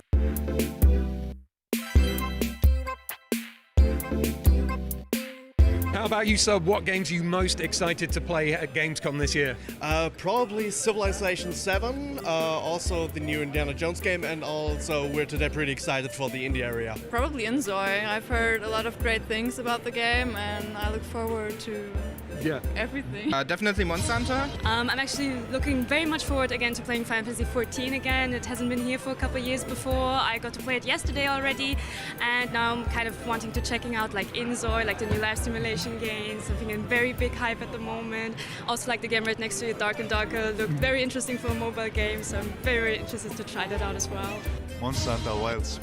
Monster Hunter Wilds. Monster Hunter Wilds. The doors are about to open any second now. Which game are you going to be running straight towards to play? Gothic.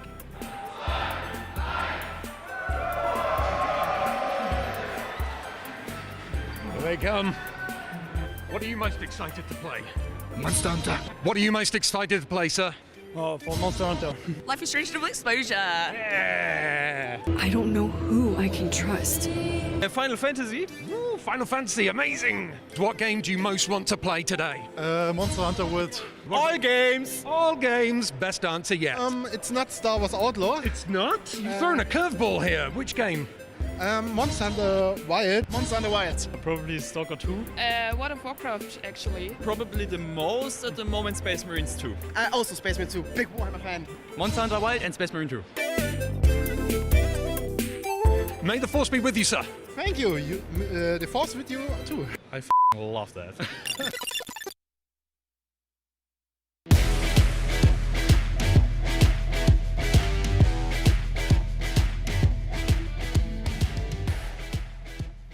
Copa City is a football tycoon game where you transform an entire city to get it prepped to host world-class football events. Copa City features 3 meticulously crafted maps based on real cities like Warsaw and Berlin, and includes 6 world-class football clubs like Flamengo, Arsenal FC, and FC Bayern Munich. Here's an exclusive first look at alpha gameplay. Football. Every time before the ball is set in motion on the pitch, it's the culmination of hard work.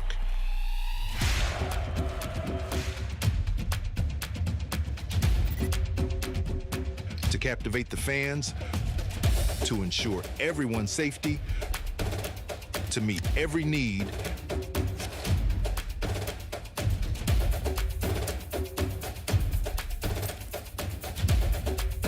and to ignite the city's fiesta for the game.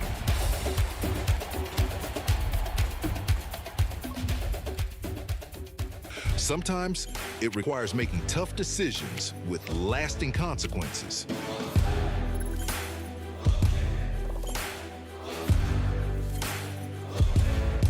To elevate your football event to a global stage,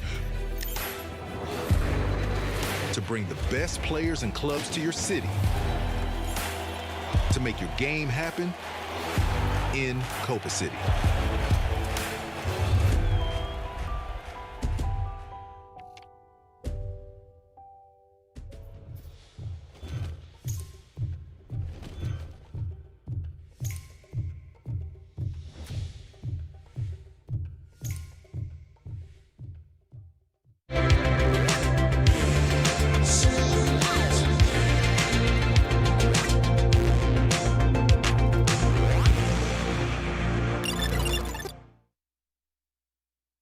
Want the ultimate IGN experience? Check out IGN Plus. Members get exclusive deals and giveaways, ad-free browsing, unlimited tracking on IGN maps, discounts at the IGN store and with IGN partners, and best of all, free games. Get 30 days of IGN Plus for just $1. Head to plus.ign.com. IGN Playlist is the best way to track your game collection. Now you can even import your entire Steam library to Playlist, making it easier than ever to review games, show off your collection to the world, and finally chip away at that massive backlog you keep meaning to get to. IGN Playlist, check it out. IGN Store has it all. From clothes and collectibles to vinyl records, accessories, model kits, and action figures from the biggest and best franchises like The Legend of Zelda, Star Wars, Fallout, Dungeons & Dragons, and more. Whatever your pop culture passion, you're guaranteed to find something you love. There are new and exciting products hitting the store every week, like the Wasteland-ready Fallout Vault 33 hoodie, which pairs perfectly with the working wearable Pip-Boy. Plus, high-quality IGN Store exclusives like the powerful and spicy Star Wars Darkside Hot Sauce by Truff. We've even got merchandise for you to rock while tuning in to the IGN shows and podcasts you love. Or cap off a long day by relaxing to the soundtracks of your favorite video games, like Cyberpunk and The Last of Us. And the best part? You don't even need to leave the house to go there. Just head to store.ign.com and start shopping today. The IGN Store. You deserve it. IGN has the most thorough, easy-to-use, and high-tech maps out there. IGN maps load faster with more markers than ever and are built for your phone as your constant companion to the biggest games. So start checking off markers for the game you are playing today.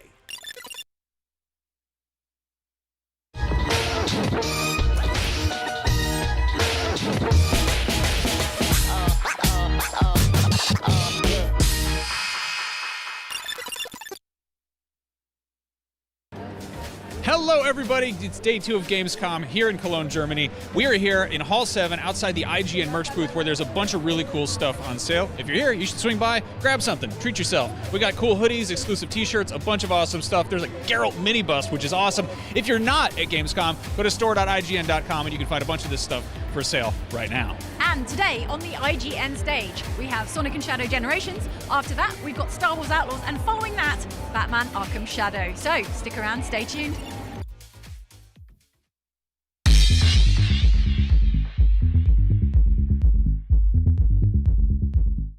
Hey everyone, I'm here with Andreas, the producer on The Eternal Life of Goldman. Now, The Eternal Life of Goldman stars a very old man, and it's not very often you see old men in the starring roles of video games. Can you tell us a little bit about Goldman and why he deserves his own video game? Absolutely, you're absolutely right. You know, usually you don't have these kind of protagonists. I feel it's kind of you feel like you're actually the protagonist of an ancient fable or like a parable, right? They often would have, old men essentially that would, outsmart their enemies, and it feel like it makes it pretty special. It also gives the opportunity to us to have something else as their main tool, which in our case is a cane, which is fitting for an old man. And thirdly, there's a very concrete narrative reason why he's called Goldman and why he's an old man that I can't go into now because of spoilers. So my first impressions of the demo were that it was kind of like Up Meet DuckTales with that cane, the old NES game DuckTales. But also there's this nightmarish kind of sinister vibe going on in the background. Is Goldman going to end up being a horror game? No, not at all. It's not going to be a horror game, but you're right. There is a bizarreness and weirdness to it. So I feel like, it goes well with the theme of fables or fairy tales. You have the beautiful and the bizarre, the macabre and the frightening, like the terrifying next to each other. So I think it's not going to be a horror game, but it's going to go places that are dark and deep, definitely. And what kind of dark and deep inspirations did the team draw from for this game? So I think mostly we go back to like ancient fables, like, not one specific, but like these traditions of, the big questions of life and death. Like you take your ancient Jewish, your ancient Greek mythologies basically and see like, it's about the eternal life, right? So like what lies beyond, what lies beneath, and, what even makes life worth living, I guess. So I think it's more about, the darkness and the existential questions. And actually, if you have a close listen to the announcement trailer and you hear the audio, what's being said in the trailer, that already gives you a hint what the game main horror or themes are about. So I think it's really like, homing in on the fear within us that is kind of exemplified in these bizarre creatures. But it's not like one thing. It's really like, what makes these myths and these ancient fears kind of go together. Okay, well, in terms of that trailer, I saw a couple of enemies in there. They look like caterpillars, but they also had a fairly suggestive design to them. Do you know what I mean? No. No, they look a little bit penisy. Oh! Does that say something about Goldman's psyche? Is this game taking place inside his mind? I cannot neither deny nor confirm that. But there's definitely, I'm with you on that. Like if you look at the enemy design closely, there's some disturbing stuff, that you sort of, if your therapist asks you, like, draw your fears, it might be a worm with a penis, or will look like that. So I think it's about that. It's, I would say, like, challenging these deep fears and just like having them in those kind of frightening creatures. But in the end, it's of course what you see in them. Oh no, that's Freudian. Yeah. Oh, Well, anyway, Goldman's cane seems to be pretty customizable. In fact, we saw that you could swap out the shaft to allow you to either jump on enemies' heads or also jump higher. Can you talk a little bit about more about his cane and what abilities it gives you throughout the game? Absolutely. So like one of the main things that we said, like, he's an old man, he doesn't have like an arsenal of weapons, is his cane. But the cane is not just for walking, it's customizable. So like I have 3 parts where you can shift the parts basically, and to either give you more mobility, like in the demo, for instance, we have an extended jump where you can grab onto stuff, but you have also stuff like phosphorus cane, which will illuminate the darkness, or an aura, which will attract certain enemies and do damage to other enemies. So it's essentially like basically choosing the right combination of equipment for each situation. I want to emphasize though, like we want to keep this accessible and like easy to switch. You can switch on the fly, as you said, like while playing. It's not you're gonna sit like think for hours about the right loadout. You're just gonna like, I have this part. Hey, how can I combine these 2 things for a certain situation? And we just wanna basically play around with that, and give players the ability, but also like you mentioned DuckTales before, and it's a cool inspiration. But in DuckTales, it was essentially just for jumping, and the cane is more than just a pogo stick. It it can be customized. It can be like a really effective and versatile tool. And I think just playing around with that and really focusing on what the cane can do, I think it's one of the strengths of the game. Awesome. Now, in terms of the cane's upgrades, I presume we don't get them all at the same time. Does that mean that this game is going to be more of a Metroidvania style game, or is it a linear side-scroller? As you were saying, there's a linearity to the game, so basically it's a narrative experience, right? You want to be in the story back and forth. You're not going to be like, sort of, thinking like mechanically. Like in Metroidvanias, you often have this kind of backtracking, and then you find ability, you go back there. I think for us, it has elements of that because there's stuff in Metroidvanias that we like a lot, right? Especially you like the world opening up, getting new abilities and making that abilities or that gear, worthwhile and make it count, right? So I think that's what we're trying from there. But I think we have a bit more of a focused narrative experience. There is a bit of non-linearity in the path you choose, but it's not a full-fledged Metroidvania. So we like to call it like a platform adventure, actually. Like there's an adventure part, of finding new areas, finding new biomes, but the core mechanics is the platforming. Awesome. Now, one of the things that stands out about the game is its visual style. It all looks hand-drawn, but I've heard the team on this game is very small. Have they used any AI or anything in the process of creating the look for the game? There is no AI involved in that game, so everybody, it's really people sitting down on their desks for weeks, months, and actually can take up to a year for a biome to be finished. So it's really like hand-drawn. So you're gonna, first by hand on a piece of paper sketch that, then use your tools to bring it into the game. It's that classic line art. I mean, you could tell the AI to do something, but it's not gonna come out like this. And I think that level of detail, and also that it all fits together, right? It all makes sense and also works as a game. Because, there's also stuff it has to, you have to understand as a player where you're going. AI can't do that, even in 20 years. Right. And I think the only way of really getting this done is, okay, like, you're going to do this right. We're going to sit down, we're going to paint it, we're going to paint some more, and then we're going to do some more painting and animating. And that's essentially what WP has been doing for the past couple of years. Awesome. Well, the game looks great, Andreas, and I hope we don't have to wait an eternity for the eternal life of Goldman. Sonic X Shadow Generations is an enhanced version of 2011's beloved Sonic Generations, featuring new standalone content with Shadow the Hedgehog, who now has Doom powers. Here to tell me all about it are Takashi Iizuka and Austin Keys from Sega of America. Welcome. Thank you for having us. So, bringing back Sonic Generations, getting Shadow in there, and now Shadow has these Doom powers. Doom Sphere, Doom Blast, Doom Morph, Doom Wing, Doom Surf, and more. Tell us about these. Is Shadow doomed? What's happening here? はい、今回ソニックシャドウジェネレーションを作るにあたってですね、ソニックにはない新しい能力を、シャドウに与えようということで、今回そのドゥームパワーっていう新しい能力をシャドウに与えました。本当に今ご紹介いただいたようにドゥームウィングって言ってシャドウに羽が生えるすごいかっこいいアクションを筆頭にですね、さまざまないろんなアクションをゲームをプレイするに伝えて徐々に成長していく、徐々に取得していくっていうところが、このゲームの一つの楽しみ方になってます。So yeah, Sonic X Shadow Generations. We wanted to make a game where we gave, Sonic is in there, but Shadow is going to have these new powers and new abilities that he'll be able to, do all throughout the game. It was something interesting. All the Doom powers that you talked about, yes, they're all in there. Doom Wing is a really cool one where he actually grows wings. We wanted to have Shadow have these abilities and kind of earn them as you're playing the game to give him new things to do as you're playing the game and progressing through the story. So that is one of the new points that's really fun about the Shadow side of Sonic X Shadow Generations. And I believe there are some other familiar faces we'll be seeing. I believe Metal Overlord was spotted in the latest trailer. That's sure to please fans. How does Metal Overlord fit into the package? はい、ソニックジェネレーションを遊んだことのある方はおそらく分かるかと思うんですけども、このジェネレーションというシリーズのゲームは一旦すべてタイムイーターによって過去が全部消されてしまって、その今まで歩んできた歴史をもう一度歩み直すっていうゲームなんですね。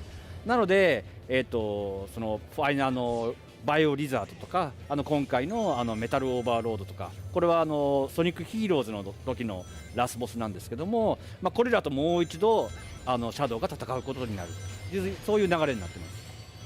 So yes, for anyone who's played Sonic Generations, you may know this already, but the whole Generations format is that the Time Meter has come and kind of taken away all of time and space, and everything is in this kind of strange time-space void. And as you're going through the game, you're kind of revisiting a lot of the places from the past, and you're re-experiencing it and kind of putting the time-space continuum back. So for the Shadow side, we do have things like BioLizard. They are going to be stuck in that, time-space continuum issue. Metal Overlord is the last boss from Sonic Heroes. These are all going to be bosses that Shadow again will have to face and defeat in order to put the time continuum back. And I believe we saw footage in the latest trailer of Chaos Island, which is from Sonic Frontiers, which I believe came out after the original Sonic Generation. So now that you are sort of revisiting the package, adding Shadow, it's not just you're not just pulling from games that came out before Sonic Generations, is that correct? It seems like everything is game. そうですね。ソニックジェネレーションズがリリースしたのが2011年なんですけども、それ以降にソニックフォースとかあとソニックフロンティアとかさまざまなゲームがリリースされてますけども、その過去から最新作のソニックフロンティアズまでを今回のシャドウジェネレーションズでは取り入れてます。So yes, you're exactly correct. Sonic Generations came out in 2011, and it kind of revisited all of the past up until 2011. But for the Shadow side, there's Sonic Forces that came out after Generations, Sonic Frontiers that came out after Generations, and so we wanted to, go not only all the way back from the beginning, but continue on all the way up to Sonic Frontiers and kind of portray a lot of parts of different games in Shadow Generations. Luna with the applause, with the 300 channel, using them channel points to good use. Well, I didn't even see your message. Hey, how are you doing? I'm sensational. Sensational indeed. Hope you are sensational as well. 時間と空間が消されてしまったっていう、そこから物語がスタートします。で、ソニックジェネレーション I should have been recording this. 遊んだことある人には分かると思うんですけど、 This is that new Sonic game, Sonic Generations. 出会いもあるんですね、絡みも。でそれも今回のシャドウジェネレーションズでもこうザッピングみたいな感じで両方がこう重なり合った形でストーリーが進行します。So yes, Sonic Generations and Shadow Generations take place in the same timeline. The story both starts with the time meter kind of messing with the world and removing time and space. So both the Sonic side and the Shadow side kind of have that in there. And as you're playing through the game, there are moments, for people who have played Sonic, they know that Shadow does pop into Sonic Generations, and we are going to have those kind of moments where there is that crossover between the storylines of Sonic Generations and Shadow Generations. I'm gonna have to cop these. So I believe there's also an open world, a 3D hub world. What are we able to do there, and does it work is it anything like the way it worked in Sonic Frontiers? はい、ソニックフロンティアでオープンワールドのオープンゾーンっていうゲームプレイが非常に皆さんにご好評いただいたんですけども、今回のシャドウジェネレーションズを作るにあたって実際のアクションゲームプレイはソニックジェネレーションズと同様、サイドスクロールとフォワードビューの、3D アクションゲームなんですけども、そのハブワールドとなる、ホワイトスペースの部分に、フロンティアのオープンゾーンのエレメントを少し加えています。これがそれぞれ、ルームパワーをこうシャドウが身につけることによってこの行ける範囲が広がっていって、また新しい発見や新しいステージへの入り口が見つかるというような構造になっています。So yes, the open zone theme that they used to create Sonic Frontiers, that was something that people really liked. And so when they were making the Shadow Generations part of the game, they said, first of all, we need to have the Generations format. We need that side-scrolling action platform gameplay. We also need the front view, like running into the world, action gameplay, action platforming as well. But for the hub world, they wanted to take the open zone game design kind of aesthetic and mentality and design a hub world with that open zone design aesthetic. And in doing so, they created this world that kind of feels like Frontiers. You can run around wherever you want, but as Shadow acquires Doom powers, he's also getting these abilities to get to different parts in this open zone format. So your Doom powers will let you get to new places and find new stages and places to play in the game. Very cool. I know Sonic Generations is a fan favorite Sonic game. Bringing it back, polishing it up, and adding new content. I know fans are going to be really excited to play. So thank you so much for coming by and talking about the game with us here. Thank you. Thank you for having us. Okay, players everywhere can experience a whole lot of Hedgehog when Sonic X Shadow Generations comes to PC and consoles on October 25th. There's much more Gamescom coverage right around here on IGN, so stick around.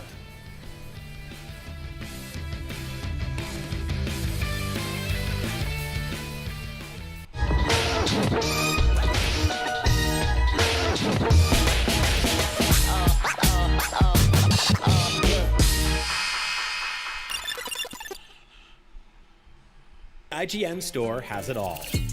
From clothes and collectibles to vinyl records, accessories, model kits, and action figures from the biggest and best franchises like The Legend of Zelda, Star Wars, Fallout, Dungeons & Dragons, and more. Whatever your pop culture passion, you're guaranteed to find something you love.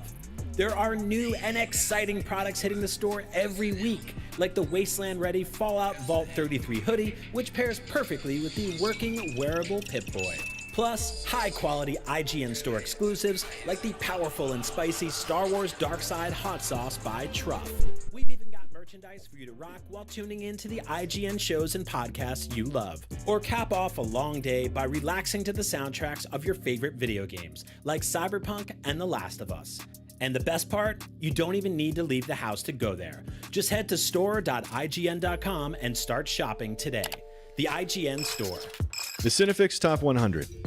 A list so secretive even we don't know what movies are on it or where they rank. What do you mean you don't know? Each episode will reveal one of the movies. Did I rush it? Felt like I rushed it. That was good. I liked it. Talk about why it belongs and finally find out where it ranks. Are you not entertained? Are any of the movies we've shown here even on the list? I have no idea, and it drives me crazy. Join us as we find out on Cinefix, IGN, and wherever you get your podcasts. Why so serious?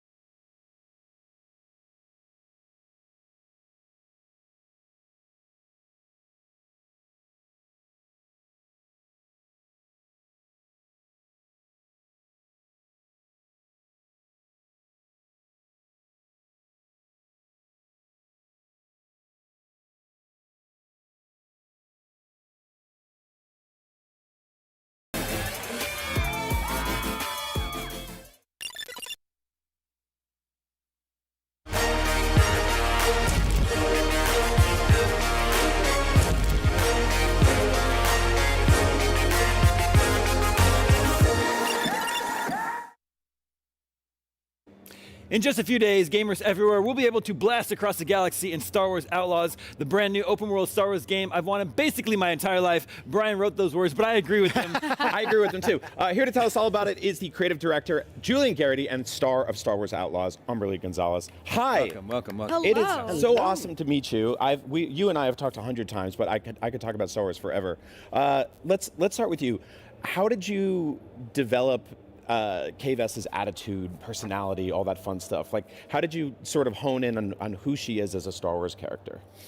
Honestly, right from the get-go, from the first audition, even though they made us sign a million NDAs and I had no idea it was Star Wars, there was an attitude that I got from her that she uses her charm and her swagger to get where she wants to go and just take opportunities from whoever is available. So I always made sure that, she was...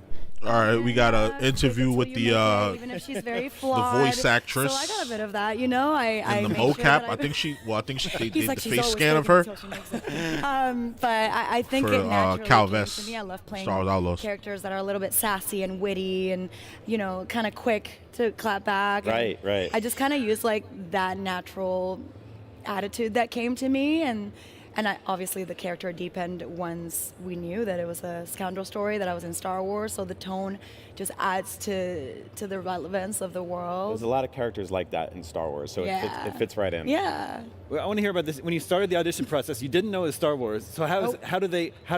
By the way, this is going to be Star Wars. How does that come about? It was 5 months from the initial audition, actually.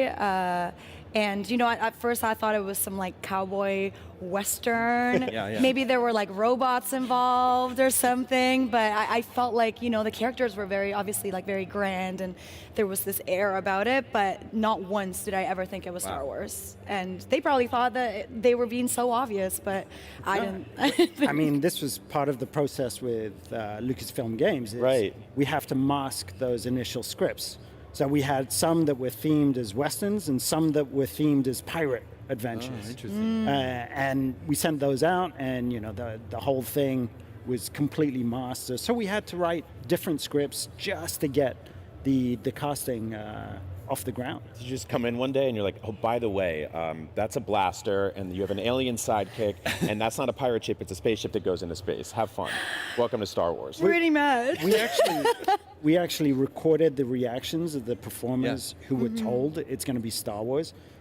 The explosion of joy, the love of Star Wars is pretty universal. So, there is a deep connection to that world, that universe, that galaxy in general. So nobody was like, oh man, I really like pirates. I wish can you change it? Did you have a favorite moment, mocapping, doing VO, all of that? I mean, I imagine once you knew what you were getting into, you were like, okay, this is a whole new world now. Oh, unreal. I mean, being a lead protagonist in one of the biggest franchises. And I love mocap. I've been working with Ubisoft for a few years, so it felt like I'm a veteran in it, but this is my first lead, so I really felt ready for that role. And honestly, one of the best moments, because we don't have a set, we don't have costume or hair or makeup, you have to make believe so much, relying on the team to describe what you're looking at.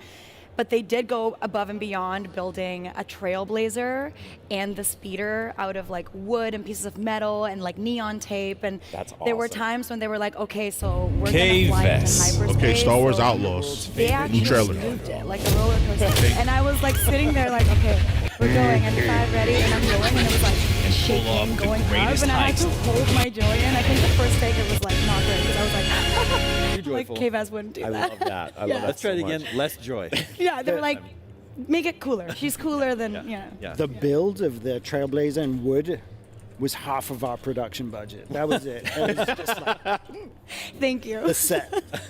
But we sold the story, now you gotta play the game and you'll be like, Droid Smith, that you need to This is pull an off this exclusive heist that request we've been of the talking about. show. 157 million. Of course, yes, star of the favorite show. character. What was the initial idea? You think Kay needs a sidekick? How did Nick come to be added? I mean, working with Massive in Sweden, everything is through the lens of gameplay. So we went to First Playable, and we realized that Kay didn't have that little extra spice that we needed to give her beyond her powers of, the blaster and the speeder. So, we started thinking about, okay, what could her powers be? She's not a Jedi. This is a scoundrel. This is an outlaw. So how do we make that extra long arm that can distract a stormtrooper or attack an enemy or anything like that? Flick switches from a distance. So Nyx was born through that lens, and then the soft values came. And very quickly we came up with a species that we all fell in love with that became a huge source of inspiration for the team as well. So a real team mascot as well. We all fell in love with him, but it wasn't originally part of the pitch. Interesting. Do either of you have a personal favorite scene in Star Wars? Like something that when you think about Star Wars, you go, that's my joint right there. Like for me, it's Jabba's palace, right? That whole first 20 minutes is my favorite. Yes. Do you guys have that for yourselves? The original cut or the remastered? The original cut. Okay, Little Nightmares The song's gameplay. better in the original. Yeah, It is. I think for me, it's trash compactor scene. Yeah. In Star Wars: A New Hope, it's such a concentration of matinee action, great characters, creatures, danger, fear. There's a little bit scary, a little bit dark, but it's humorous at the same time. That is like a perfect moment for me that encapsulates everything that I love about there. And Luke is screaming. He's like, C-3PO. There's like a snake popping. Yeah, the Dianoga. I love it. Sorry, I'm a big Star Wars fan. Yes. I can probably say the script and you'll finish it. I love you. I know. Wow. And Does he do finger guns as well? But he pulls out his real blaster. That's the other cut of the version. Okay. George Lucas was constantly changing those things. Ridiculous. So we're very close to release now. What are you most excited about for people to experience with Star Wars Outlaws? I'm excited to play it. I mean, You know what's wild is that even though I'm in it and I've said all of the words, 11,364 lines. wow. Yes. 64. Perfect. Well counted. Thank you. I get to see the world for the first time too because we're doing mocap, right? So we don't get to see the landscapes and the creatures and the music and for me it was all like, okay, imagine this and act it, So I'm very excited to experience it alongside the audience and go on like all of the side quests. I'm very excited for those. Those were really fun dialogues, really intriguing, like funny moments that if you don't want to follow the main storyline, you get to go on these like really weird adventures sometimes. And Nyx is usually the one who's like looking at something. I'm like, what do you see, buddy? Is there something there? So make sure you pay attention to those moments. Ooh, for sure. Yeah. Brian and I are both super excited to play. Thank you both so much for coming by the stage. Thank you. May the Force be with you all. Be sure to check out Star Wars Star Wars Outlaws. And it launches on PC and consoles next week. In the whole Star Wars galaxy, though. We got tons more Gamescom right here on IGN, so don't go anywhere. And yeah, may the Force be with you. Always. Always.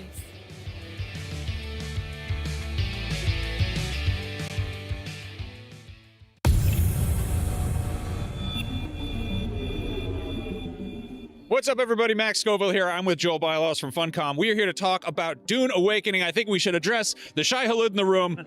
We got life-size worms out here. So I've seen a lot of buzz around this game. It looks awesome. It's a Dune game, but there's also seems to be some sort of like confusion of like what type of game. It's a survival MMORPG. I've seen people be like, is it Conan Exiles in space? How do you pitch this? Yeah, so it sort of starts off with this really strong survival angle. Like I consider it like a V shape. You start in the focused survival part of the V, and then you move up and it becomes more of political survival, social, MMO, working with other players, working with large guilds. The initial premise of the game was just, hey, how do we take a survival game and give it a good end game? And the conclusion to that in June was like political survival, big world, That is a complex answer. Dune is like it's such complex lore to kind of put together. Where does this fall in the canon? Yeah, so we worked with the Herbert estate and we sort of went with like this alternate universe where instead of Paul being born, Jessica followed her orders from the Bene Gesserit, gave birth to a daughter, right? And then that shifts the landscape of everything. So we kind of did this for two reasons. One, it sets up the ability to have Harkonnen and Atreides on the planet fighting each other. It also means that people who've read the books and seen the movies have something to look forward to in our game because there's something slightly different about it, right? Okay, so it's kind of like a what-if scenario. That's cool. Now I got to ask, the Bene Gesserit kind of psychic stuff. How are you approaching the more supernatural elements? So I mean, like, Spice has its own kind of special stuff going on, and I probably shouldn't spoil too much, but it's cool if you take enough Spice. Things will happen. Okay, and, interesting. And then the Bene Gesserit themselves, like the Mentats, all of these kind of special things from the universe, you can learn them as archetypes. You can meet trainers in the world who will teach you a little bit of the ability. Like, you can't really become a Bene Gesserit, but you can learn some of their abilities. You can learn to use the voice, and then you can use that, say, in combat to compel an enemy to come charging at you, right? Or you can use it to make people not see you. You can tell them, like, ignore me. Okay. And they won't pay attention to you for a little while. So, yeah, it's kind of, that's how we built it into the game. So you can't say too much, but what does Spice do in the game? Is it treated like it's a resource, obviously? But it's kind of Spice is kind of at the heart of everything, right? Like, so first of all, when you come to Arrakis, your character isn't really that used to Spice. So after a little while, they start to have, a moment, right? Paul has one like that in the movie as well. The player starts to have a little moment, and it sets him on this journey through the world. And so Spice is kind of, it's there as like a guide, a spiritual guide. It works as like something that fuels your growth, your abilities. It also works as like a currency for which you pay tax to the Emperor for building on Arrakis, right? And it also works to bribe people in the political system. So Spice has a lot of uses. There's a lot going on here. So aside from the water of life, what about actual water? So how does that come into play? Like, this is a sandbox game in maybe the worst way, because you're gonna die of thirst.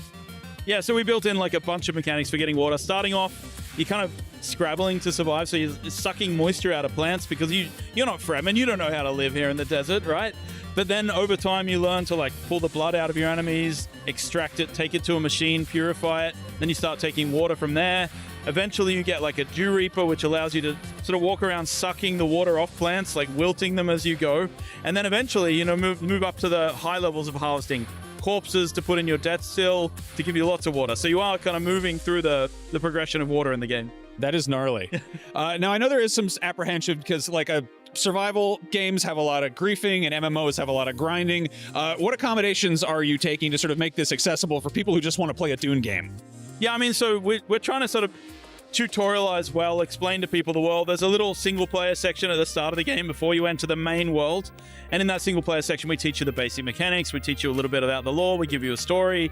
And then we put you into the world and sort of have you survive. I mean, I don't think the game is going to be for everybody. If you hate survival games, it's not going to be a game that you want to play, right? Like, so I have to be clear about that. I don't like to sell games to people who don't want to play them. So, but at the end of the day, like, it's kind of, there's enough there. It's forgiving enough. You learn the mechanics. You learn not to walk on the sand when the sandworm's around. You learn how to get water. You'll be fine. Now let's talk about the walking. A wise man once said, walk without rhythm and you won't attract the worm. We see the guy in the gameplay trailer you just dropped is walking pretty purposefully and pretty rhythmically. Can you do the silly walk? You can't because you're not Fremen and you haven't learned it. But it is something that you can learn later in the game, hopefully, right? Like, so you get further into the game, maybe you learn some skills about this, but not in the beginning, right? Because so some of our players in beta, they're like, oh, I'm walking like an idiot on the sand. I'm not using any rhythm. The sandworm still comes. And I'm like, you don't know how to sandwalk, man. Okay, yeah, you gotta learn the ways. Now let's talk about the worms. How do you incorporate a giant, kilometer-wide worm into a game? That's a pretty massive even for an MMO. Yeah, so the worms themselves, like, there's two sizes.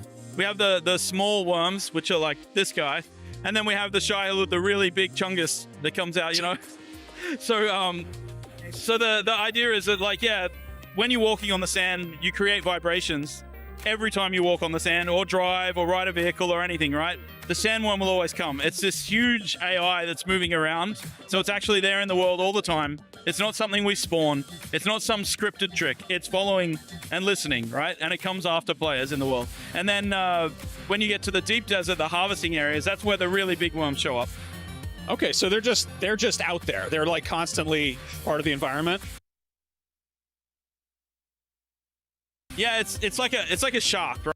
And you feel like, okay, there's tension. The sandworm is going to come, and it's just a matter of time. Okay, that's terrifying. I want to talk about combat a little bit. There's a lot of gunplay we see in the trailer. Obviously, there's the close quarters combat and knife fighting. How are you striking a balance between ranged and melee? Yeah, so Dune has a really interesting shield mechanic. right? And it's part of the law that like shields basically rebuff all projectiles. So the way the game works is that we have this enemies use shields, they use ranged. So it's kind of about getting in and out of combat very quickly, getting close to the people in melee, pulling back to use ranged on people who don't have shields. And then of course, like we have abilities which allow you to do this, to get in and out. I mentioned Compel, but there's things like the Shigawire Claw, which let you pull yourself into an enemy or force them to stumble. There's all sorts of stuff for moving around the battlefield. So yeah, it's kind of this combined arms, we call it, this combination of melee, ranged, and abilities. We also see some climbing. What are the traversal options here? Yeah, so the climbing is freeform, right? Like we're sort of in Conan Exiles, we had like freeform climbing. In June, we have a sort of more advanced version of that where you can climb on anything, but in addition, you can use abilities or suspensor belts. So once you get a suspensor belt, you can kind of just fly, right? You see it in the movies as well. You just sort of fly around in the world as long as your power lasts. And then, yeah, obviously climbing is just freeform attached to a surface, start climbing. Awesome. Early access, what are the plans for people getting their hands on it? Yeah, so we're doing a persistent beta right now. We'll be adding thousands and thousands of more people to it as we progress towards the launch window, getting more people in to test the endgame systems and the large faction stuff. And then we're looking for an early, sorry, we're not saying early access, we're saying early 2025 launch window. Cool. Well, I'm dying to check it out. Arrakis sounds brutal and unforgiving, and I want to get eaten by a worm.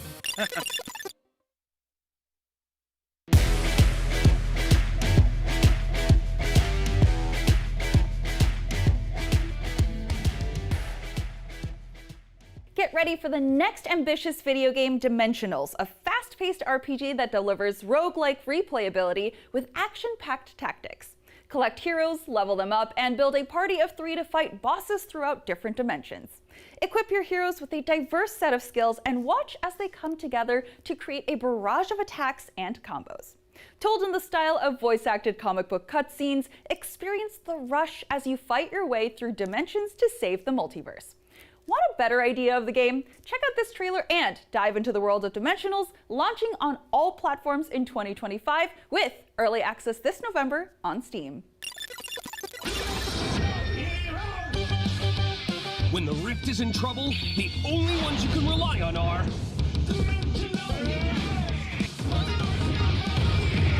Dimensionals is the hottest new roguelike RPG. Put together incredible teams of unique heroes. Like Short, he's a bit of a dummy, but he loves blasting specters. Or the mysterious Shade Strike, the smooth-tongued gambler from the Shadow Dimension. Assemble your favorite heroes, strategize to make insane combos. But watch out, because Ragnarok's world-crushing bosses are no joke. Take on the Rift in style with the epic cartoon soundtrack by Brad Green. Experience wicked comic cutscenes in Dimensional's campaign mode, or blast your way through the open rift and face incredible and unpredictable challenges. Encounter a huge cast of characters like the Rogue Rifters, here to help you take down the bad guys. Or are they? Side effects of playing Dimensionals will include fun, addiction to victory, temporary loss of reality, and spontaneous combustion due to awesome. Some assembly required batteries not included.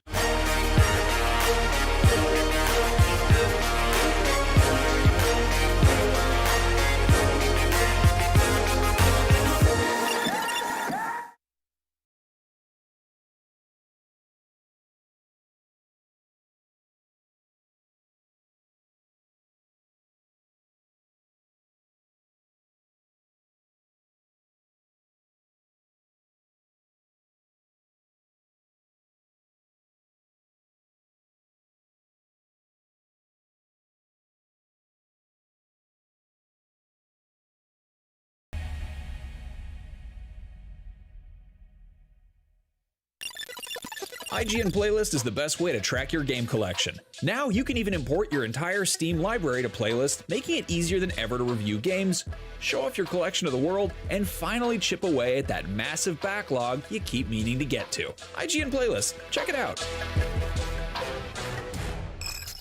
Want the ultimate IGN experience? Check out IGN Plus. Members get exclusive deals and giveaways, ad-free browsing, unlimited tracking on IGN maps, discounts at the IGN store and with IGN partners, and best of all, free games. Get 30 days of IGN Plus for just $1. Head to plus.ign.com. IGN has the most thorough, easy-to-use, and high-tech maps out there. IGN maps load faster with more markers than ever and are built for your phone as your constant companion to the biggest games. So start checking off markers for the game you are playing today. Can't find that final collectible you're missing? IGN strategy guides and interactive maps are here to help. IGN guides are trusted by millions, easy to use, and best of all, free. You can even track your progress with interactive checklists so you know you reached that 100% completion. IGN has the very best, most complete, and accurate guides. Every guide is tested and verified for you by experts. Just search for IGN when you search for guides.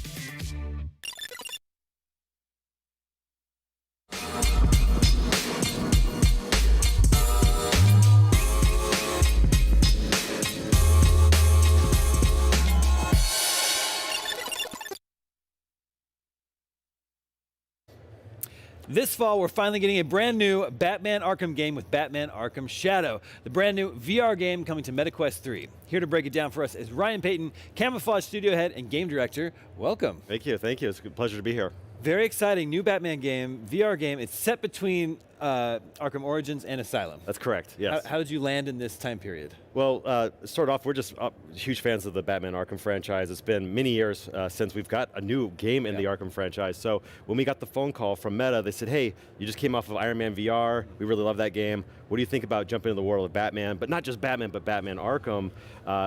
We were really intimidated. Well, I can tell you a little more about the backstory of how we signed the game. But at that time, we looked at the timeline and we thought, you know what? There's a lot that happens to Batman between Arkham Asylum, City, and Night. And then we thought, hey, after Origins, which is a great game and I think an underappreciated game, there's a lot of interesting areas from a story perspective where Batman's still relatively young in his career. He's kind of been punching his way through his problems, and that seems like a pretty good setup for a story where we wanted to kind of put Batman through the ringer a little bit. Interesting.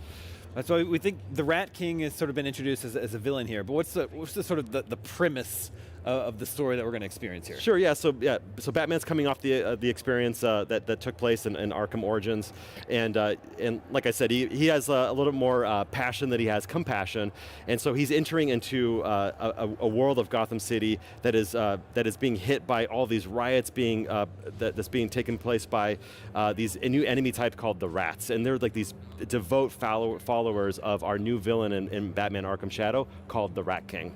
And with Batman and Jim Gordon and Harvey Dent looking at Gotham City on fire, 4th of July, riots taking place, people following this new cult leader called the Rat King, that's the big setup for the game, and then we see how Batman's going to face this new challenge. And then in terms of gameplay, are fans of the Arkham series going to find everything that they love from the combat and traversal and gadgets and detective mode just in VR first person? Well, I mean, that was, I think, the real challenge early on when we got the phone call, which was, at first I thought, I don't think it's possible to translate the Arkham combat, that classic, amazing combat that's influenced so many other games in the industry since Arkham Asylum. I don't think it's possible to translate that properly into VR. And so I went over to the design pit. I said, hey, I just got a phone call whether or not we want to do Batman Arkham. And one of our design directors, Ryan Darcy, said, what's the problem? Of course we can do that. You see what we just pulled off with Iron Man VR? And I said, well, Ryan Darcy, what are you going to do in VR? You're going to use the left stick, walk up against an enemy, and start just punching at him? Like, that's not going to feel like Arkham. He's like, Ryan, Batman doesn't walk across the room, he punches across the room. And that's how you initiate the combat in the game, and you lunge across the room, and then you've got your combat widgets, you're fighting guys, then you have to do your counters just like the other Arkham games where you're kind of doing that spinning plate gameplay. It's that dance you're doing with multiple enemy types. You throw in the Batarang, the smoke bombs, the different like gel launcher, and we've been able to translate that classic Arkham combat directly into VR. And once we did that through a prototype, showed it to Warner Brothers and DC, they were sold, and the rest is history. So how much control do you have over Batman's movement, or is everything, as you say, being directed by like who you're punching towards? Yeah, I mean, honestly, the best example I can give in terms of how the game flows is the other Arkham titles. Okay. You do have the same degree of freedom in terms of who you want to engage with. As you start initiating a combo with one of those guys, and yes, we give you different command props, but you can interrupt those at any time, add a gadget in there, you'll get interrupted, so you do a counter, and then you start engaging with another enemy, and it's that whole kind of again, spinning plate gameplay that adds a lot of variety in terms of like how players want to approach things, and then you get more Wayne Tech bonuses based on how much variety you add into the combat. And as long as you do it within the rhythm, you increase your special combo meter, and then you can unleash some special combo moves onto your enemies, just like the other Arkham games. Are players going to get a workout playing this game? They're definitely going to get a workout. This has been a really thrilling experience for us to be here at Gamescom, having people play the game for the first time, and a really intimidating experience for a game developer. We've been working on the game for almost 4 years, and how are they going to respond? And so far, the response has been absolutely fantastic for our behind the closed doors sessions. But one of the jokes that's been going around is that Ryan, you got to start handing out more T-shirts after the game. You do get pretty into it, and it's not a coincidence because games like Beat Saber and Super Hot VR were actually big core inspirations for us as well in terms of the rhythm of the game, the time dilation you're doing. So it can be a workout, but you can actually play the game seated as well for people that prefer that, or if that's the way that they need to play the game. And overall, how open or linear is the game? Yeah, when we pitched the game out of the gate, we said, look, this is our first foray into the Arkham franchise. We're not like Rocksteady, where it took them a while to get to Arkham Knight, that big open world extravaganza, an incredible game. So we said, hey, look, for our first attempt at Arkham, we want to look at Arkham Asylum. We're actually almost exactly at the 15th anniversary of Arkham Asylum. It came out in August 2009, by the way. And we absolutely adore that game. It's one of the most perfectly paced video games, in my opinion. Great 12-hour campaign. That's what we're trying to get close to that with our game. And we have a similar type of structure. More of a Metroidvania type of structure where you've got a big open courtyard, different dungeons you can go and explore. You go get a gadget, kind of Zelda inspired. You get that new gadget, a gel launcher or the bat claw, and then you can use that to go to another dungeon to go unlock different puzzles or more collectibles. So very inspired by the structure and the flow and the campaign of Arkham Asylum. You're saying all the right things. Get me very excited to play Batman Arkham Shadow. Thank you so much for coming by the IGN stage. Oh, it's been an absolute pleasure, and the response from the IGN community for our 3 trailers so far has been overwhelming. So that tells us there's a lot of big Arkham fans out there, and we're going to do everything we can to make sure that you guys absolutely love this game. Sounds great. Batman Arkham Shadow is available for MetaQuest 3 this October. We've got lots more Gamescom coverage right here on IGN, so don't go anywhere.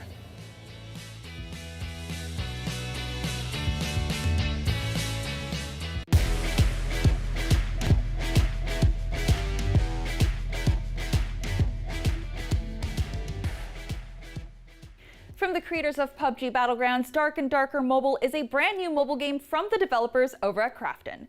Pioneering a new genre called Extraction RPG, Dark and Darker Mobile incorporates dungeon crawler elements, a battle royale mode, and a medieval low fantasy RPG experience. If that sounds right up your alley, well, then you're in luck. Dark and Darker Mobile global registration is available now and is playable not just on iOS and Android mobile devices, but also on PC via Google Play Games. Check out a sneak preview of the game in this brand new teaser trailer. Enjoy.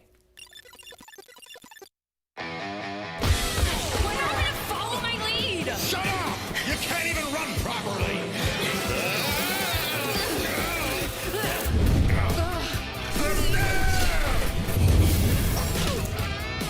What the?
IGN has the most thorough, easy to use, and high-tech maps out there.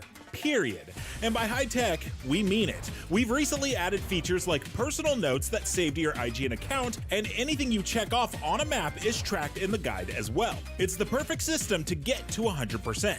IGN maps load faster with more markers than ever and are built for your phone as your constant companion to the biggest games. So start checking off markers for the game you are playing for free at IGN Maps today. IGN Store has it all. From clothes and collectibles to vinyl records, accessories, model kits, and action figures from the biggest and best franchises like The Legend of Zelda, Star Wars, Fallout, Dungeons & Dragons, and more. Whatever your pop culture passion, you're guaranteed to find something you love. There are new and exciting products hitting the store every week, like the Wasteland-ready Fallout Vault 33 hoodie, which pairs perfectly with the working wearable Pip-Boy. Plus, high-quality IGN Store exclusives like the powerful and spicy Star Wars Darkside Hot Sauce by Truff. We've even got merchandise for you to rock while tuning into the IGN shows and podcasts you love. Or cap off a long day by relaxing to the soundtracks of your favorite video games, like Cyberpunk and The Last of Us. And the best part? You don't even need to leave the house to go there. Just head to store.ign.com and start shopping today. The IGN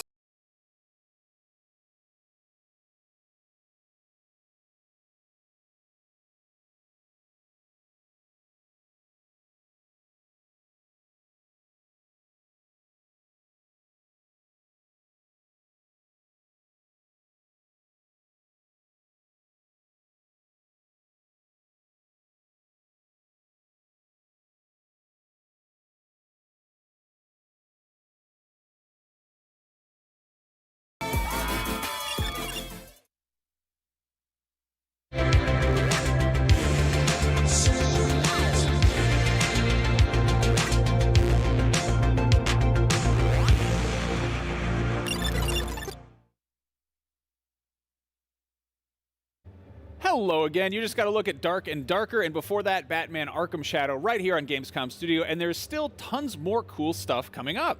But first, Gamescom is about having fun, but it's also about making the world a better place. The Gamescom Cares platform is where Gamescom and Gamescom exhibitors and partners can present social responsibility projects. Whether that's environmental protection, aid for the needy, diversity, or education, Gamescom Cares supports and brings visibility to these great causes. Games are for everyone, and so is Gamescom.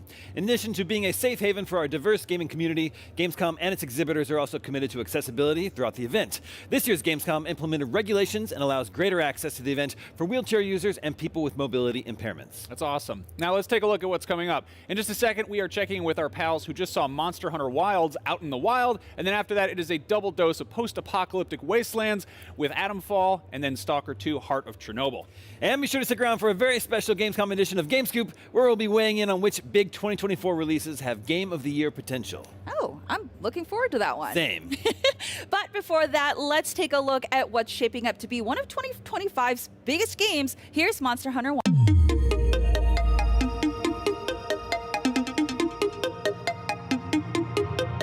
Hello, Simon and Matt here from IGN, and we're here at Gamescom, and we've just played an hour of Monster Hunter Wilds.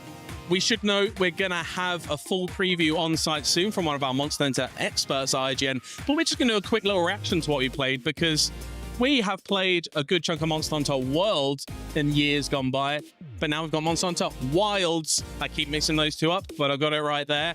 And I think the safest thing to say about it is, if you liked Monster Hunter World, you're going to like Monster Hunter Wilds. Because from the chunk we played, I couldn't see too many huge differences, but there are two key differences, which I think you can run us through when you set up one of the missions we played, Matt.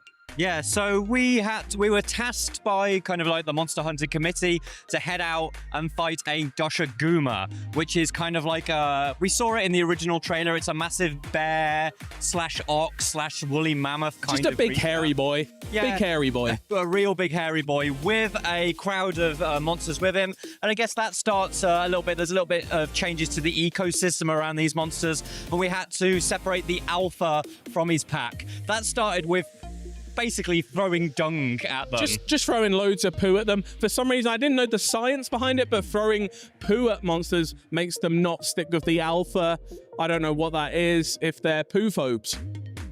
Apparently so. So we separated the alpha from the pack, which meant that we got to go into the classic style Monster Hunter. You're on a chase through a region. Obviously, Monster Hunter Wild has changed into an open world design. What I would say in this quest, that didn't seem to make a huge amount of difference, but the chase is much longer than they were previously because you now have a mount, which is this fella here. Not this man. This big dinosaur bird thing. Now, this is a secret, which is kind of like a bird, almost chocobo style thing from Final Fantasy. And you can ride this through the chase against the monster. And you can even attack from mounted position. So you're even able to swing your switch axe or any weapon that you have against the monster as you're chasing it. But then obviously it stops to have kind of like those almost arena style battles with the monster, in which in the first instance we were playing, triggered a weather storm, which is a little bit interesting. Yeah, the weather storm we got is, well, a weather storm is exactly what I said. There was lightning coming down, the sky just turned blue, and it looks like you can almost lure the monster into areas where the lightning may strike, and it did big damage. I mean, I was using the dual blade weapons, which, you know, are quick hitters, but they're doing like 3 or 4 HP a hit, whereas these big lightning strikes are in like 160 a pop, I think, which was, you know, pretty handy when you're trying to take down a big hairy boy. But I had a lot of fun using that weather. The weather systems, along with the mount, seem to be the big headline features we've experienced so far. Like you said, we haven't seen quite how open world the design is yet. It felt very much like one of the big open zones from World so far. Yeah. I'm intrigued to see how that develops, but yeah, the weather was cool. There's also like almost, we're in a very sandy area and almost like slipped through into like, what do you call it? Big like sand hole. I don't know, like sand whirlpool. Then had to get all the way back to the top where the Doshugama was. Doshuguma. I keep saying Doshugama. Doshuguma. Big hairy boy. As in with Monster Hunter Worlds, though, there does have the elements where the monsters will almost bump into each other. Yes. We had a sequence where the monster that we were hunting, it's almost like the sandworms from Dune kind of appeared. And we had sort of like an excellent, what felt like it was a pre-scripted event, but maybe there were more organic elements to it. But where this monster wrapped itself around the monster that we were hunting. We kind of got to stand back for a little bit and watch this monster brawl. It was kind of like a Godzilla versus Kong style throwdown. And that, you know, is returning from Monster Hunter World, but it feels like maybe with the more open areas and the way that the different kind of biomes link together, we might be able to introduce creatures that wouldn't normally be seeing each other. Yeah, I feel like you kind of touched on it. It felt very much like Monster Hunter World at this stage of play. We only played a small section of it, but I'm excited to play more. I like that you know, that typical Monster Hunter cycle of wearing down a big animal, chasing it across like a vast desert. To take down the Doshuguma, I actually utilized the big, large explosive barrels, just put a couple of those in the way. Okay. It swiped with its big bear claw, exploded, and that dealt with it. Got the big Slade screen there, and yeah, I had a lovely time taking down a big hairy boy. Did you have a good time playing it, Matt? I did have a good time, yeah. It's definitely more... I wasn't sure if this would be the big evolutionary step again in the way that World was a huge evolutionary step for the series. This one maybe doesn't feel quite as significant, at least from what we've played so far. Maybe when we see more of this open world, we might see how that factors in. I think what we can say is from what we have seen, this isn't open world, as in it hasn't suddenly turned into Horizon and that just happens to have Monster Hunter fights in it. It definitely feels like they stitched all of the sequences from World together, all of those zones, and that is probably what it's like. And if that's the next kind of like proto-evolutionary step for kind of Monster Hunter before we get to whatever comes next, I'm kind of fine with that. Like, Monster Hunter is good, and having more of that with just that weather and the mounts and those few other sprinklings, I'm kind of fine with that. Yeah, I think I'm in the same boat. It's more Monster Hunter. That's kind of what I wanted. Taking down big beasts. I like taking down big beasts. Dragon's Dogma 2 got a bit of that to it. Capcom, at the moment, may be the king of taking down giant beasts. Maybe. We'll find out when Monster Hunter World arrives in 2025, but for now, I'm looking forward to it. You're watching Gamescom Studio right here on IGN. Atomfall is the upcoming survival action game set in northern England several years after a nuclear disaster. Here to tell me how it all comes together is Ben Fisher, Associate Head of Design at Rebellion. Welcome. How you doing? Let's talk about some Atomfall. I believe this was revealed earlier in the summer, and now you've got a new gameplay trailer out here for Gamescom. This is a first-person action RPG. Tell us about this game. Okay, so like you say, it's a survival action game set in a 1950s north of England in a post-apocalyptic quarantine zone around the world's first major nuclear disaster in the Windscale plant. So it's an alternate history where we've taken a real-world event as an inspiration and then built a new world around that in the style of 1950s storytelling, 1950s speculative fiction. If you think of something like classic Doctor Who or the Quatermass Experiment, very early TV sci-fi, we've used those as reference points and inspiration and then built a game world that really we started with the game world itself and then the mechanics of the game kind of emerged from the setting. Interesting. So post-apocalyptic, but we still see people living together in a society. It doesn't seem like it's not like Mad Max Beyond Thunderdome yet. Sure. It's like, what's the sort of scenario and the setting here? Well, that felt kind of British post-war. If you take the setting seriously and you think, how would people actually try and live in this situation? It would still be lush and green, but it's a green and unpleasant land. So people are trapped inside this quarantine zone and trying to get by, trying to survive. As we know from COVID times, people try and just live the best life they can in the situation they find themselves. So it's a real kind of keep calm and carry on mindset. But at the same time, the disaster that's trapped the people in this location is having a sort of an interesting influence on them. So everyone's, their way of looking at the world is kind of exaggerating and changing a little bit. So they're grouping into these factions to try and survive. As you explore the game, you don't fit into any one of these factions. You have to decide which ones you trust, which ones you think you should align yourself with. Some of them will tell you that Luna with the cheer. Appreciate you. This game reminds me of a game that came out recently. Who are we playing? What's our character? That's part of the history. Yeah. So at the very, very start of the game, what's the name of that game? In a quarantine bunker. With the two robot twin girls. And when you look at the That's player's what this game body, reminds you've me got of. gloves on, you've got sort of hiking gear. There's no signifiers of age, race, or gender. One of the reasons for that is that players can project themselves into the game. One of the reasons is we want that to be part of the mystery. In the sort of classic storytelling style, you set up a lot of mysteries, but don't necessarily fully resolve all of them. So at the same time, when you start playing the game, there's a red phone box, and as you walk past it starts to ring and you hear a voice talk to you. That's another one of the kind of mysteries in the game that we might not fully explain for you. Atomic Heart. I literally typed in robot twins game. Let you come to your own conclusion.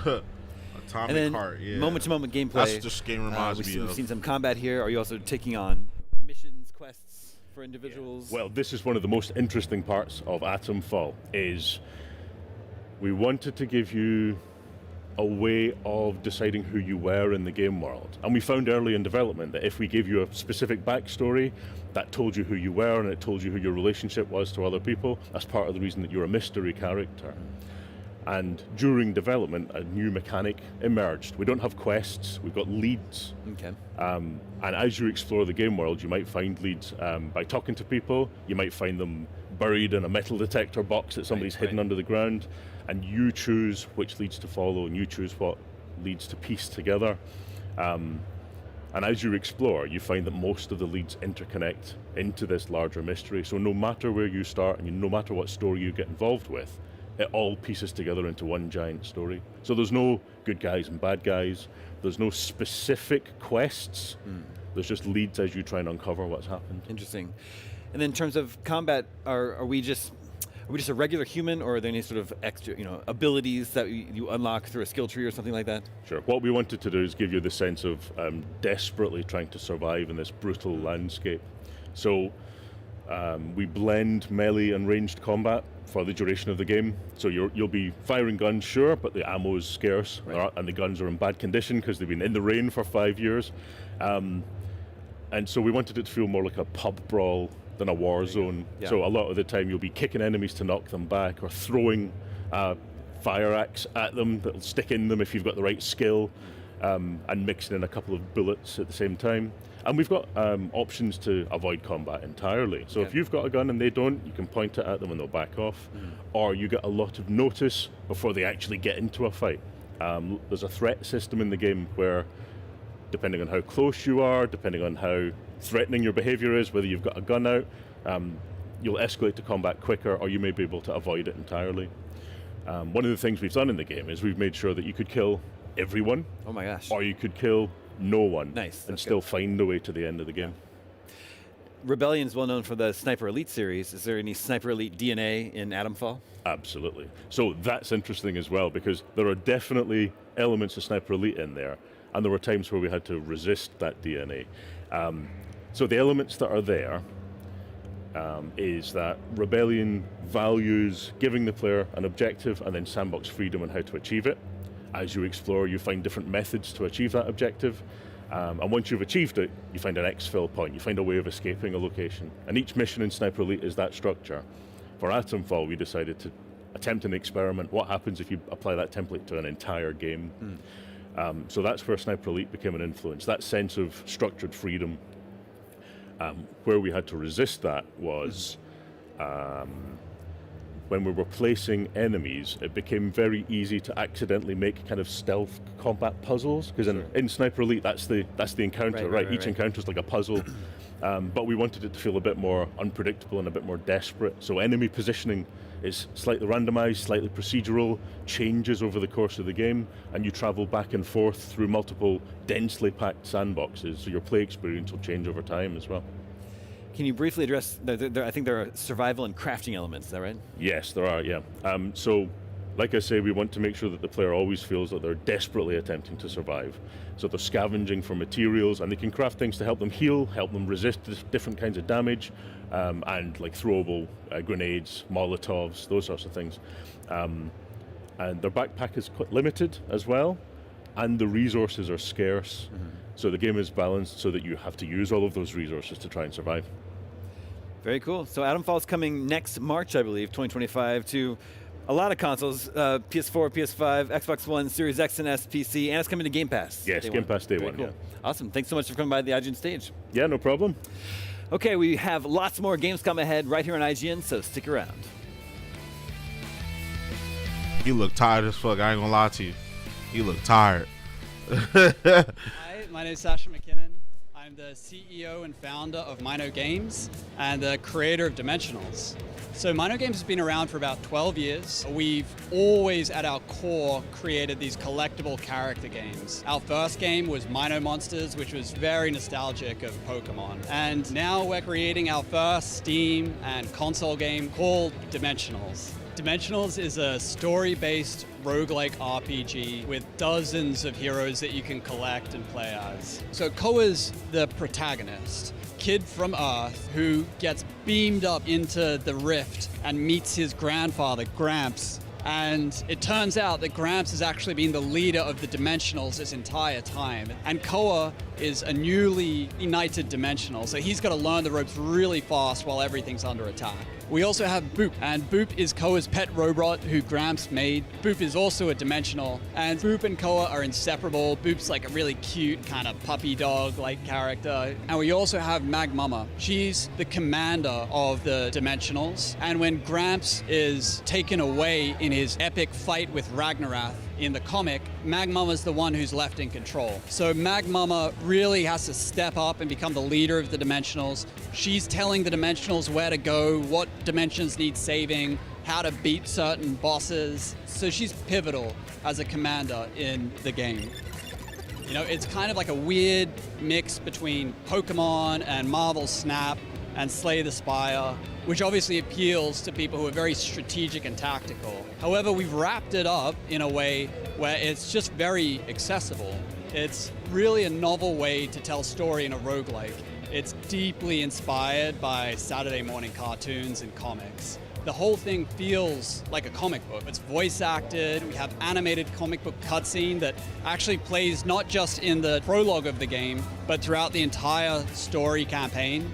So whereas most games, especially in this genre, are niche, we've really tried to do our best to make this broad, accessible, and something that everyone can really love.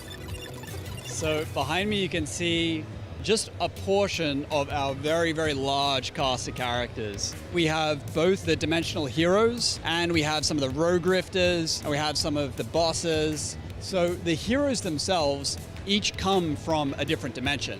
So let's take Shork, for example. Everyone loves Shork. He's like a big goofball cat shark, and he's kind of cute and dumb, but somehow wise. So he's from Atlantis, which is the water dimension. And then next to him, we have Fungas, who's kind of like a snobby little brat, and he's from Territory, which is the earth dimension. And we have the star dimension characters, air dimension, the fire dimension. So we'll be continuing to add more and more of these heroes into the game as we go. All of these are extremely unique in how they play. And what you do in the game is you take 3 of your favorites. So for example, maybe you want to take Tween Kill and Turbo Shell and Mag Mama, and each of them will have their own unique skills that you find during the roguelike. Now this means you can create insane combos, because the fire dimension is mostly focused on rage, whereas the speed dimension is focused on refresh and doing like a lot of small damage. So the selection of your heroes is actually really, really important to the gameplay. Plus, it's just really, really cool to have all these characters and unlock them. So here we are at the Dimensionals booth. You can see we have our happy hour going on. There's a bunch of people chilling, people playing the game. We're giving away free Happy Meals. And a big part of the reason we're doing this is because we're moving Dimensionals towards a full multimedia experience. We have already a comic, we have the TV pilot that aired on IGN, and we're moving into merch, and we're giving away a bunch of merch at the booth. We have soundtrack that is composed by Brad Break. This guy did the Gravity Falls TV show. We've really, really lent into this multimedia experience. I'm actually want to showcase a bit of the animated comic cutscene, which you can see behind us. And this isn't just some standalone video. This is actually deeply integrated into the story of the game. So that was the Dimensionals booth tour. I hope you guys had a lot of fun seeing some of the games, seeing the characters, getting to experience the comic and some of the TV that we have going on. And Mino Games is an indie game studio. We're self-published. So if you love the game, or you love the characters, or anything you've seen here, wishlisting would help us immensely. You can also join our Discord. And if you're at Gamescom, come by. And now we've got something really special for you. It's our 90s style TV commercial. I hope you enjoy it. It's a lot of fun. And I hope you have as much fun playing and watching Dimensionals as we did making it. When the Rift is in trouble, the only ones you can rely on are...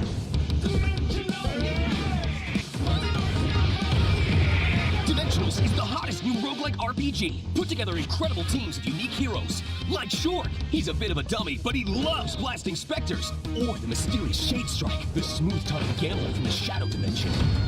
Assemble your favorite heroes, strategize to make insane combos. But watch out, because Ragnarok's world-crushing bosses are no joke. Take on the Rift in style with the epic cartoon soundtrack by Brad Break. Experience wicked comic cutscenes in Dimensionals campaign mode, or blast your way through the open rift and face incredible and unpredictable challenges. Encounter a huge cast of characters like the Rogue Rifters, here to help you take down the bad guys. Or are they? Side effects of Dimensionals may include fun, addiction to victory, temporary loss of reality, and spontaneous combustion due to awesome. Some assembly required batteries not included.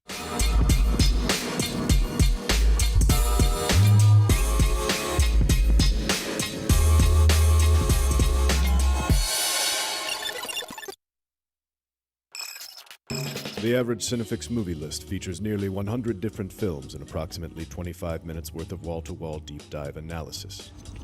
To simulate that pace for this 30-second ad, we're featuring 26 different films, and before you say it, no, that math does not check out. We're not math people, we're movie people. We can't even count down from 10 without ending up at, like, 96.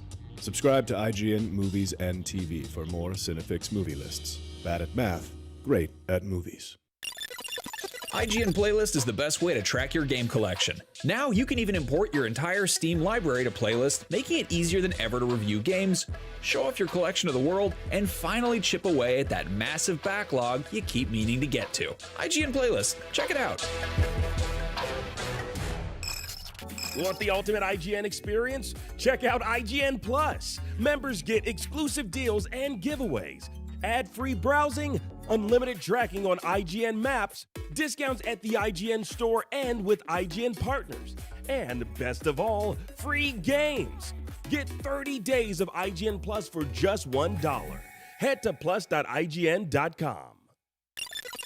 IGN has the most thorough, easy-to-use, and high-tech maps out there. IGN maps load faster with more markers than ever and are built for your phone as your constant companion to the biggest games. So start checking off markers for the game you are playing today.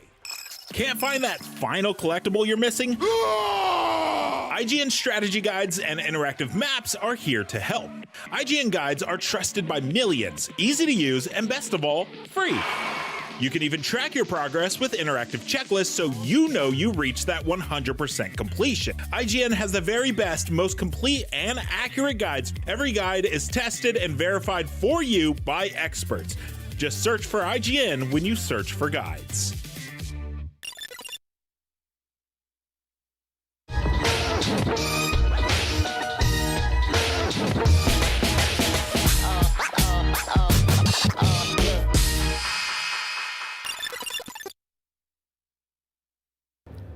Welcome back to Gamescom 2024, where we're here covering all the games on the show floor, but there's been one really special open world survival FPS game that I've personally been really looking forward to, Stalker 2: Heart of Chernobyl. Joining us today to tell us all the details we could possibly want to know are game director Yevgen and technical producer Eugene. Thanks for joining us, guys. Thank you. So I'm going to start off because you did share an exclusive trailer with us today. Can you go over some of the details that you revealed with this new trailer? I can't add the details not to spoil the story part, because it's a very important character in the game, and it happened to be one of the main characters in the first Stalker game, so the fans of the game would understand him, right? But I don't want to add anything more, because it's important to stay as it is. Just from my perspective, I would like to add that this character is one of my favorites. In the trailer, we hear about the shining side, like the shining zone, and there's some really beautiful imagery that comes up in just a second. It feels like you're trying to show something a little different, a little more about the world. It's the idea that the zone, it's both a horrible and terrible place where a lot happening, like people dies, and it's very risky to go there, but there is also a side that is also bring miracles and bring important things into your life, into these characters. So for many, it's the only place they want to stay and spend time. Yeah. So it's very important for them, and so it's about the zone. It's very different from different points of view.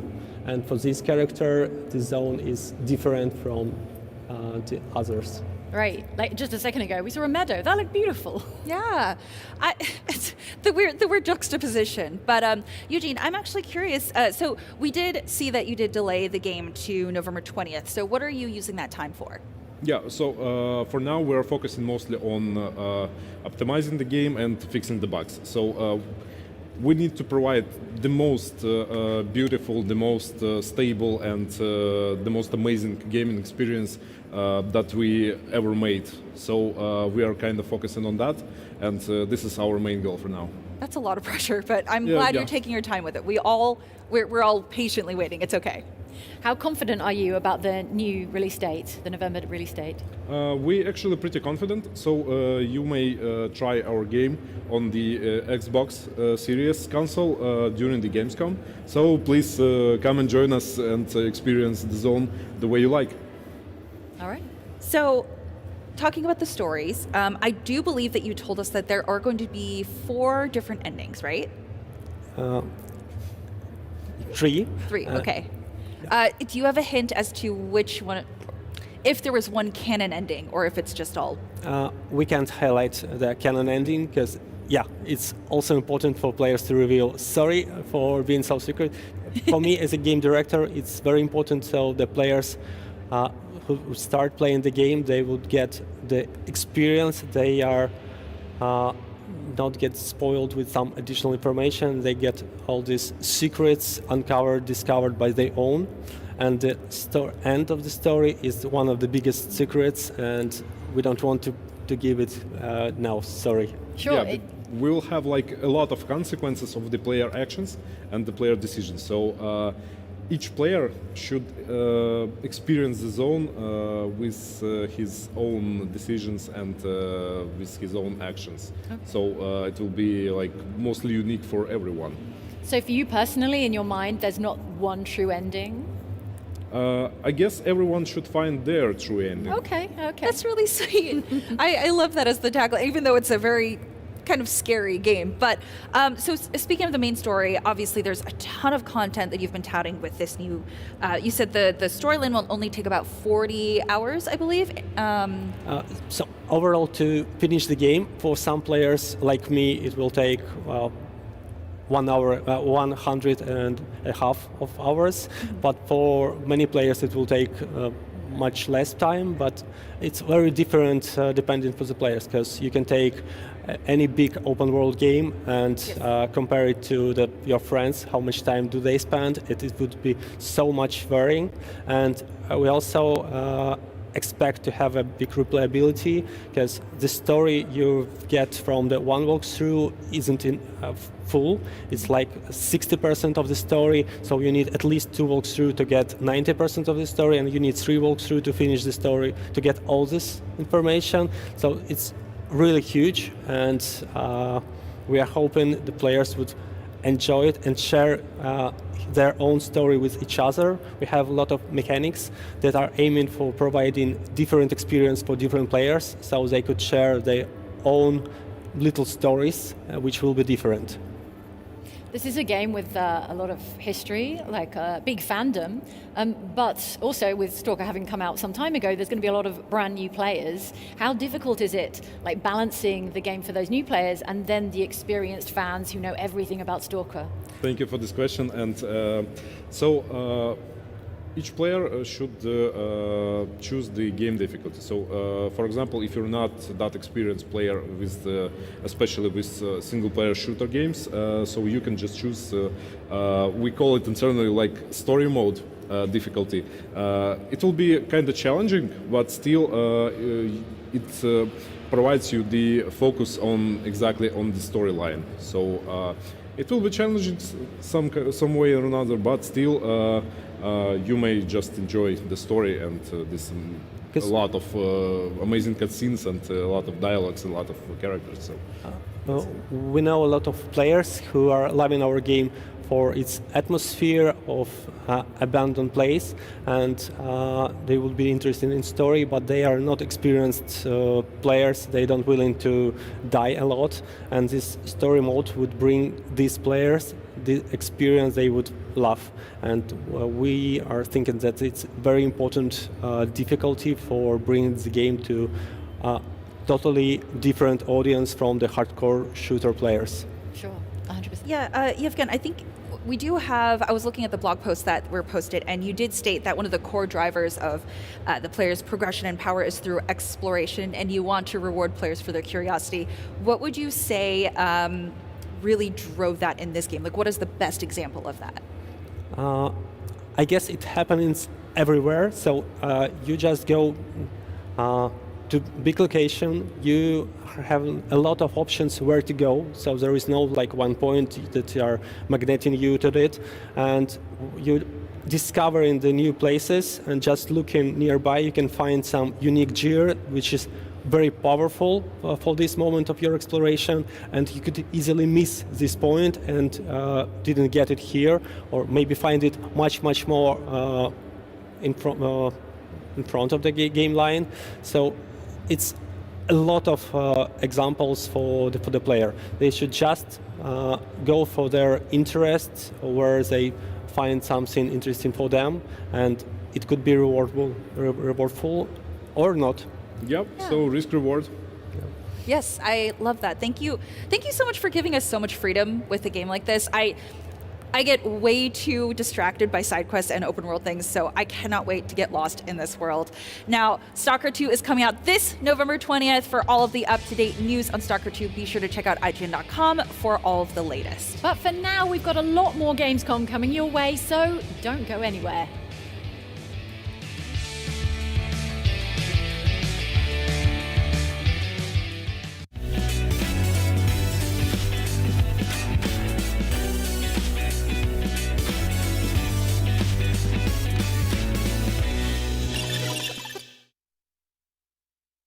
Want the ultimate IGN experience? Check out IGN Plus. Members get exclusive deals and giveaways, ad-free browsing, unlimited tracking on IGN maps, discounts at the IGN store and with IGN partners, and best of all, free games.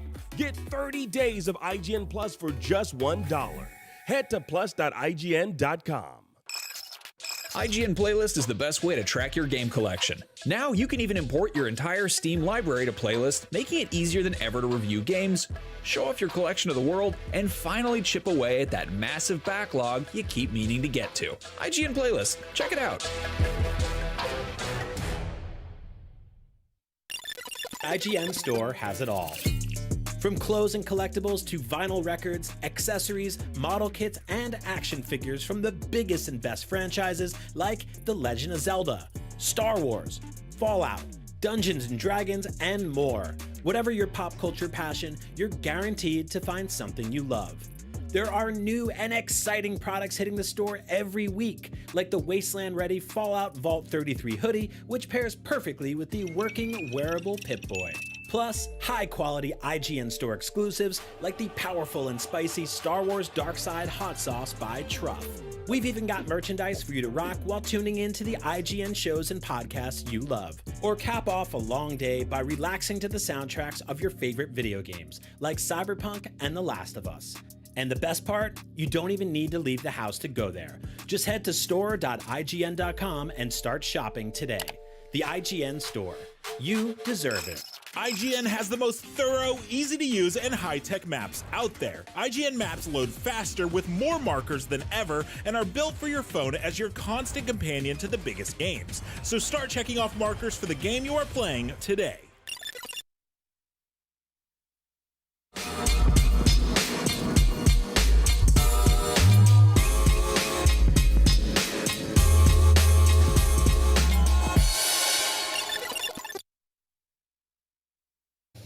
What's up, everybody? Welcome to a very special Gamescom edition of GameScoop. I'm your host, Damon Hatfield. I'm joined here in Cologne, Germany, by Sam Claiborne. We're actually here. It's Rachel so exciting. Weber. Hi. And Justin Davis. Scoop.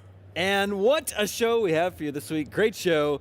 We're here on the show floor and at the Cologne Messe right here in Cologne. Yeah, wave to the people. Hey, blow they're waving. Kisses. Yeah.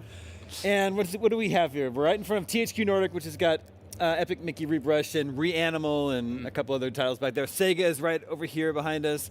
Right next to us is Crafton and the Sims killer. What is called Inzoi? Inzoi, something like that. It's like Sonic the Hedgehog's right there. He's really big. Get out of bunch here, of rings. Sonic. You know how we feel. Sonic is not welcome on my show. I never said that, and Rachel never said that. No, I said that, and Justin said that. And then the whole back is all Xbox, but the gigantic Xbox booth back there. Yeah. It's a big booth. It's a big convention. It's a really big convention. It's got bigger. Last time I was here was 10 years ago, and this is well, yeah. huge. This is just one hall of 10. Yeah. There are 10 halls. And so there was always 2 halls at E3, and this is 5 times as big as E3. Well, but sometimes there was the cursed Kensha Hall, which was That's always right. my favorite place. The parking garage. That's good. Yeah. Yeah, this seems like it's about 10 times as big as E3. I don't think people, we could talk about it later, but We I can don't talk think about it people, now. Okay, well, I don't think people understand what the scale of this is if they haven't been here. This is my first Gamescom, and it's truly cool to be back at a convention where there's a bunch of big things built. There's games to play, and there's people everywhere. I don't know. I haven't been to an E3-like thing since pre-COVID, and it's just remarkable. I completely agree. I walked by a castle earlier. Yeah. Not like a but like a constructed one inside. And there's real castles outside. There are too. actual castles outside. No, I loved E3. And E3, flipping through game magazines and reading their E3 issues is why I got into the video game That's industry. right, the E3 issues. It was formative for me, and I was very sad when it was gone. And Gamescom, Sam, this is my first Gamescom as well, and I didn't quite know what to expect. It's more public facing, a little bit less industry than E3 was, and I think the vibe here is very positive. It's very great. Great energy. I'll tell you one thing I love is I love seeing all the families around. I know, there's it's got so many kind of a kids in festival cosplay. feeling to it. It's great. Is it your first too? No, but it was 10 years ago, my last one. So it Whoa. was much more kind of very European-centric. Oh, What was like the big game? Like, I'm what trying was to- the... so if it was 2014, it would have been Dragon Age Inquisition. Is that Yeah. right? But I don't think they had a He huge should play presence. Video Game 20 yeah. Questions. I have done that. Just drawing that out of his mind like that. Yeah. Yeah, maybe. But Dragon Age was, I guess, somewhat They European. still, the things like E3 was still going on, so they would spend all their money there. So Gamescom was kind of a smaller budget thing. Okay, did you guys see the freaking tractor? The farming simulator? Yeah. At Farming Simulator, they have like some kind of award-winning machine, and it's on a triangle-shaped tire tread like a tank, and it looks like it could roll over any building ever built. It is the craziest thing I've ever seen, and they don't even have guards around it. You can just crawl up the ladder and get inside if They've you want. just shipped Drive it in off. Yeah, farming drive it equipment. off. Do you think they tugged it in here somehow on like a bunch of reins like King Kong, or do you think they actually drove it? Or helicoptered it down. Yeah. The most difficult way. There's But also no. just a California Highway Patrol car here. Yeah, for some yeah. I felt like at home. It was just exactly the cops that pulled me over in my backyard, just right here, a CHP patrol car. Some people just have budget to spend. There's an Overwatch Porsche. I don't know what the connection is there. And wasn't it like a transformer or something? Yeah. It's somehow a robot and a Porsche. But that's the thing. The builds look like Disneyland type stuff, Yeah. right? There's a big temple for Indiana Jones. There's probably something cool in the Assassin's They Creed made a whole booth. They cantina won't let me for in there. Star Wars. Yeah. Is that what's there? Yeah. Oh my God. Kingdom Come Deliverance 2 has got like a whole Ren fair. That one's There's amazing. That's people the like castle. sword fighting, castles. And, yeah. and World of Warcraft has a castle too with rideable a 4D VR ride. machines. Yeah. What? Yeah, a 4D Yeah. mount that you. Yeah. We There's should some great do it, but footage not of, before E-Day I'm being or after told E-Day. IGN made a whole package Yeah. about this 4D ride Jane Douglas wrote that it for viewers us. and listeners can go watch on youtube.com/IGN. So I mean, we'll see, we're busy here at the show, so I'd love to get a chance to walk around, but there's like a retro game hall that I Yeah. haven't even been to yet. We went to it. Imagine what types of retro games there are. They're all PCs. Is this going to make me sad? No, they're amazing. Okay, They're okay, like all crazy PCs. They're all with speckies. CRT monitors. Look at all Good. speckies. No. A lot of Atari S somethings. But I think Gamescom does a good job of like gaming's for everyone, Yeah. whether you're into old games or indie games, big AAA games. Like that's the vibe that I get, and that's a big thing that I've enjoyed. Having only admired Gamescom from afar, being in here and in it, it feels good. Very positive. And there's a machine for coffee and a machine for cigarettes. Yeah, There is, great. which I the haven't big seen. two. Germany. One of those in a long time. The And- big two. You can get a beer pretty much anytime. Yeah. Anytime, anywhere. Yeah. Can we get? Yeah, right. Actually, let's work on that. Oh yeah, I forgot to mention at the top of the show. This is a play in 3 acts game scoop this week. We've got our A block here, which we're going to be talking about highlights from the show. Then we'll take a quick break, come back and do a catch in with Game of the Year watch, and then our final segment will be looking ahead. Now that this is sort of like the final big event of the year, we pretty much know what all the big games are coming out for the rest of the year now. So we're going to sort of make our list. What we want, play or nay? I think that's what we'll call it. Play or nay. That's terrible. Beautiful. It's No, that's terribly perfect. good, I think is what, to finish your sentence for you. Well, maybe for Germany it'd be Plein or 9. Plein or 9. Sam, you mentioned Indiana Jones. I think that counts as a highlight. As we predicted on Next Gen Console Watch, we did finally get a release date for that one. Oh, I'm sorry. We got released dates We did. for Indiana We got a Jones. What does that surprise mean, release Damon? Well, there. Justin, it's coming to Xbox Series X and S and PC on December 9th this year. Then are you sitting down, Justin? I don't know. It's coming to PlayStation 5 in spring 2025. What PlayStation 5? But it's an Xbox game. I, for one, am shocked. Shocked. Well, not that shocked. No.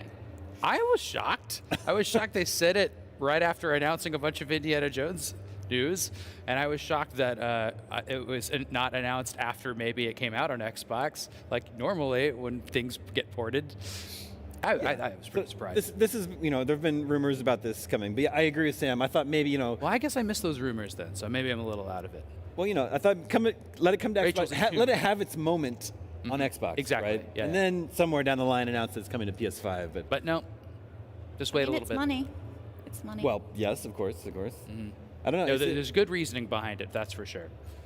But usually there's not good reasoning behind things, so, But yeah, I got to see it. You saw the game on so a you big got to see the on a big stage, screen, the sort of like theater you went presentation. through the. I did. I got a fedora at the end of it. Ooh. How am I going to get that home? I don't know. Wear it. Wear it home. Can you imagine? Yes, I can. You'd be the I love coolest it. man on But the where plane. where would I get it a here? matching bomber jacket? Is it here right now? Can you get it in during our break? Can you get it and put it on? Yeah, Corrado can go grab my hat. Your assistant. right now. Corrado is Sam's personal assistant. Corrado, can you get my Indiana Follows Jones hat from him the everywhere. table? No. And I will not be wearing it. Tell us your impressions of gameplay of Indiana Jones. Yeah, so, well, I mean, that's the problem is that they keep on showing these, like, short segments of Indiana Jones, like, all chopped up. And then, you know, you're like, whoa, you can do this. You can do this, too. You can do this. So it's really hard for me to tell what do you do when you sit down and you're playing, you know, for your 2 hours in the evening. Because they were showing, you know, like, temple solving. We know that's in there, right? They were showing, like, kind of a big panorama of Egypt, which looked amazing. And then they would show, like, and here's Indiana Jones going shopping. He's like, so what do you have for sale? Which is the weirdest thing to see, you know, the impression of Harrison Ford doing that. Oh, yes. I mean, if ever a man was made to wear a fedora. No. Iconic. It works really good. Good day, sir. Yeah, they gave out these paper fedoras to everybody that watched Indiana Jones. But I got another thing here. I didn't just see Indiana Jones, because they got me in that theater, and they tricked me by showing me Starfield. Ooh. Yeah, Okay. that happened. God damn it. They've got Yeah. to show The it to Shattered people Space? somehow. It didn't look DLC? bad. Yeah, I thought it looked pretty good, actually. It was Yeah. actually like a different planet and a different faction compared to all the samey stuff that we've seen already. So be it. I mean, I think like Starfield wasn't my favorite game, but I think the premise of the Shattered Space DLC and answering some of the open questions from the base game with oh gosh, now I'm forgetting the name of the faction, but the serpent people that are in Starfield, like It's like Way of the Serpent or yeah, something the like DLC supposedly like really focuses on that Oh, I storyline. love And to that me, bit. that was like the most Yeah. interesting part of the game. So maybe it'll be enough to pull me back in. I thought like what they showed here at Gamescom looked cool. Yeah. Speaking of serpents, Indiana Jones does not like snakes. No, he doesn't. I've never heard Oh that. my gosh, that was another thing. So they were doing like a lot of the scenes they were showing were reflecting movie scenes, like a little, like they got to do that a little bit, right? Yeah. But there's like a whole like taking the Yeah. the Oh, idol man. off a This thing, Indiana but it's Jones not a footage looks monkey. crazy. Yeah, and you take the idol off the monkey, and then he puts it on the ground, and like then like the thing goes down, and this room starts shaking. Like that all happened. There was more than that. There was also a scene that was just the exact snakes scene Yeah. with scorpions. That's weird. Why did it have to be scorpions? Yeah, why? I don't like them either. Who I does? also hate scorpions. Yeah, it's like his dad didn't like rats, right? Yeah. And so like his best friend that's with him in this, I hate scorpions. You're like, really? You hate scorpions? I just, Come here, little guys. my biggest worry for it is that Uncharted has already won the being an Yeah. adventurer and a Tomb Raider. And Tomb Raider Yeah. has too. But Yeah, if they're so- not making them, then I mean, that's true. There's a gap year, It's true. right? gap But decade. you hit on something really important, is that those games are really fun, and I understand what to do in them and what's happening. And there's these kind of open area arenas in Tomb Raider, and I know Uncharted was getting towards that. I just can't tell what this is. I don't know if you just play through movies and then you go shopping and you come back to playing through movies again. Like I just don't know what's happening in it at all. And also, honestly, the fist combat. Yeah. No? First I don't person know. fist combat? Pistol seems funny and cool, but like, yeah. Did you see that the game acknowledges the Disneyland ride? I did, and then in the demo I saw, or whatever, the video I saw, it extended that. So, you know, I actually have the original, I believe it's Pepsi translator card from when the ride opened. We at Disneyland have taken it with us before to do that. I did that too. Yeah, it's really, really cool. Yeah, still have that, but I'm sure it just says something about, you know, beware the eye. There's another thing that happens when you get knocked out in the game. You get a chance to have, like, I think they called it like a hero moment or something like that. So what happens is, you know, you get knocked out, and what it shows is it shows your hat hit the ground, and then like you have to like, I don't know, crawl towards your hat, and then you pick up that you're dead, but you're crawling towards your hat, and then you pick it up and you put it on, and then it does this little cutscene. It's like dun dun dun dun dun dun, and then you're back to the fist fight. Yeah, I'll never That's gonna get be tired fun. of hearing Yeah, that. the first 3 times. It's I know. Can you imagine? Like, it's just so. I think this studio makes amazing Yeah. games, And I'm Machine game so style. excited to play this game, but it just seems really hard to make an Indiana Jones game. I hope we see, because they're showing off a lot of stuff at shows, but I hope when I get the final game, it has some of that machine games mischief and darker humor in it as It's well. gonna have a lot of Nazi killing, so Who doesn't like that? That's a machine game's standard. Ryan McCaffrey has a hands-off preview that was very positive, but he said it's so Riddick, and I don't. Is that like it's so Wizard? Yeah, like, that's Wizard, Annie. Is he trying to make Riddick happen? Stop trying to make that's Riddick so Raven. happen. Yeah, I've never played that Riddick game. Anybody? I hear good things though. Yeah, so- me too. For like 20 years, like, you should play that Riddick game. Sorry. Okay, another highlight I think from this week: Secret Levels. It looks amazing. This new show, Amazon Prime Video, from the creators of Death, Love, and Robots on Netflix. It's going to be an animated anthology series about a bunch of different video games, and there's a lot. There's a lot here, and some of them are cool and exciting. Some of them are like, that's an interesting choice. Product placement. I mean, maybe. Well, let me run through the list real fast here. So we've got, in alphabetical order, Armored Core, which seems to star Keanu Reeves. Concord, which Justin didn't even remember what it was, even though it's coming out in 3 days. Crossfire, I don't really even know what that is. Dungeons and Is Dragons. that the game where you hit the Hungry Hippos thing? Yeah. And there's all those little balls that go around. It goes, Crossfire. Dungeons and Dragons. When we return, we'll continue our discussion of Secret Levels and then check in with Game of the Year Watch. Catch you in 2 minutes. What was 2 and 2? The old Love Connection guy? We'll see you in 2 and 2.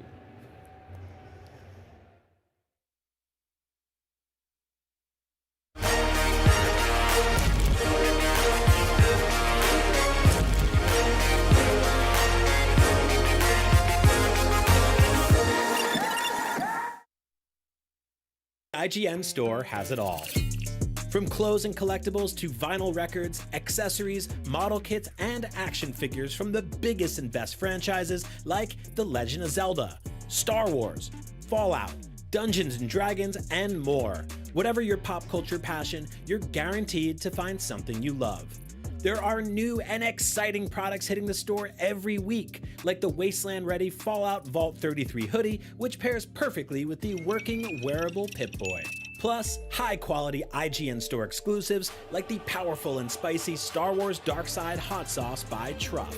We've even got merchandise for you to rock while tuning in to the IGN shows and podcasts you love. Or cap off a long day by relaxing to the soundtracks of your favorite video games, like Cyberpunk and The Last of Us. And the best part, you don't even need to leave the house to go there. Just head to store.ign.com and start shopping today. The IGN Store. The Cinefix Top 100. A list so secretive even we don't know what movies are on it or where they rank. What do you mean you don't know? Each episode will reveal one of the movies. Did I rush it? Felt like I rushed. That was good. I liked it. Talk about why it belongs and finally find out where it ranks. Are you not entertained? Are any of the movies we've shown here even on the list? I have no idea, and it drives me crazy. Join us as we find out on Cinefix, IGN, and wherever you get your podcasts. Why so serious?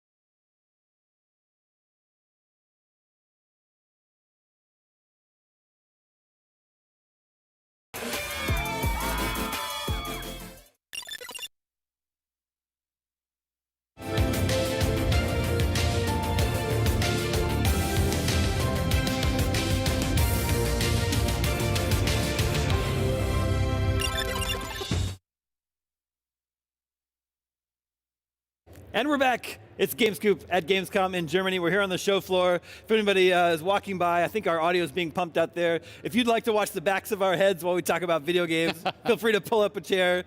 And then after the show, Justin, what do you think about my shirt that I'm wearing right now? Well, Damon, I'm glad you asked. I love the shirt you're wearing right now. Thank you. We're Where selling can I them. get one? Well, Rachel, you can get one around the corner here. We're selling IGN merch at the IGN merch booth behind the Gamescom studio. Yeah. Now, Justin, I have lots of shirts, but I need pants. I can't help you there. Well, That's a personal issue. an underserved market for IGN pants. Yeah. What do you Anyway, think? we were just discussing this Secret Levels animated anthology show that's coming. Let me continue running on the list of games that are included. We left off, there was Pac-Man. There's Outer Worlds 2, which is interesting because that game's not even out yet. Yeah. Then there's... added in post, as always. What has changed? There's been 2. So now we have awarded 2 games a 10 out of 10. Ooh. But they're not typical full releases. There's Elden Ring, Shadow of the Erdtree, which is an expansion, and then there's Hades 2, which is still in early access. Only 2 games to get 10. Other than that, there haven't been any really new additions. I think the last time we talked about this, we kind of felt like Helldivers 2 and Final Fantasy VII Rebirth were the front runners. Several other 9s like Unicorn Overlord and Like a Dragon, Infinite Wealth, and Tekken 8, games like that. But I don't know. Do we feel like things have shifted? Rachel, what do you think? Has the front runners shifted? And what do we do with Erdtree? What do we do? Not for me. I think Hades is a good shout, even if it's in early access. But for me, I'm biased because I'm all about Dragon Age. Putting my hopes on that to be Game of the Year putting all your level. eggs in the Dragon basket. Yeah. Okay. Well, I need it. I need it to be, we had Baldur's Gate last year. And everything you've seen looks like it's going to be good so far? Yeah. Okay. Nice. That's a good sign. What about Thank Goodness You're Here? Amazing. If you haven't played it, it's like a little indie. Is that what it's called? Yeah. Okay. With very She strange recommended it to humor. me. Yeah, about the British North. Some of the jokes I had to explain to Sam, but it's definitely worth checking out. Game of the Year? No. But nearly. Unreviewed. Unloved and unreviewed. No, we love it. It's really cool. Yeah. You could loved but unreviewed. Loved but unreviewed. They're clapping for it right now out there. Yeah. Yeah. That's what they're clapping for. I don't know, what do we think? Is it still Final Fantasy VII and Helldivers 2? I mean, both those games have not necessarily had the sticking power. Like, look, they deserve their good review scores. Like, they're both amazing games, but sometimes you get the benefit of time as, the months go by, that Game of the Year kind of starts to crystallize of, like, something seems like it's going to be amazing and it pops, but then 3, 4, 5 months later, people are like, maybe it was a little bit overhyped, but then sometimes the opposite happens, like appreciation for a game grows and there's a groundswell of support over the course of the year. And my read is that Rebirth and Helldivers 2, again, they deserve their good review scores, but I don't really feel like that they've really risen in esteem as 2024 has gone on, is the vibe that I get. Well, do you have a vibe that there is sort of a favorite right now? Ooh, good question. I mean, I don't like know. At this time last year, we were thinking Tears of the Kingdom. Yeah. That's what Tears of the Kingdom and Baldur's Gate emerged as the consensus picks. That's why I feel like this year yet we haven't had that. Everyone agrees this is an amazing game. This is. I think if I had to think about like what our staff thinks, I think Helldivers is the choice, just because they all had fun in groups and with friends and stuff like that. I think that's might be people get around, but there's also the Elden Ring contingent, right? So that makes it tough. I mean, even Erdtree, again, got a 10 out of 10. Fantastic expansion. Let's just pretend it's eligible for the sake of this discussion. We don't want to send it up to the Supreme Court to decide, But even that kind of came and went, had its moment in the sun, right? Yeah. I think, there are still many games to come, but if we were picking right now, voting right now, I would probably argue for an exception for Erdtree, because it's an expansion, but you're not allowed to until you beat it, though. It's as bigger or bigger. I'm right at the end, Sam. Yes, I've been hearing that for weeks. I guarantee I'm farther than most people. You're farther than me. You're at the final boss, right? Yeah. Yeah. And no one beats game. Right. Well, I mean, I don't. Just the stats. The stats say that. Yeah. No, my Game of the Year pick personally, probably Balatro still. Balatro and Unicorn Overlord too, which, deeper cuts, I don't expect them to win a lot of Game of the Year awards, but... Those are my 3. Balatro, Unicorn Overlord, and Erdtree. Those are my games. Yeah, they're fantastic. But Sam, what of Prince of Persia and the Lost Crown? Yeah, I mean, you've heard me say this before. That's still the best game I've played. It's been a while now, so I need to play some good games. But I have really a lot of interest in Outlaws and Assassin's Creed. So we got 2 big games. Stuff coming the end of the year. So. And I'm into Dragon Age. I want it to be good. They just keep on showing that same purple level. Look, I know, but I need it just spiritually, emotionally. I have to believe that it's going to be. I can't even tell what type RPG of game it me. is. Still, I want to see more. It's I'm a glad role-playing game. Well, maybe. I mean, it was obvious from the previous games that they're role-playing games, but... Going to be able to romance a bunch of cool, good-looking people. 3. Only 3? Ooh. Yeah. Oh, no. Yeah, you can romance more people in Cool Spot. I don't think that's true. I don't think there are any people. There's no way to know. Are we looking ahead? So it's like you name dropped Assassin's Creed. Like it's hard to say. Like, go ahead. Well, first I wanted to hear from Rachel. You're a big Dragon Age fan. Yeah. So what's been your favorite Dragon Age game so far? It was the last one. It was Inquisition. Yeah. They're getting better. It was just, you know, the characters were so well rounded. There was that real feeling of, you know, the whole team's come together and now we're going in for like one final battle and it's all very emotional and some will live, some will die. So yeah. That was very similar to Mass Effect. Like they both had that same trajectory, and I thought that worked really well for BioWare. And I want BioWare to come back punching, you know. Me too. I'm rooting for them. I would love to see the return of BioWare. But it's like this, they pick up the hat, it goes dun dun dun dun. That's BioWare. Punch, punch, punch, punch, punch, punch, punch. But Rachel, up to this point, what's been the best game you played this year? I think it has to be Helldivers, as much because the community around it was crazy, and it was just a really fun time to be into that game, and it brought back Starship Troopers love. Yeah, and it felt next gen in Yeah. the ability for it to morph and change each week and like have the orders and stuff like that. It was really cool. Okay, Justin, now we may look ahead. Got it. Thank you. No, I mean, you know, Rachel name dropped Assassin's Creed earlier. It's hard. Like sometimes there's, I mean, look, you never know for sure if a game's going to be good or not. It comes out and it gets reviewed and put through its paces, but sometimes we have a very good idea, like this is looking great, this is looking shaky. But I feel like a lot of the 2024 games still coming out are kind of like, it's hard, like maybe Indiana Jones is amazing, maybe it's not a Game of the Year candidate. I feel that about Outlaws, I feel it about Assassin's Creed. Like, it's not as sort of obvious and apparent going into the back half of the year which ones are going to be the Game of the Year front runners and breakthroughs. So, you know, a behind the scenes take on Indiana Jones is interesting in two ways. In one way, it won't make cutoffs for some people's Game of the Year awards, right? Yeah. But in another way, it'll have that late release bias, you know, where people will just be playing it and it'd just be like, well, I'll vote for the game I'm playing right now because it's so fun. Maybe it'll win in both ways. Yeah. It's probably going to be too late for our own awards. Well, unless we plan for that and make exceptions. Yeah, it's tough. We've done that before. I mean, Cyberpunk, I believe, came out like basically the same date, and we just had to get everybody playing it as soon as possible, and it was a really fun effort to get everybody on PCs that can play that game. Yeah, it is that's a little bit of inside baseball, is that, you know, Game of the Year awards are voted on by a large swath of the content team, and they have to get access to the game, which sometimes is very easy and sometimes isn't, so, you know, that can play a part. But you can vote in a face-off about Game of the Year right now that we add to every single month, which now that I think about it, the cumulative votes are going to be a little bit confusing for late arrivals, but we'll math it out. Yeah, that'll be fine. Maths. I do want to shout out, there is a big World of Warcraft expansion. That's another one. That's coming out very soon, right? Yeah, I think early access starts like kind of right now in the next week or two. You have to have that 4D harness to play it, right? Yeah, you got to strap you in. Look, sorry, guys. No, I mean, WoW's had some down years. I've been a World of Warcraft player off and on for almost my entire life, which is weird to think about. And it seems to be coming back. New expansion seems to have great buzz behind it. Again, like depending on how awards work, maybe it is or isn't eligible for Game of the Year. But you know, I hope that the expansion is well liked and, you know, will earn a spot in some end of year lists. How is it for you going back in as were you an addict and now you have to kind of? No, I mean, I'm pretty good about like modulating. Like, it's not like, okay, time to ruin my life for another 3 months and resubscribe to WoW. Goodbye, family. Yeah. No, I'm pretty good about like, you know, sometimes people, like I remember making fun of like Destiny players of like, you know, I've done everything there is to do in Destiny and I'm mad and there's no more to do. And it's like, put it down and go play something else. Like, you don't need to play it for life. And that's how I am with MMOs. Like, there's several of them that I bounce around between, but maybe I'll not be in it for a year and then come back and subscribe for another month or two. But do you have a cool mount? Oh yeah, I got hella cool mounts. I got I got a big cat. Nice. I got a skeleton horse. A skeleton horse? I got a bunch of birds. I have one of those in Zelda. Yeah. Birds? Yeah. You're allowed to fly? There's flying Oh mounts, yeah. Flying mounts was a big deal. Dragons, flying, you can ride a dragon. That's what those people are doing.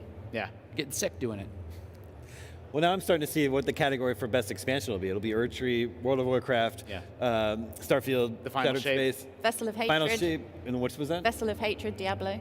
Yes, I was just going to say that one too. Yeah, so. crazy. It's an expansion year. Always, just like the universe, always expanding. Always expanding. Just like Wow. Nintendo 64's Can you controller explain that? port. Yeah, I cannot explain that to you. Yeah, so that the World of Warcraft expansion is coming up next week, but before that is Concord. The PlayStation's next, I'm so confused about Concord. It's not free to play, but it is a service shooter. It's a hero shooter. It's their answer to Overwatch. It's a colorful kind of sci-fi Guardians of the Galaxy-ish world.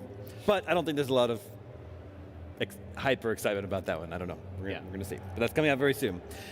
Just sort of running down the list of game releases that we have come up. Sam, tell everyone why they're so excited for August 29th. I forgot what August 29th. It's because when Shadow of the Ninja Reborn comes out. I don't know what that will put to rest all discussion of Game of the Year. What's Shadow of the Ninja? I remember that game from like 2010 or something like that. No, like 1991. Oh, that Shadow of the Ninja. Yeah. That's not a good game. It's a very good game. No, it's not. It's a very good game. 1991. With very good. It's a late NES action game with great music, and they're making like a 16-bit style sequel to it with some of the original team. And Maybe in another 20 years they'll make a 32-bit, like a PS1 Why version not? of it. Yeah, why not? Why not? Anyway, that one's coming out for me. But then on August 30th is Star Wars Outlaws. Yeah. Which a lot of us are playing, Sam. Yeah. We can't play it because we're here right now, but I'm totally excited to get home and jump into Star Wars Outlaws. I know. I can't wait. You can play it here. Well, yeah, I can't. But some people can. He's chained to the stage. Guys, you got to let Damon out once in a while. Like, let him roam. That is not the contract. Got it. He's Star Wars Outlaws. It's a play for me, play for Sam, play for Rachel. Yeah. Play for Jess. 100%. Yeah, we're gonna. It'll just be. I'm not a huge. I love Star Wars, but I'm not a super nerd. But it's That's just okay. a big adventure that I want It's to okay play. to just love Star Wars and not obsess over And not it be angry. This and probably argue over it. explains a lot of what you need to know, I'm sure. There's not even lightsabers in this game as far as we know. As far as we know. What was that you just said about Star Wars, Damon? Can you? No, it's already gone. You're allowed to just like it. Yeah, You don't have to be. Yeah, that's true though. You can just like Star Wars. You don't have to obsess over it. I don't think that's right. Okay. I don't think. Let's that just doesn't- move on. Well, before I get into any more hot water, it's time for one more break. And we'll take a look at the rest of the games that we're excited to play that are coming out in the rest of 2024. We will be right back. After these messages, we'll be right back. And then the dog does something.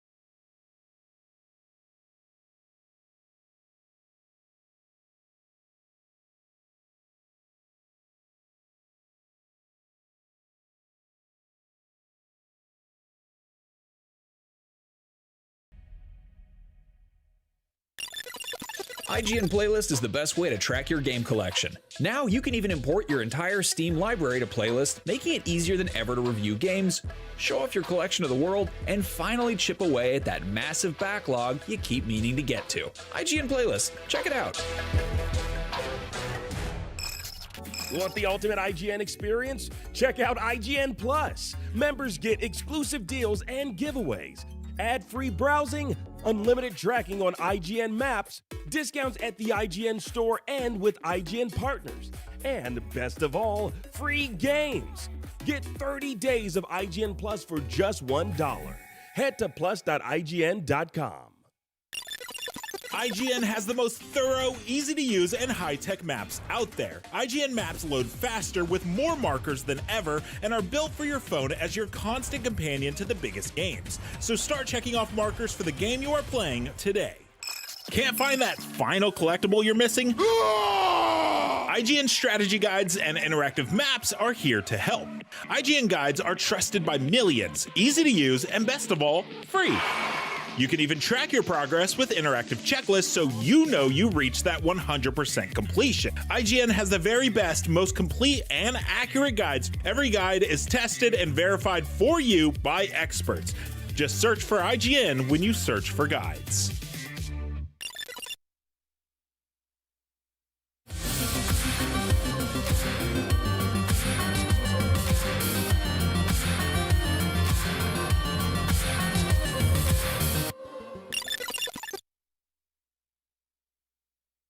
Welcome back to a very special Gamescom edition of GameScoop. We talk about some highlights of the show. We've talked about Game of the Year Watch. And now we're taking a look at all the games that we know are coming the rest of this year and getting excited to play. That we were just talking about World of Warcraft, War Within, Star Wars Outlaws, and then right after Star Wars Outlaws, just a week later, is Astrobot, the next big PlayStation. Oh man, I kind of forgot about Astrobot. I know. Don't forget. You never forget about Astrobot. But I did. But don't. Okay, got it. I won't. September 6th is Astrobot. That's a big play for me, Sam. Oh yeah, absolutely. I mean, if it's more Mario 64 than Star Fox, I'll be happy. But it looks like it has a good balance of both. I don't think it's very Star Fox. I don't know. They show that ship a lot. Yeah, I think there's some flying sections, but I think that's where it ends. That's what people told me about Star Fox. No one told you about. No one said that about Star Fox. Rachel, is that a play for you? Absolutely. Yeah. And it'll be great just to dust off the old PS5. Oh my gosh, you haven't been using your PS5. Well, I mean, I understand there hasn't been a big exclusive, but yeah, sure, got it. This is just Star Fox. I don't know why I'm This being is not trolled Star Fox. by Damon. Look, this is Star Fox. No, he just on the dinosaur planet. Look at how cute and charming it is. It's so like, good. Everyone think like if it's like 3D platformers. There's a million of them. Oh, but look like at- There really aren't. kind of, there aren't really that No. many, right? No, So- there's not. That's really true. And also, this is just I like it when there's kind of a theme. Yeah. Like Smash Brothers has, which is like just Nintendo. This one's just Sony. I just think it'll be cool to find all the Sony. I'm so glad to see Astrobot not stuck in VR. You Yes. know, heck, like Yeah. the pack-in game with the PS5 was so delightful and charming, but it was a little pack-in thing. Like it was over in an hour or two. So to see Astrobot get a second chance at life and sort of like reach a more mass market audience, mainstream audience, pumped. It's gonna be great. Yep. Super excited for Honestly, that one. like really, the game of the the- year dark horse. Like, yeah. I mean, we'll see. He's the new Sackboy for PlayStation. I hear it's 80 hours. 80 hours long. On September 17th is the Plucky Squire. I'm looking forward to that one. Yeah, that one. And that one's going right into PS Plus. That one has a good look to it. Yeah. They got a cute booth as well. You can go and be Here? in the you can go Oh, I be haven't- in the Plucky Squire. Do you remember which hall? 1, 2, No. 3, 4, One of 5, the big 6, ones. 7, 8, or 9. or 10. Yeah, I got to check that out. Yeah, this is one where you jump from the pages of a storybook and come out into the 3D world. You're 2D in the storybook, 3D in the real world. Great quote-unquote design. real world. Yeah. Yeah, I like obviously the art, the whole premise of the game. It's like we've talked before on the show. Like some games like Civilization 7, we know are going to be amazing, but they're hard to make a trailer for. They're hard to kind of show off. This game's the exact opposite, right? Like you see that moment of jumping from 2D to 3D, and you're like, oh man, like it's so cool. I get it. I want to do that. Yeah, but I do wonder about the gameplay. You know, it's like, is it going to be interesting to play? Like it's interesting art. Yeah. God, you just want everything. Yeah. Well, look, I want it to look good and play good. What a diva. Okay, September 19th is Dead Rising Deluxe Remaster, or Dur as the kids like to say. And then September 24th is Epic Mickey Rebrush, which is happening over there. I would have said this, no one was asking for this, but there's a pretty big line of people waiting to check out that game. So Well, Disney fans be Disney fans. I guess you're right about that. I never played it on the Wii, so. It was a Wii exclusive originally. Yeah. Isn't that strange? September 26th is The Legend of Zelda Echoes of Wisdom. I assume we're all going to play that one. I think so we have to. Hyped. We for are that required game. to play that one. It's true. But also excited. Yeah, I hope it's good enough to be a Game of the Year contender as well. I just hope it's not watered down Breath of the Wild / Tears of the Kingdom. Yeah. Well, I mean, it's going to be simplified because it's lacking a camera angle that you can turn and stuff like that, right? But it could still be, I think Nintendo has just not let us down in a Zelda in a really long time. Yeah. It would just be so unusual. In You know, 15 even years. the 15 years. I don't Or know. Skyward Sword? Okay, I was like, Wow. I'm trying to do the math on like You can't what say would've been. that. You can't say that on a thing that people I said can it. get. I said it. What are you going to do, Sam? We're going to have to Skyward shut down the internet for a week now. It's me. So, I mean, a lot of the focus on that game has been on the art style and on how, it's different after Breath of the Wild and Tears of the Kingdom did their thing with Zelda. But, like, sort of an underrated discussion point is that you play as Zelda, right? Yeah. Like, that's a big People deal. have been- Like, People have been asking for that for a long time. 30 years Yeah. people have wanted that. Like, I have two girls that are very excited to be playing as Zelda when they see this game coming out. And, it looks really cool. I share the same, like Sam, I wouldn't characterize what you shared as concerns, but just like, it's more of an unknown, right? Like, well, let's just see what we get when it comes out. I think Nintendo is so good now at giving us open-ended puzzle solving. They're the Right? only company that's doing that. The bravery to like, Yeah, exactly. just let them put chairs and tables wherever they want. I think I can see that in this, and if it's I hope just that's what I'm hoping. yeah, and maybe it'll be simplistic, but like we haven't even seen what dungeons look like, really. You know, we haven't really even seen what the open world's like. Now, it is strange that it's just actually set in Hyrule. Like the one from Link to the Past, basically, that was also used in the sticker wall game one. But maybe there'll be a variation on the world or something like that too. You know, we got the depths, we got Dark Worlds, we got Majora's Mask type stuff. We'll see. September 30th is the Starfield Shattered Space expansion. Then getting into October, the 4th is the Until Dawn remake, which is cool that that's happening. But then the 8th is Silent Hill 2. And I feel like there hasn't been a lot of buzz about that one. I mean, I hope it's good. I'll go back in. Yeah. Like Silent Hill 2 is a major game for me. Yeah. As a huge horror fan, so. But the stuff I've seen feels like it's missing the gut punch of the original Silent Hill 2. Like they've just sanded the sort of sharper edges off. So. Really? We'll see. Yeah. Interesting. Yeah, I don't know the series at all. all right, I'm back. You can tell Thank that you for already. the, It just looks like kind of the dulled. applauses, the cheers. Yeah. I mean, for me, but maybe Appreciate it. that's I'm being nostalgic. Yeah, I mean, I was hoping that would be like a leader in, survival. At this horror point, I'm just games restreaming. Usually are a leader in graphics, and they just I'm are just the best restreaming looking the show, games so ain't around. nothing really And this going just on. does not look like Go to live. it's pushing the limits of like. Yeah. This looks next gen. And it looks Silent amazing, especially Hill. if it's a remake. So I mean, Resident Evil 4. I mean, oh my god. And Dead Space remake. Yeah, they just push the limits. I love those games. Yeah. So we'll see how that one turns out. Sam, on October 17th, you're gonna play Super Mario Party Jamboree. Yeah, that's my spooky season game. Cool. It is pretty spooky. Really spooky, yeah. Yeah.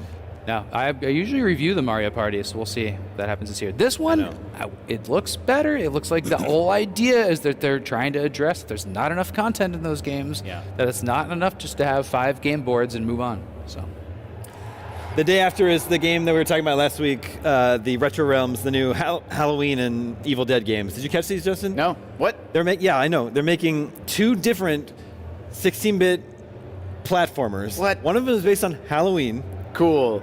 I mean, maybe. What? I mean, I hope so. What do you mean? Well, he's concerned that, like in Halloween, you don't really go on a stabbing spree. It's more about Halloween is a very slow-paced, methodical. predatory. But you're playing as Mike Myers, just slashing through dozens and dozens of people. So it's a little bit like, All right. okay, it's a little bit more Texas Chainsaw You got to Massacre. break out of the mental institution somehow. Yeah, that's true. You can either do stealth I mean, it makes sense for or stabbing.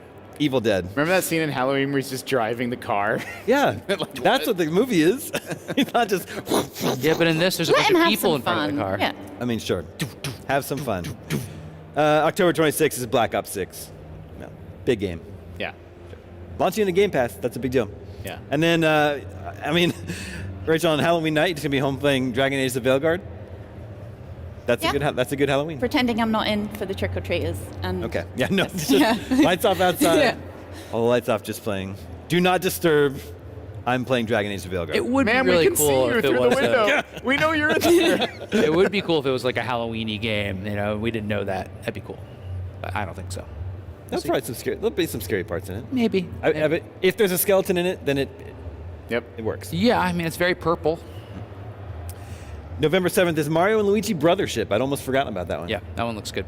Yeah, that game came out of nowhere at either the last Nintendo Direct or one of the recent ones and like instantly won everybody over. They're like, okay.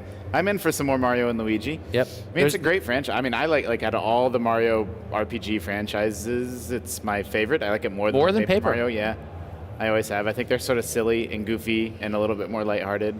Well, so is Paper Mario. I don't know. I like them. I like them all.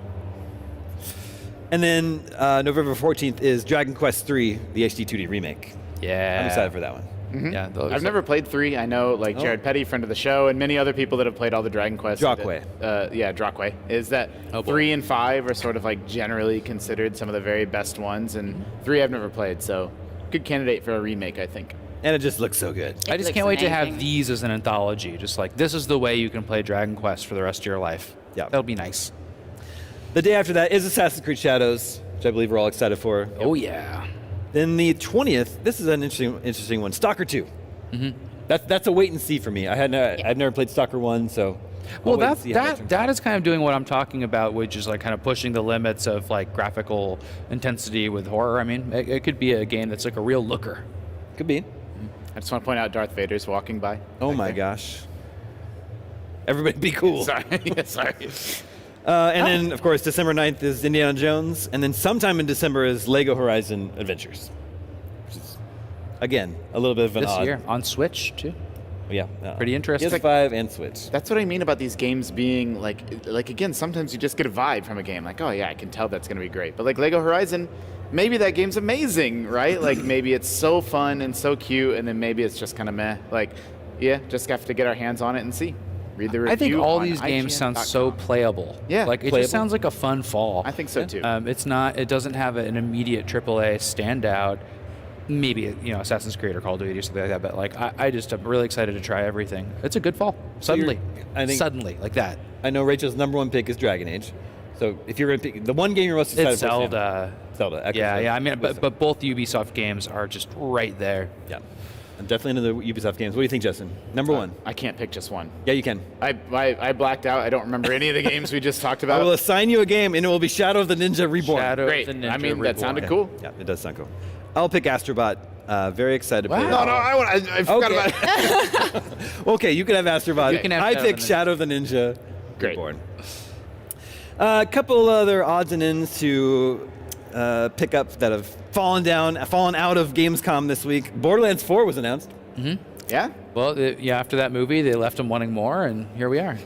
Which is it? Was that planned to sort of like be a victory lap after the movie, or was it like in the wake of the movie? We're like, let's get a little teaser trailer I think together. it's planned. And jokes aside, like Nintendo should have announced a freaking giant Mario game after the Mario movie. Like, it made so much sense. Now, even better than that would be when the things are out concurrently, like the the way it good used old to be. days where every movie had a stupid video game with it, Do you know, including Chronicles of Riddick. I would like us to stop getting a graphic and us calling it Oh. like an announcement. Like, I'm still sore about. What about a tattoo? Elder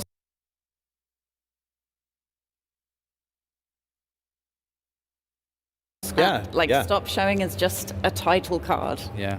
That's basically what this is. I think it's like 90 seconds long, but all it is this. Yeah, Randy What- Pitchford just said, "Oh, there's secrets in it," but What about the Mass Effect legs? Yeah. 10 years ago or well, whatever also it was. it's always like, oh, that massively successful series. We'll probably make another one. Should we make another one? Yeah. Yeah, I don't know if it's for investors or what. It would be nice. I mean, I don't mind if they do that. If like the next day there's a trailer and then like a few months later it's out. Like that's fine. I mean, give they me the do- title screen. But when it's the 10 years after the title screen, Like, I Metroid understand Prime. you have to announce your video game. Like, yeah, we're working on this video game, but teaser trailers are hard to get excited about. But, they're mood pieces always, right? Like, I don't know if you're going to bring it up. Like, Mafia announces a teaser trailer. Like, okay, I'll play that game. Best one ever, Fallout 3. Yeah, that was a good one. Yeah. That was the... Because you got a full yeah. sense of what was going to happen just from the stupid teaser, and it was playing that song about setting the world Yeah, I on think fire. Never Rockstar do changes. it best. They just go, here, look, bam, like here's Yeah. here's the next GTA. I smell a feature here. Best teaser trailers. That's Yeah, good. I like it. But no, the listeners don't. Just forget that. We'll let us handle that. I don't know about Borderlands. I liked Borderlands 1, loved Borderlands 2, got pretty bored with Borderlands 3. It just feels like peak Borderlands was like 2012, and here we are. What if they made a Lego Borderlands? I mean, they. Sure, you can make a Lego out of everything. It was also like everybody talks about Handsome Jack and the writing and the memorable characters, but like it's also in 2012, like RPG shooter hybrids and character powers was a lot more kind of innovative, fresh thing than it is now, where now that's just kind of every video game. Yeah. So, It was the only one doing that kind of humor Yeah, as well, yeah, like kind of taking the mick out of itself, whereas like now it's that's exactly. pretty So, standard for a lot. I think it's gonna gonna have be to tough do for something to find, stand out. Yeah, what is Borderlands' place in the shooter category today? That's Randy Pitchford's problem, not mine. And of course, the biggest news of the week is that Balatro is coming to Dave the Diver. I am so fascinated to see. It's crossover of the we don't know century. to what extent. There's announced a partnership trailer, and one of the partnerships is that Balatro is going to be playable inside Dave the Diver. Presumably not the entire game, but to some extent you can just play Balatro inside Dave the Diver. And I think that, they already put Godzilla in it, and now they're putting, it's like, Dave the Diver, like, how are they wooing me? Are they here? Do we need to introduce you? Yes. There needs to be a meet cute between me and Dave the Diver Dev. It's all been a Between secret you love and letter. Godzilla. What's that? Between you and Godzilla. Also a meet cute between me and Godzilla. Yeah, Yes, maybe please. they'll put some kind of murder in it too, and then it'll be the perfect game for you. It's not murder, it's gore that I like. Okay, well Now, that's worse. sometimes I was it just comes trying down to, to I was It's trying to hard to soften get. it for the audience. Trying to get. Not murder, it's gore. See that the number that's ticking down? 5 seconds. That's how much time we have left. 5 seconds. Okay, Splatterhouse. Splatterhouse. Anyway, thank you everyone for joining us for this very special Gamescom edition of GameScoop. I hope everybody had fun. Thank you, Sam. Thank you, Rachel. Thank you, Justin. Thank you to everyone that's walking around the booth here and being part of the show. Everybody, please come to the front of the IGN booth. We have waivers for you all to sign.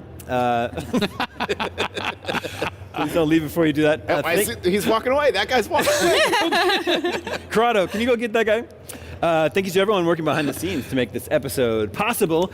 We're going to call it a day here at our Gamescom studio, but be sure to join us tomorrow for the Gamescom Award Show, celebrating the best and most innovative games at Gamescom. It's going to be a big, crazy, exciting show. We can't wait to bring it to you. Until then, thanks for watching. We'll see you tomorrow. Nice.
Your father knows about saving money.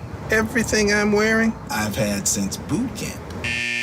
And I just saved on my car insurance for driving safe with USAA. Auto insurance that flexes with you. Keep the fit. That's what we're made for.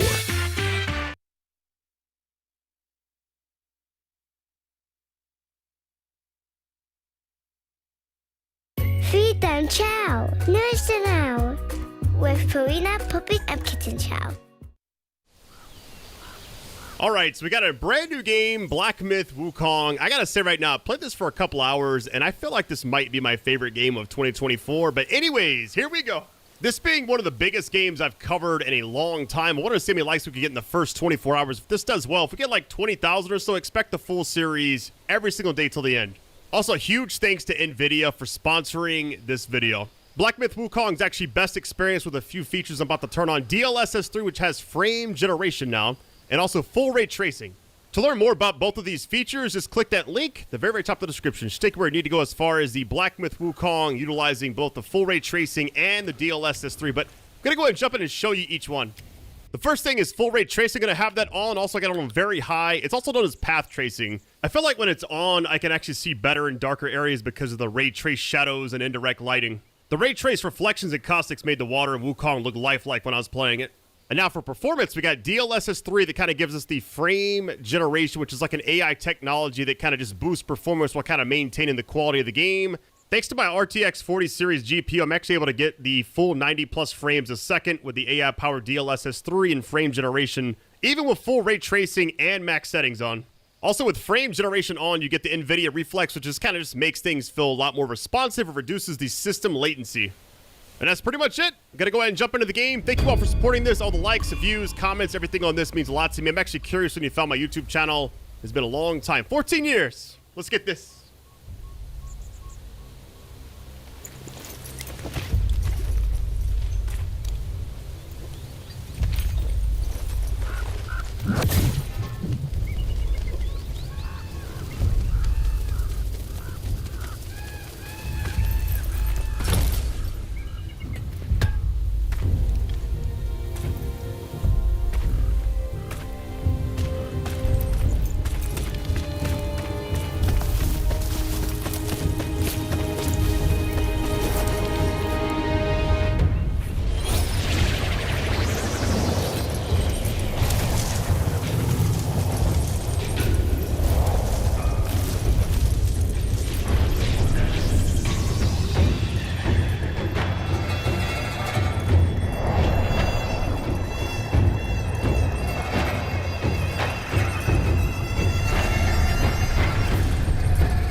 My master. Safe. The scriptures. Sound. All I ever wanted was a life in my mountain, free from you and your so-called merits. Those high above don't trust me. I understand that. And they send you and those knuckleheads to threaten me. To obey and serve once more. I understand that too. But what I don't understand is... you... killing my kind!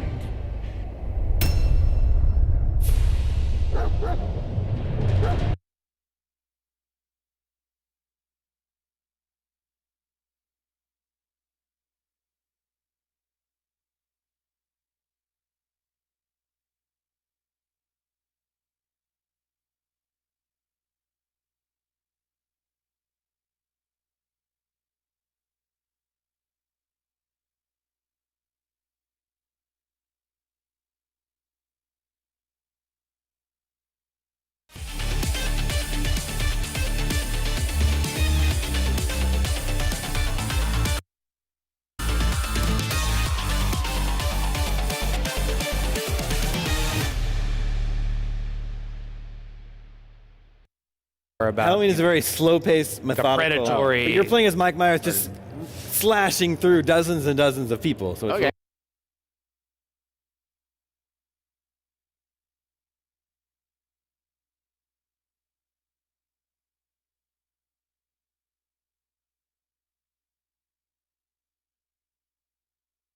That was day 2, I guess.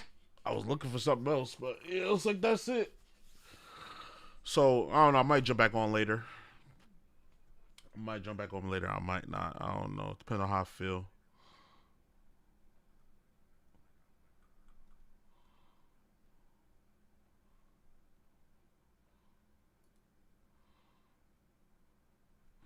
But yeah, I'm going to holler at y'all.